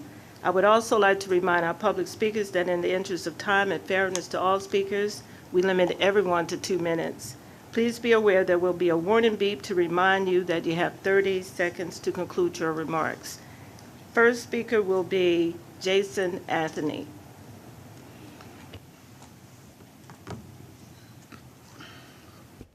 Hey, Jano. Hey, Jamie. Jason Anthony here for the last meeting of the day. Let's do Omni, like our beloved friend Al Portray, who is enjoying his retirement. It's Omni time. I love to see the Omni readers. And I was at Penn Station this past weekend helping tourists that were European. It's good to have Omni signage in multiple languages. Encourage them in multiple languages, of course, the benefits of utilizing Omni. Because our visitors don't know that we have Omni. But it is good to see updates. Recently, I was in Philadelphia. They're doing upgrades to their tap and go system. We should have to our commuter rails something similar to SEPTA's commuter rail, Sunrail in Orlando, Florida, and LA. But I would love to see Omni to those who are benefiting from the Fairfares program and the mobile app, and integrate it to Apple Pay, Google Pay, and others. And I would love to see finally the Omni vending machines in our 472 subway stations. And I'll see you guys on Wednesday morning. Thank you. Our final speaker is Andy Pollock. Okay, can you guys hear me? Yes, we can. Thank you, Jano. All right, so good afternoon, everyone. A couple of things. Number one, it seems the Omni rollout is starting to come together for the reduced fare customers. This is excellent news. And I did see on the Omni website that it looks like by the end of this year, the reduced fare Omni cards will be available. So I can't wait to get my hands on one. I've been waiting a very long time for this moment. Okay, the main reason why I wanted to talk to Chair Lieber this afternoon was about QueensLink. So the QueensLink project, I feel, should be supported by Mayor Adams, given that a lot of people in Queens, and especially yours truly, have dealt with the hardships and the inconvenience of dealing with the overcrowded Q52, Q53 select bus. I think this is going to save a lot of people time throughout the central corridor of Woodhaven Boulevard in Queens. And again, I really wish the mayor would support this project. And there is one more thing I want to discuss regarding Grand Central Madison. So hopefully most of you have seen the newspaper articles in Newsday and Daily News. In Newsday, they mentioned that there may not be a significant increase in service, according to a Newsday Watchdog article that was published yesterday. And in this morning's Daily News, they claimed that a project in Sunnyside was shortchanged because of Grand Central. So when it's time to negotiate the capital budget for 2024, sometime next year, we need to discuss that Sunnyside project, because I think it'll save a lot of people time in Sunnyside, Long Island City, trying to get into Midtown Manhattan. So that's pretty much it, Jano. Thank you for letting me speak this afternoon, and I expect to speak to the committees again in November. Thank you. Mr. Chairman, that concludes the public comment session. Thank you, Ms. King. And copies of the September Capital Program Committee minutes have been distributed and are available on the website. Any changes or comments at this time? Hearing none, may I have a motion to approve? Second? Thank you. All in favor? Aye. The minutes are approved. Brian, are there any changes to the committee work plan? Mr. Chairman, there are no changes to the committee work plan. Thank you. May I turn it over now to Jamie Torres Springer for the President's update? Thank you, Chair. Good afternoon, everyone. Just get our slides going here. Good to be back with the Capital Program Committee this month. Few updates for you. Of course, on October 3rd, we opened the Long Island Railroad third track, commissioning the last block of the track itself. We'll hear more about that from my colleague Mark Roche at the full board on Wednesday. It's a huge accomplishment for MTA Construction and Development, really the signature project so far that C&D was created in order to deliver in an on-time and under-budget fashion. And we're very proud of it, and we'll hear more about that on Wednesday. A few days later, we opened the Elmont UBS Arena station, the westbound portion of the station. This was a great celebration, great moment, enabled by Third Track, but also a public-private partnership with New York Arena Partners, which is the consortium of the Oak Group, New York Islanders, and Jeff Wilpon, who paid for 90% of this station.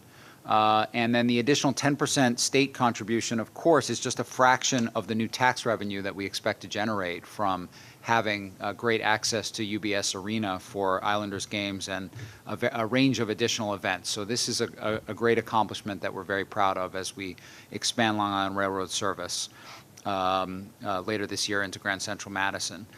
More than 200 people joined us for a jobs event that we held in East Harlem last week in partnership with the Building and Construction Trades Council. This was to create awareness about opportunities to work on the range of projects in our $55 billion capital program, but in particular, two projects that will be built in East Harlem in the coming years: the Park Avenue Viaduct project, which we expect to award a contract for this year, and of course the Second Avenue Subway project, which we're working diligently with our partners at the federal government to get into a full funding grant agreement so that we can proceed with the project. Great job opportunities for East Harlemites, and it was great to have that turnout. I want to note that, and we'll talk about this in some future board meeting, the opportunity to require and encourage local hiring is now enabled by policy changes that the federal government has made recently within the Biden administration. And so for Park Avenue Viaduct, other projects will be able to support additional local hiring. And also we're working hard on pre-apprenticeship opportunities so that we have a pipeline for folks that are hired locally right into apprenticeships, jobs on those projects, which is a great opportunity. It all fits together as we ensure that the economic and workforce development benefits of our capital program are secured. At last month's board meeting, I talked about the importance of our core infrastructure and the need to constantly renew it to meet new challenges. With the 10th anniversary of Superstorm Sandy coming up in a couple of days, it's a moment to reflect on the resiliency needs our system faces and the work that we've done to address it. As the MTA picked up the pieces from Superstorm Sandy 10 years ago, it was clear that massive investments would be needed, not just to restore damaged assets, but to systematically upgrade our resiliency across our system.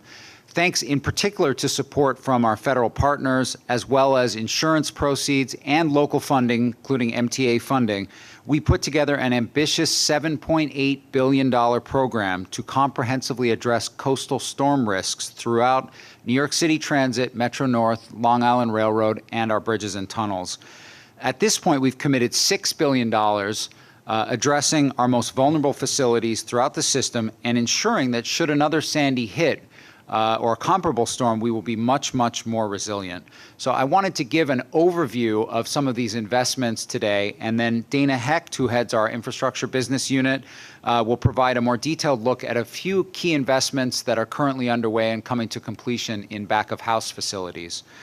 Within the subway system, restoring our under-river tunnels and making them more resilient was a top priority.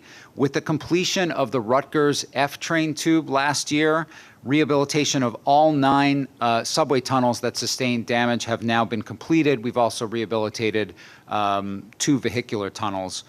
Additional work, and this is a key point, we're not just going in and recovering and putting back what was there, but taking the opportunity to do additional work in strategic ways. So additional work during the rehabilitations, of course, included replacement and upgrade of many other components, including cables, tracks, signals, backup power, pumping capacity, and improving communications throughout those tunnels, as we've seen before. So those 9 tunnels have been completed.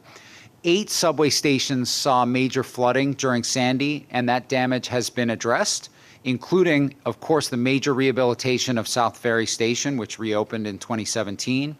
But we've taken a wider lens to comprehensively protect each of the 31 subway stations that fall within the Category 2 hurricane flood zone. With over 3,500 street-level openings now protected, the type of inundation that we experienced during Sandy would be prevented at those stations in a similar storm. Retrofitting a 100-year-old system that was not designed to be waterproof or dry flood proofed in particular is an incredible challenge, but one that we've met through a variety of solutions, as you can see, ensuring that we can both keep the water out and then to the extent that there are failures and water does get in, that we're able to waterproof the key facilities that are in there. While some of the most dramatic images of Sandy were in our stations and tunnels, our back-of-house facilities were also hit hard. Our yards, depots, substations, pump rooms have also needed substantial rehabilitation and protection against future events.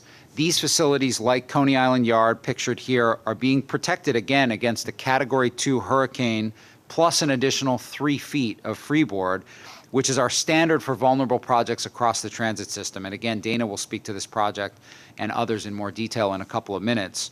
The subway wasn't the only part of the system that was hit. Metro North and Long Island Railroad also experienced major damage and disruptions and faced the same sort of challenges. LIR's Long Beach branch was restored and fortified with its critical infrastructure raised to prevent such damage in a future storm, and similar work has been done along Metro North's Hudson Line. Over at Bridges and Tunnels, where many facilities were also impacted, we've made dramatic improvements to infrastructure to make them more secure and resilient. The Hugh Carey Tunnel was one such site of major flooding during Sandy. Now, as pictured, it's protected by flood doors, as well as other less visible fixes, like an added seawall along the Governor's Island vent building. As impressive as this work has been, there's still more to come. These aren't quick fixes, and they've required sustained investment and focused project management over the past decade. $3.8 billion in projects have been completed, with another $2.2 billion worth of projects under construction.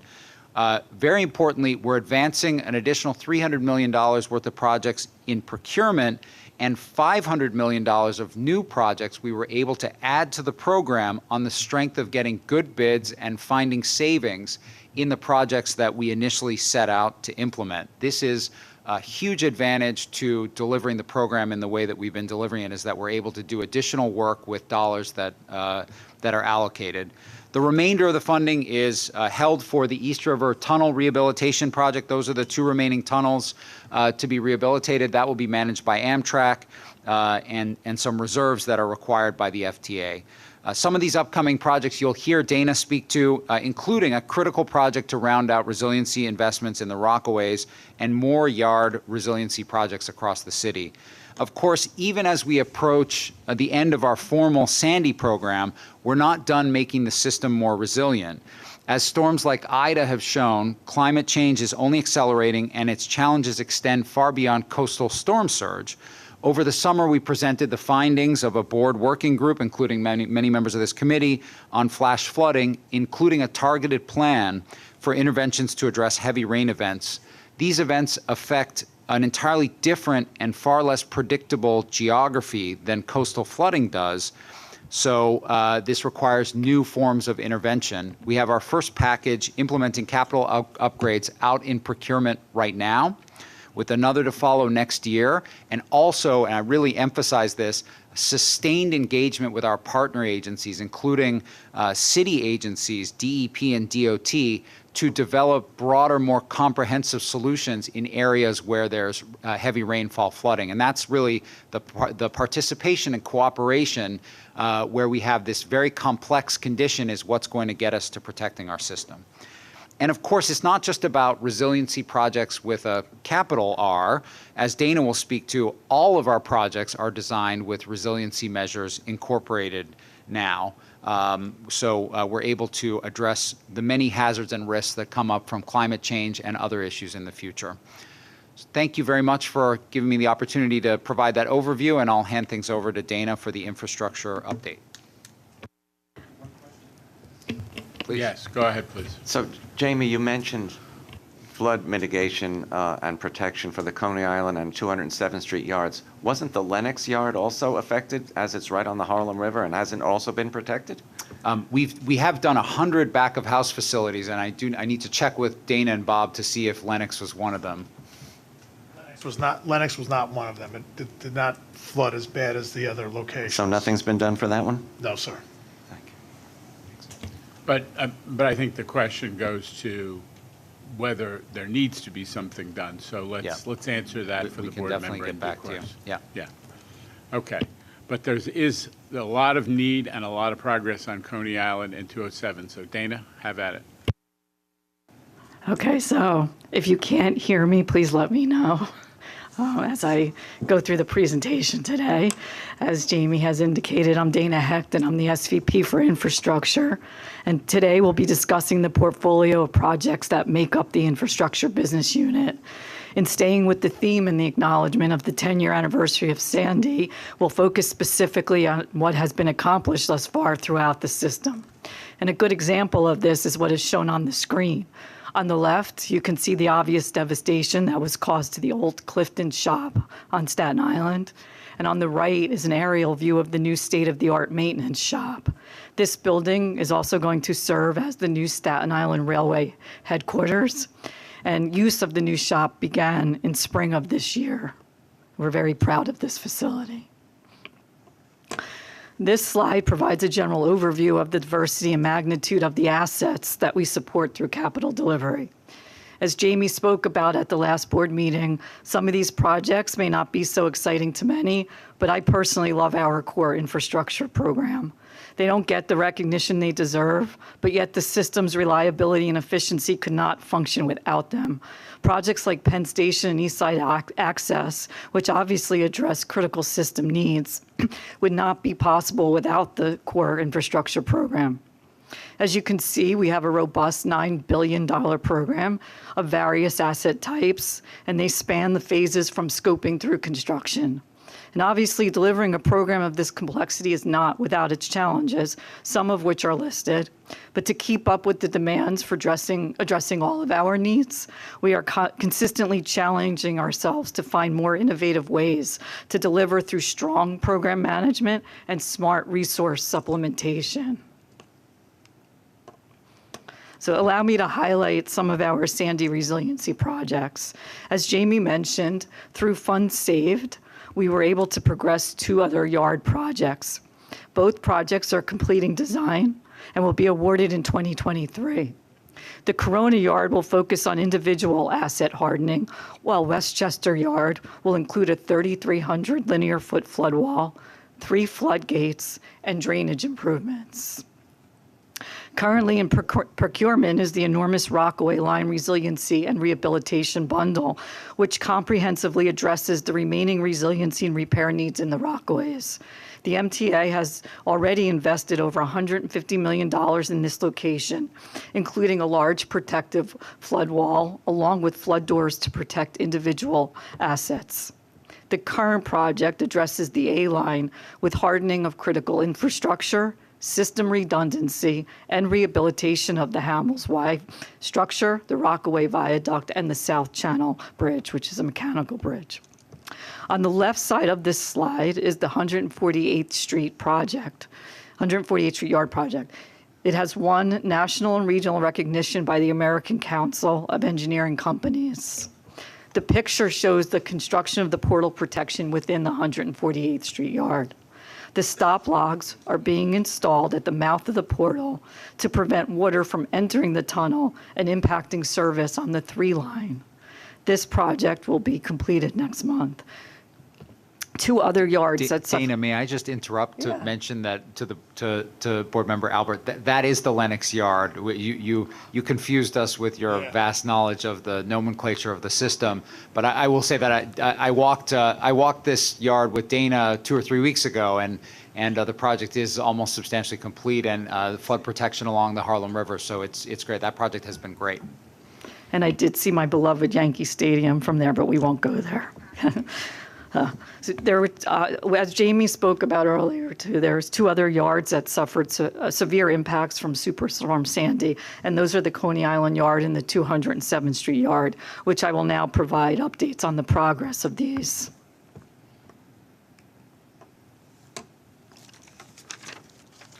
So the Coney Island Yard at 100 acres is the largest combined train storage and train maintenance facility in North America.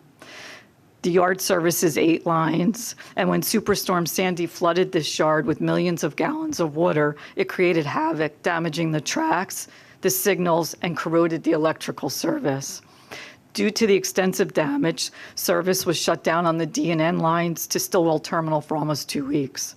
The rush of excessive water even caused backup through floor drains, causing flooding within some of the facilities within the yard as well. Well, not only repairing the damage left by Sandy, but also protecting against a future storm is a massive undertaking, particularly in the train yard setting. The Coney Island Yard complex stores 800 rail cars, and it houses 26 facilities, such as an overhaul shop, traction power shop, maintenance shop, and fire training skill. This slide shows the major contract elements being constructed to protect, harden, and repair the yard, but it does not truly illustrate how complex this effort is. I will try and provide some context of this magnitude of some of the elements of construction taking place. Totaling the linear feet of underground drainage, flood walls which are driven 30 feet deep, and power cables for the cable bridge, it actually equates to over 85 miles, or 3/4 the length of Long Island. So the necessity to maintain operations of all rail and yard facilities, along with tight site constraints, unique track configuration, and the risk of unknown underground obstructions made proper planning during design that much more crucial. Seen on this picture is a crane installing the flood wall from a temporary access road that was installed to facilitate better access. Another example of this planning is the cable power bridge, which was prefabricated off-site. Intelligent planning during design, tight coordination with in-house forces, and with the neighboring properties have been critical in the success thus far. Work has progressed well despite the complexity and constraints, and over 90% of the 12,000 linear foot flood wall has been installed, as well as 100% of the 20,000 linear feet of underground drainage, along with the power and communication cables. The 2 pump stations are constructed, and the 4 circuit breaker houses, which were added for construction efficiency, have been rehabbed. Signals and final electrical tie-ins are now forecasted to push into the first quarter of 2023. However, the flood mitigation portion of the project is 95% complete, and the yard will be fully protected by the end of this year. So moving on to 207th Street Yard. This photo highlights the 43-acre 207th Street Yard in Upper Manhattan, which is almost comparable in size to that of the Brooklyn Botanical Gardens. And very similar to the Coney Island yard, this yard experienced major flooding, causing yard damage and disruption to the A-line. The water came in like a geyser from the sewer manholes, and it surged from the Harlem River in the back of the yard, flowing into the portal, which you can see here in purple, and it also flooded mainline tracks. The sewer relocation from the yard to the street will ensure that this type of water infiltration does not occur again, and the seawall, flood wall, portal gates, and yard floodgates will fortify against the Category 2+3 foot storms. The 2 signal relay buildings, which are noted in the middle of the screen, are the largest in the MTA system, facilitating system modernization. Last year, we awarded a 3rd project to replace mainline tracks and interlockings just outside the yard between 200 and 207th Streets. And although the project is still ongoing, the yard is currently protected against a 100-year flood and will be fortified in time for the 2023 storm season. As noted in the previous slide, the yard is 43 acres.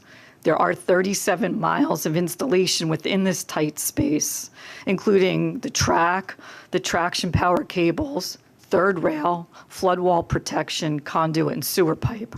This is 5 miles more than the 32-mile perimeter of Manhattan.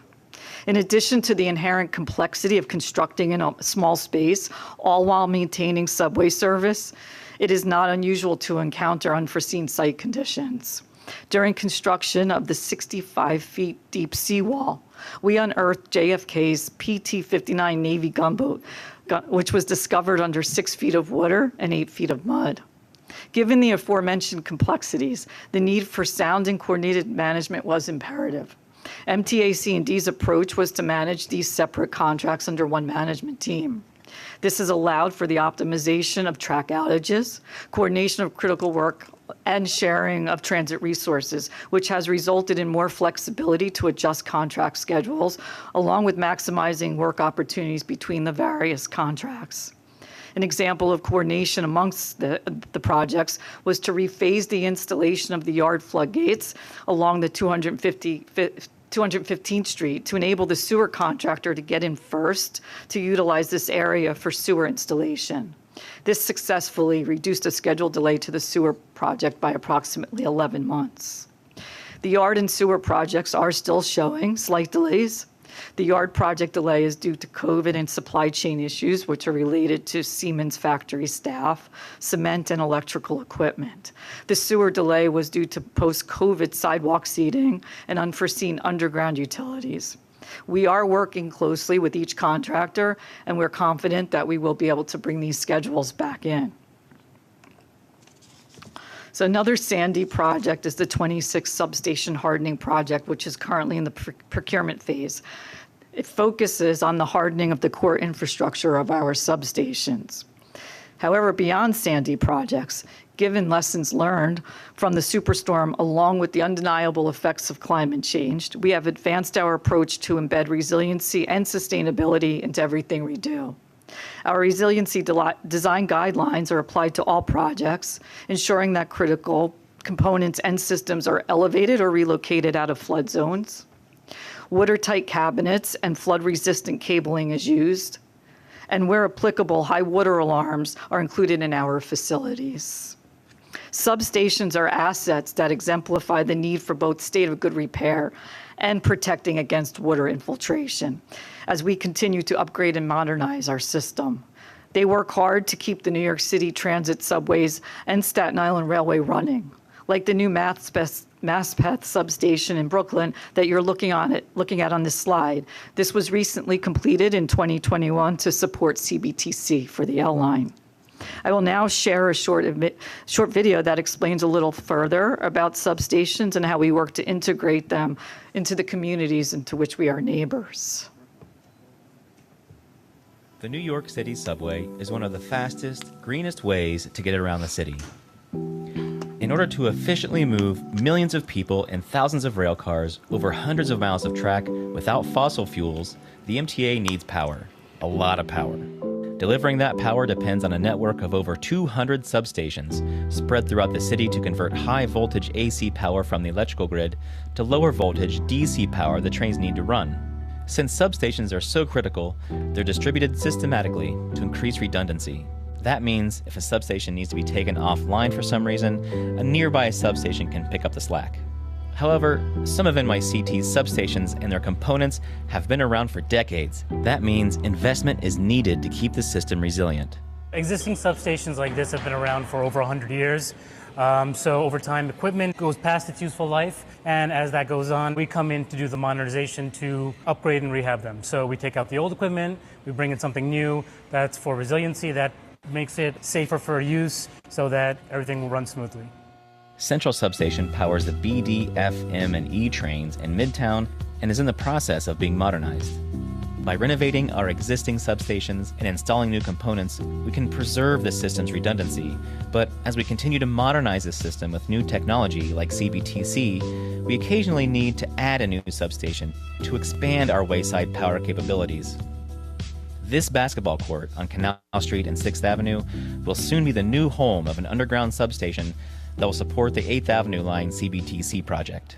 One of the biggest challenges we face in building new wayside power facilities is finding a constructible location that's suitable to the end user and agreeable to the local community.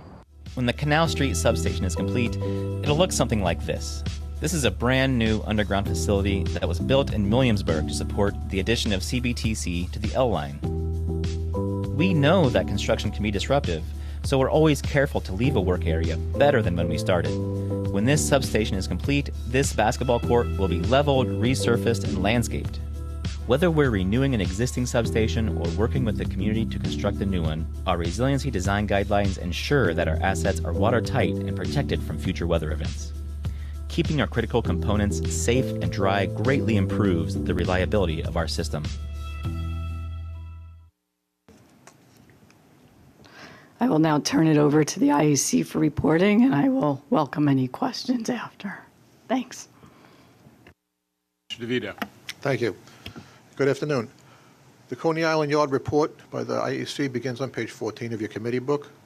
Overall, the project is 90% complete with a budget and estimated completion of $521 million. The IEC's review of the project expenditures, change orders, contingency, and other cost categories find that the project EAC will remain within budget.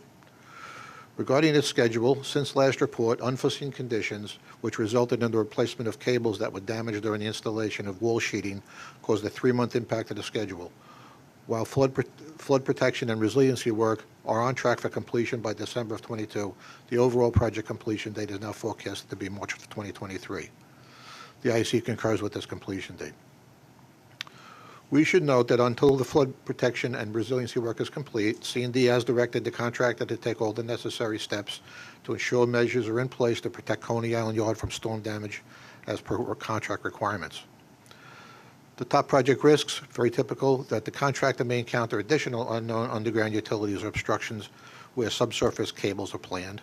And to mitigate this risk, C&D has directed the contractor to perform added underground utility surveys and increase the number of test pits, thereby reducing the possibility of encountering any other cables or obstructions.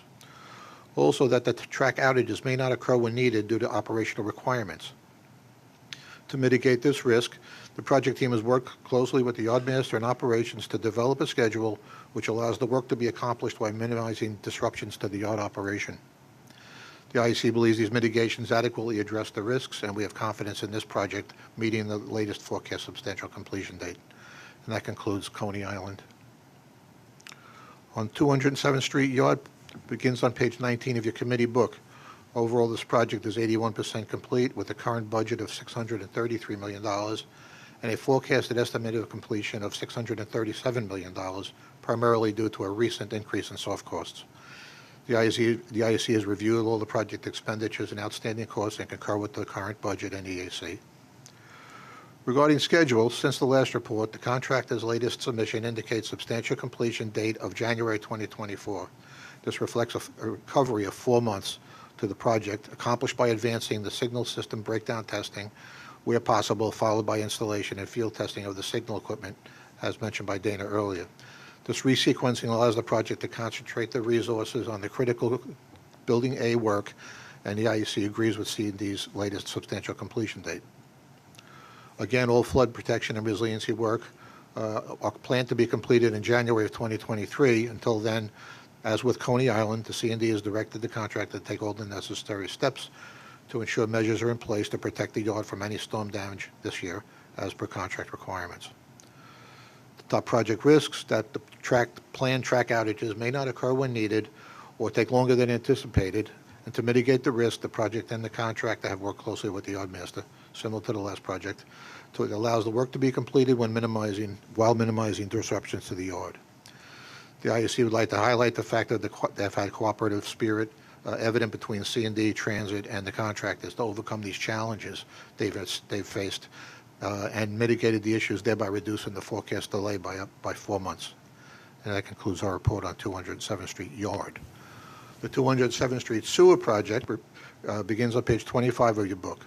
The project stands at 45% complete, with a budget of $152 million and an EAC of $163 million, significantly reduced from the last report by improving the project's schedule completion.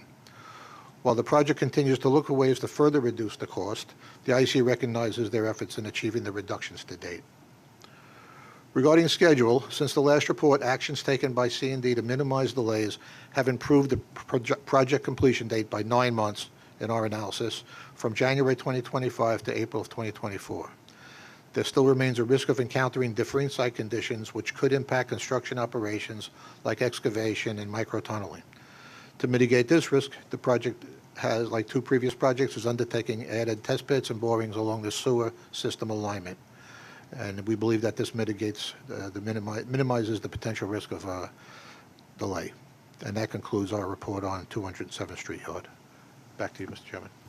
Okay, any questions or comments from the board? Mr. Brinkman.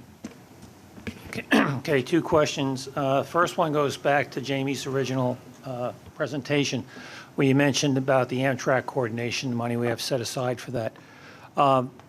Do we have a date when Amtrak's going to start doing the work on those 2 tunnels under the East River?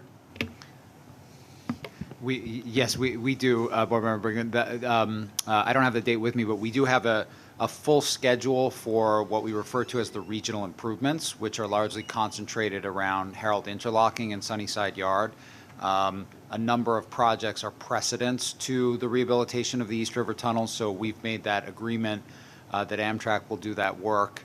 And we're working closely with Amtrak to try to get through the precedent work, the work that has to happen beforehand, which is dependent on Amtrak supplying adequate support for us to get that work done. So we can come back to you with the detailed schedule, but the main thing is we have to get there in order for the tunnels to get rehabilitated. Well, I know Amtrak runs very slow. My big concern is that they finish within the window of East Side access opening and Penn access opening. So they got that, was it 2-year window maybe, or 2.5-year window? It's till 2027. And just to your point, the reason that your question is important is the throughput of the whole East River Tunnel complex, and all the 4 different tunnels, constrains how much service we can provide. Still, we're getting 40% more Long Island Railroad service because East Side access, Grand Central Madison service provides new access to Manhattan from Long Island. But in the event, when Amtrak completes the extra tunnel rehab, we have the ability, if the ridership warrants, to add even more service beyond the 40%. So your point is well taken. Okay. And the second question is, I know we've announced third track is complete, the track is complete. But we've been getting a lot of flack from ridership and whatever. You've heard some of it at the committee meetings earlier. There's still a lot of work to be done. So when will all the ancillary, all the related work, the finishing of the Westbury Station, I know there were a lot of complaints about Mineola not being finished. When should we have all that put to bed? Another 5-6 months, maybe? There's work to be completed, to finish it up, scheduled for completion in early 2023. Okay. But the main thing is that and this is why we emphasize this, the capacity improvements from Third Track that enable that 40% increase in our service when Grand Central Madison opens, those capacity improvements are complete. Right. No, the board members, I think, all understand that it's the general public, and then they go to Westbury Station, they go to use the men's room, and the construction workers are still in there Sure, roughing out there's some- plumbing, yeah, so. that's right, there's some work left. And we'll emphasize this at the full board meeting. I mean, it's just the extent to which this is such a major project. I mean, not just extending Third Track, but really reconstructing the entire 10-mile stretch of the main line that the project applies to. So it's just an enormously. I've been there, so I understand. I but- know you understand, yeah. All right, thank you. Mr. Glucksman. Thank you. Harold Interlocking is well inland, but it's a huge place there. There are flood mitigation, is there, in case the water doesn't collect, and it can be gotten rid of quickly if it's necessary? I'm not aware of coastal flood risk at Harold Interlocking. It's something I'll have No, to but check. I mean, heavy rains and stuff like that. Certainly part of the work that's been done in Harold as part of Grand Central Madison or East Side Access has been reconstructing all of the infrastructure within the yard, which includes, the resiliency of tracks and signals and switches, but also pump capacity. I mean, the yard is really fully renovated. But it's a good question. I'll dig in myself and get the details of that. Thank you. Thank you. All right. Since no one else I just want to emphasize that Coney Island Yard, 207th Street Yard, these are mega projects, and this organization under Jamie's leadership is keeping these incredibly complex projects not as sexy as opening new stations or opening new lines. But our ability to operate the system depends on putting these back. You've got 2 miles of flood wall being installed 40 feet deep in the ground. You got the entire infrastructure in Coney Island Yard being lifted up and put on bridges so it never again is subject to the destructive force of salt water. I mean, these are extraordinary projects. You have the brand new mega sewer system up at 207th Street, schedule brought forward. Remember, that's not our sewer necessarily, but the cities, they have a problem with sewer capacity. We're rebuilding the entire sewer, schedule brought forward because of management. So just when we talk about how Third Track and other great projects are being managed, don't forget about the infrastructure projects. These are mega projects too, and from an operational standpoint, keeping operation going, equally complex and equally important to the system. Good job, Dana and the infrastructure team. With that, let me invite, is there any other discussion to be had on infrastructure? Okay. We'll move on at this point to hear from Amy about Omni, another breakthrough project that's underway.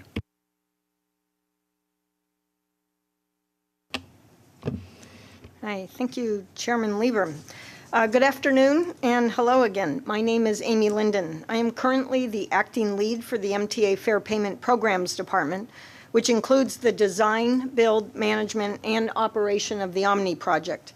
I am pleased to provide the Capital Program Committee with this update on the Omni Design Build project. This chart shows the continuous growth in the New York City Transit customers using Omni ever since December 2020, when the installation of all Omni validators at stations and buses was completed.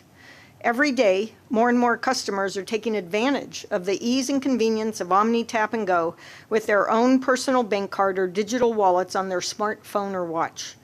Presently, the Omni system processes over 2.1 million unique bank cards each week and over 1.7 million transactions on weekdays.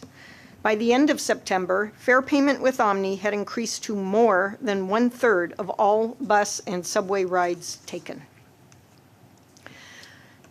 As you are aware, Omni is a multi-phase design-build project. Since my last report to you in January, we have completed Omni project deliverables that support several new customer features, many of which are first-of-their-kind customer benefits. For example, some of these features will provide our reduced fare and paratransit customers with new choices for how they pay the fare.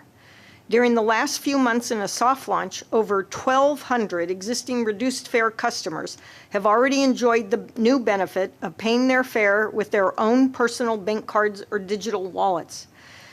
I can't emphasize this next point enough. This is in parity with our full fare customers who have been able to use their personal cards and phones ever since Omni launched.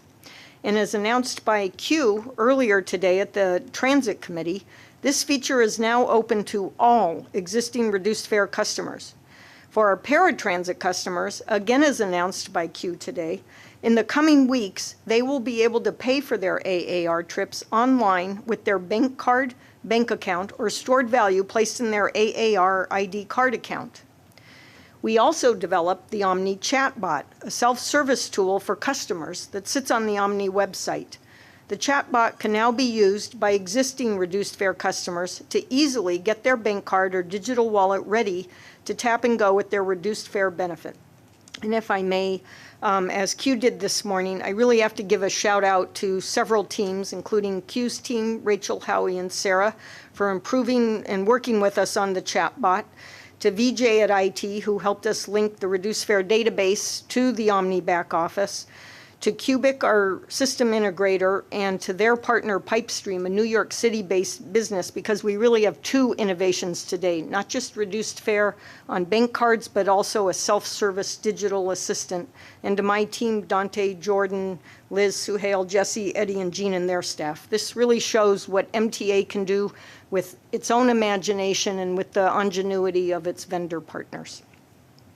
In addition to releasing new software, we've installed a large amount of equipment to support reduced fare services at 2 Broadway, 3 Stone Street, and on the current MetroCard mobile sales vans, and to support paratransit services at 2 Broadway. The Omni Retail Network was introduced 1 year ago. The retail network supports Omni card sales and reloads. The team worked to roll out the retail network on an expedited basis to ensure those who use cash could benefit from the MTA's best fare or weekly fare cap that was introduced this past February. Since then, more than 600 locations have been added to the network, bringing the network size to over 4,600 retail locations.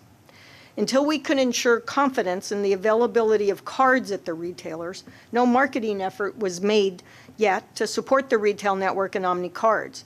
The retail network is now geographically robust and stable thanks to teamwork among our vendor Cubic, their subcontractor Incom, the Omni staff, and special efforts from our new retail partners. And the MTA is beginning to promote the retail network and the availability of the Omni card, initially targeting subway stations with higher volumes of cash use at MetroCard vending machines. I've described some of the strides we've made since January in introducing more Omni software and equipment identified for 2022. These strides were not made without some hitches along the way. Software released in May for reduced fare and paratransit operations did have several issues that we found during in-service testing.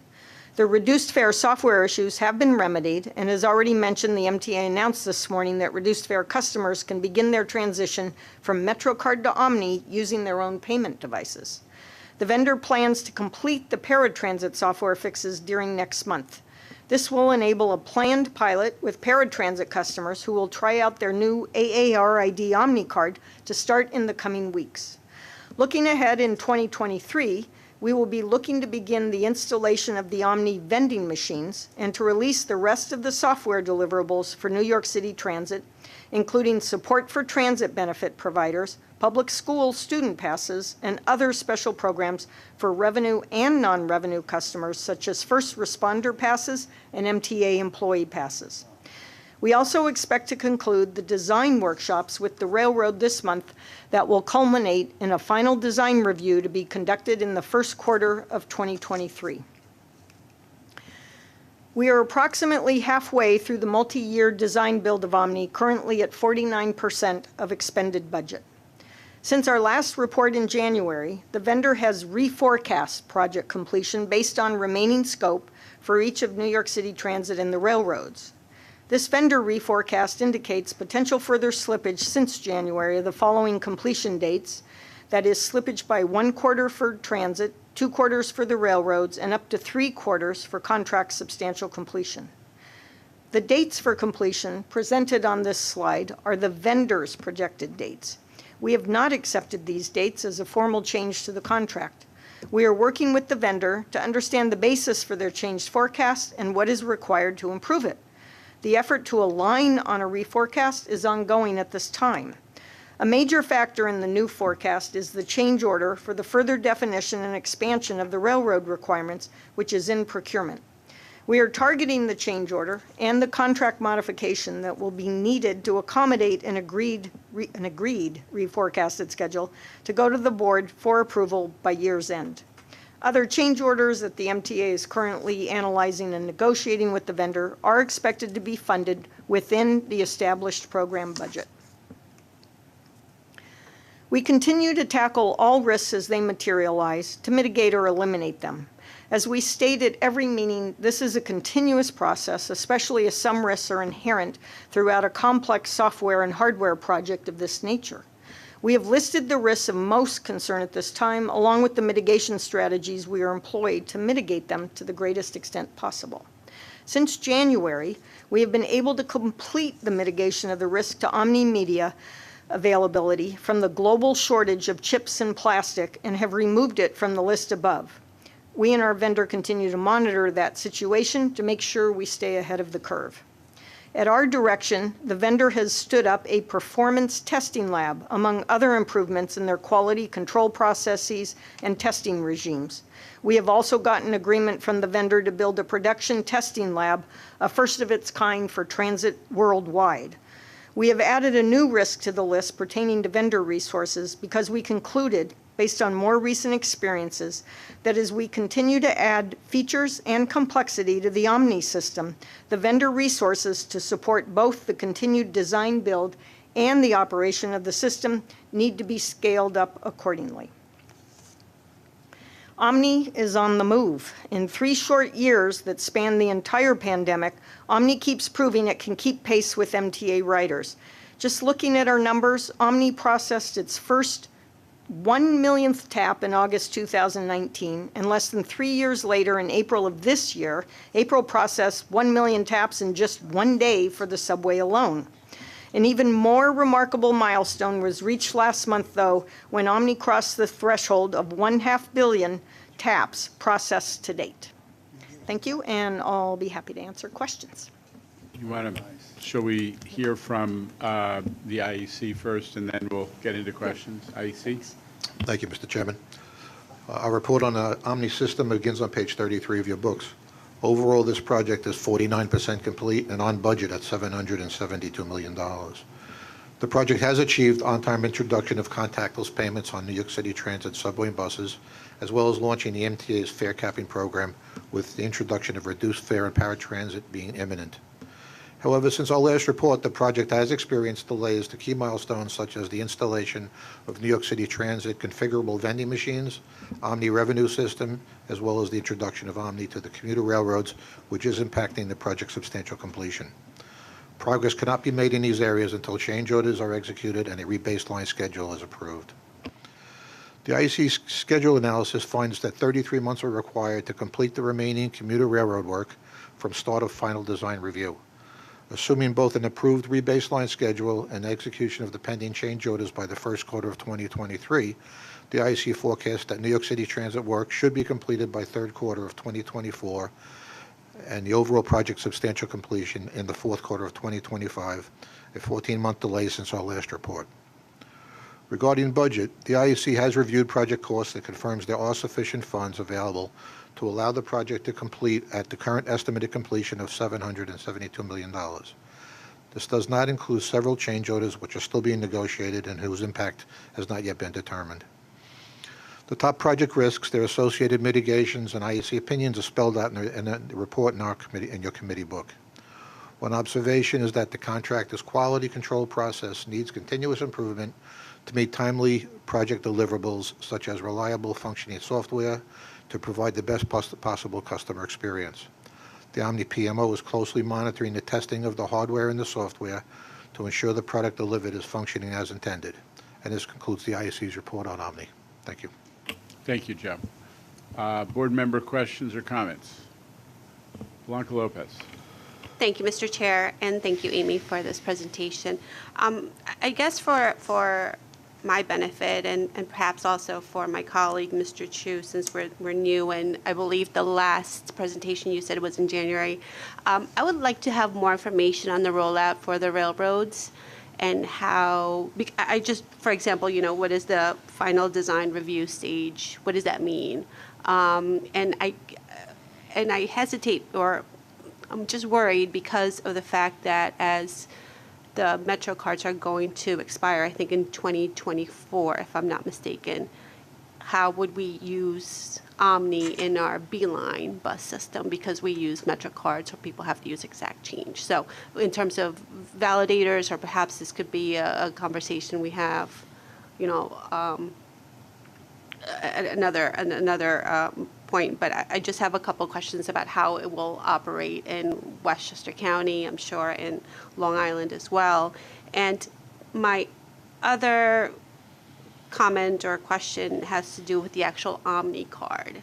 So just like other cards, will customers have to pay a fee to use it and then add to it? Like, how does the Omni card work? I assume that's for people who who are unbanked or underbanked, but just a clarification on that. Thank you. Got to put it back on. Thanks. Let me take them in reverse order, shorter to longer. So the Omni card, which is available now, that's the full fare Omni card, that's available around the retail network that I described in my presentation. There is a card fee of $5, and then, yes, it needs to be the account of the card loaded with transit value or stored value, which can be done at the retail network or easily online through an Omni account, and one can use a bank card or their bank account to load the card and also to set auto reload. That card will be usable wherever there are Omni validators, which is a good segue into the question you had about what we call the MetroCard affiliates. But let me just stop. Did I answer your Omni card question? Yes, thank you. So Westchester Beeline, along with Roosevelt Island, AirTrain, JFK, and the NICE bus system out on Long Island are known as the MetroCard affiliates, who have worked with us and are working with us in order to join or get integrated with the Omni system. The actual integrations aren't technically part of the contract, but in terms of being able to decommission MetroCard, obviously all the systems transit systems that rely on MetroCard need to join Omni or replace their use of MetroCard with another system. So Beeline does plan to join. We've been working with them on their concept of operations, and the intent is to try and complete the Westchester Beeline, if that was your particular concern, before the end of next year. We have to complete the majority of the New York City transit software for our vendor and us to be able to actually do the integrations. That's a contractual requirement in order to make sure MTA is actually getting the work done for MTA customers. But they are getting scheduled for the latter part of next year, the last quarter. And then the railroads, originally, and it's part of the reason there's such a gap between transit completion and railroad completion. Originally, the railroads and transit were envisioned as being completed together, but when the railroads joined the contract somewhat last minute. Their requirements weren't spelled out in great detail. So time has been spent in the last year and a half to spell them out in much greater detail and to make them feasible to be implemented. And that is part of the reason there's a design review going on now to finalize those requirements, and then the software development can start. And the plan is based on decisions made by when we had 2 railroad presidents and reconfirmed by Kathy Rinaldi, is to do 3 pilots that are the equivalent of go, no, go gates. So first there's an internal employee-only pilot of onboard sales and validation, then a pilot with customers with mobile ticketing and onboard sales and validation, and then eventually the entire system, including vending machines. So each stage of the way is a gate, and we keep progressing, and then once the pilots are finished, the entirety of the railroad system will be rolled out. So it's a different kind of rollout than New York City Transit is doing by starting with bank cards. It's just completely different, bank cards and then the Omni card. Mr. Glucksman. Thank you. Is NICE also going to join the family? Yes. So what about the path? I understand they're doing their own way. Will That was there their be allowed decision. Integration? No, that's it. Once the Metro card goes, path is. No, they're choosing what you might call a mini Omni system, and the technology is such, it's part of the beauty of open payments. First, if someone uses a bank card in the new PATH system, that same bank card can be used in our system. PATH will have its own card akin to the Omni card. They already have one today called SmartLink, that's a contactless card. And the technology, again, is such that we could work to be able to accept their card in our system in the validators and vice versa, and then we'd have to have a back-end agreement. Final question, who pays for the equipment that being installed in all the buses, the Beeline and the off-property? They do, that's part of their agreement to integrate. They purchase all the hardware, but it's the Omni software that goes into it. Great. Anybody else? Mr. Solomon. Just a question. This was touched upon in the Transit Committee in terms of market share, and I saw on the slide, I think it was a rolled-up number in terms of, all modes. Is there a breakdown that you can provide? Not right now, but Well, I can right now. subway and bus. Great, if you can do it now, wonderful. So Subway and bus, and also geographical distribution. That You can follow up with me on. Go ahead. Sure. First of all, it's 30, I think it was, at the end of September was 35.4% of all entries to subway and bus were from Omni. So ridership use, it's 35, that's why I said more than 1/3. And subway is higher than that, approaching, I think Rich said it this morning, approaching 40%. And buses are over 20% at this point. That's the distribution in terms of market share. And there's most probably all sorts of factors leading to that difference. But there's a lot of effort underway, focus both from Rich and his team as well as from MTA Marketing and Communications, pushing adoption up for all of Omni, but also particularly on buses. Great, and just one more question. I see here in the materials about the retail network that we've reached approximately 34% of the entire network. So is there, in terms of the cards, is there a particular sort of resistance that you're seeing out there in your outreach if we're only hitting 34%? I'm sorry, the 34% is? Of the retail establishments that actually have the card. Okay, maybe I. Where it can be sold and reloaded, the Omni Is card. that in the report in the book? Yes. Okay, so I think there's a definition, just clarification I should make. So we have over 4,600 locations that have been enabled with the proper software to be able to sell and reload Omni cards. We've seen 1,540 plus locations that have actually experienced transactions, and I think that's the percentage the 1540. So those are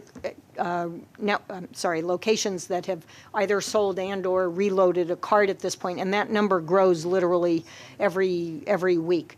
Again, as I said earlier in my presentation, there was a reason MTA had not promoted the retail network and the Omni card during the past year, while we made sure that all of these retail locations across the 4,600 as best we could were sort of 2 levels removed directly from the stores because we have a program manager.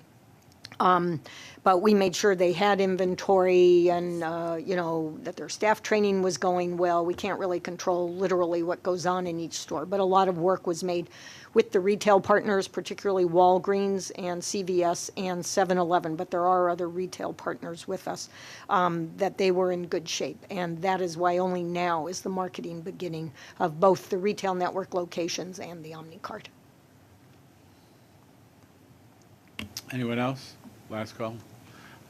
Thank you, Amy. This is hugely, hugely important, so we're pretty passionately interested in this. Mr. Cannon, would you, is there an IEC report? Did we? No, you did. Okay. Mr. Cannon, will you do the procurements, please? Thank you, Chair Lieber. Construction and Development has 3 procurement actions totaling $35.7 million being brought to the Capital Program Committee this month, all of which are in the competitive section. I would like to highlight one of these actions. The highlighted action requests board approval to award a publicly advertised and competitively solicited design-build contract to LSO Contracting ES2 Enterprises JV for the rehabilitation of the main spans of the Cross Bay Veterans Memorial Bridge and various repairs at the Marine Parkway Gil Hodges Memorial Bridge in the amount of $33,665,000. The work under this contract at the Cross Bay Veterans Memorial Bridge includes the strengthening, reinforcing, and installation of a redundant structural support system for the roadway deck, along with replacement of the existing south pedestrian ramp with a new ADA-compliant pedestrian ramp. The work at the Marine Parkway Gil Hodges Memorial Bridge includes the replacement of expansion joints and the installation of aluminum deck panels. The other items in the procurement package today are a request for the board to authorize the continued use of the request for proposal method to solicit and procure all design build contracts through the end of 2025, along with a modification to an existing contract for the installation of switchgear equipment at Sutton Place, which is connected to the pump room control upgrades for the 53rd Street tube work that is being performed by TC Electric J-Track JV. All of these items are described in detail in the staff summaries contained within your committee books, and I hereby submit them for your consideration and vote. Questions or comments? I'll take a motion. Second. All in favor? Any opposition or abstention? The matter carries. I think that concludes today's agenda. Can I have a motion to adjourn? Second. We're in adjournment. Thank you.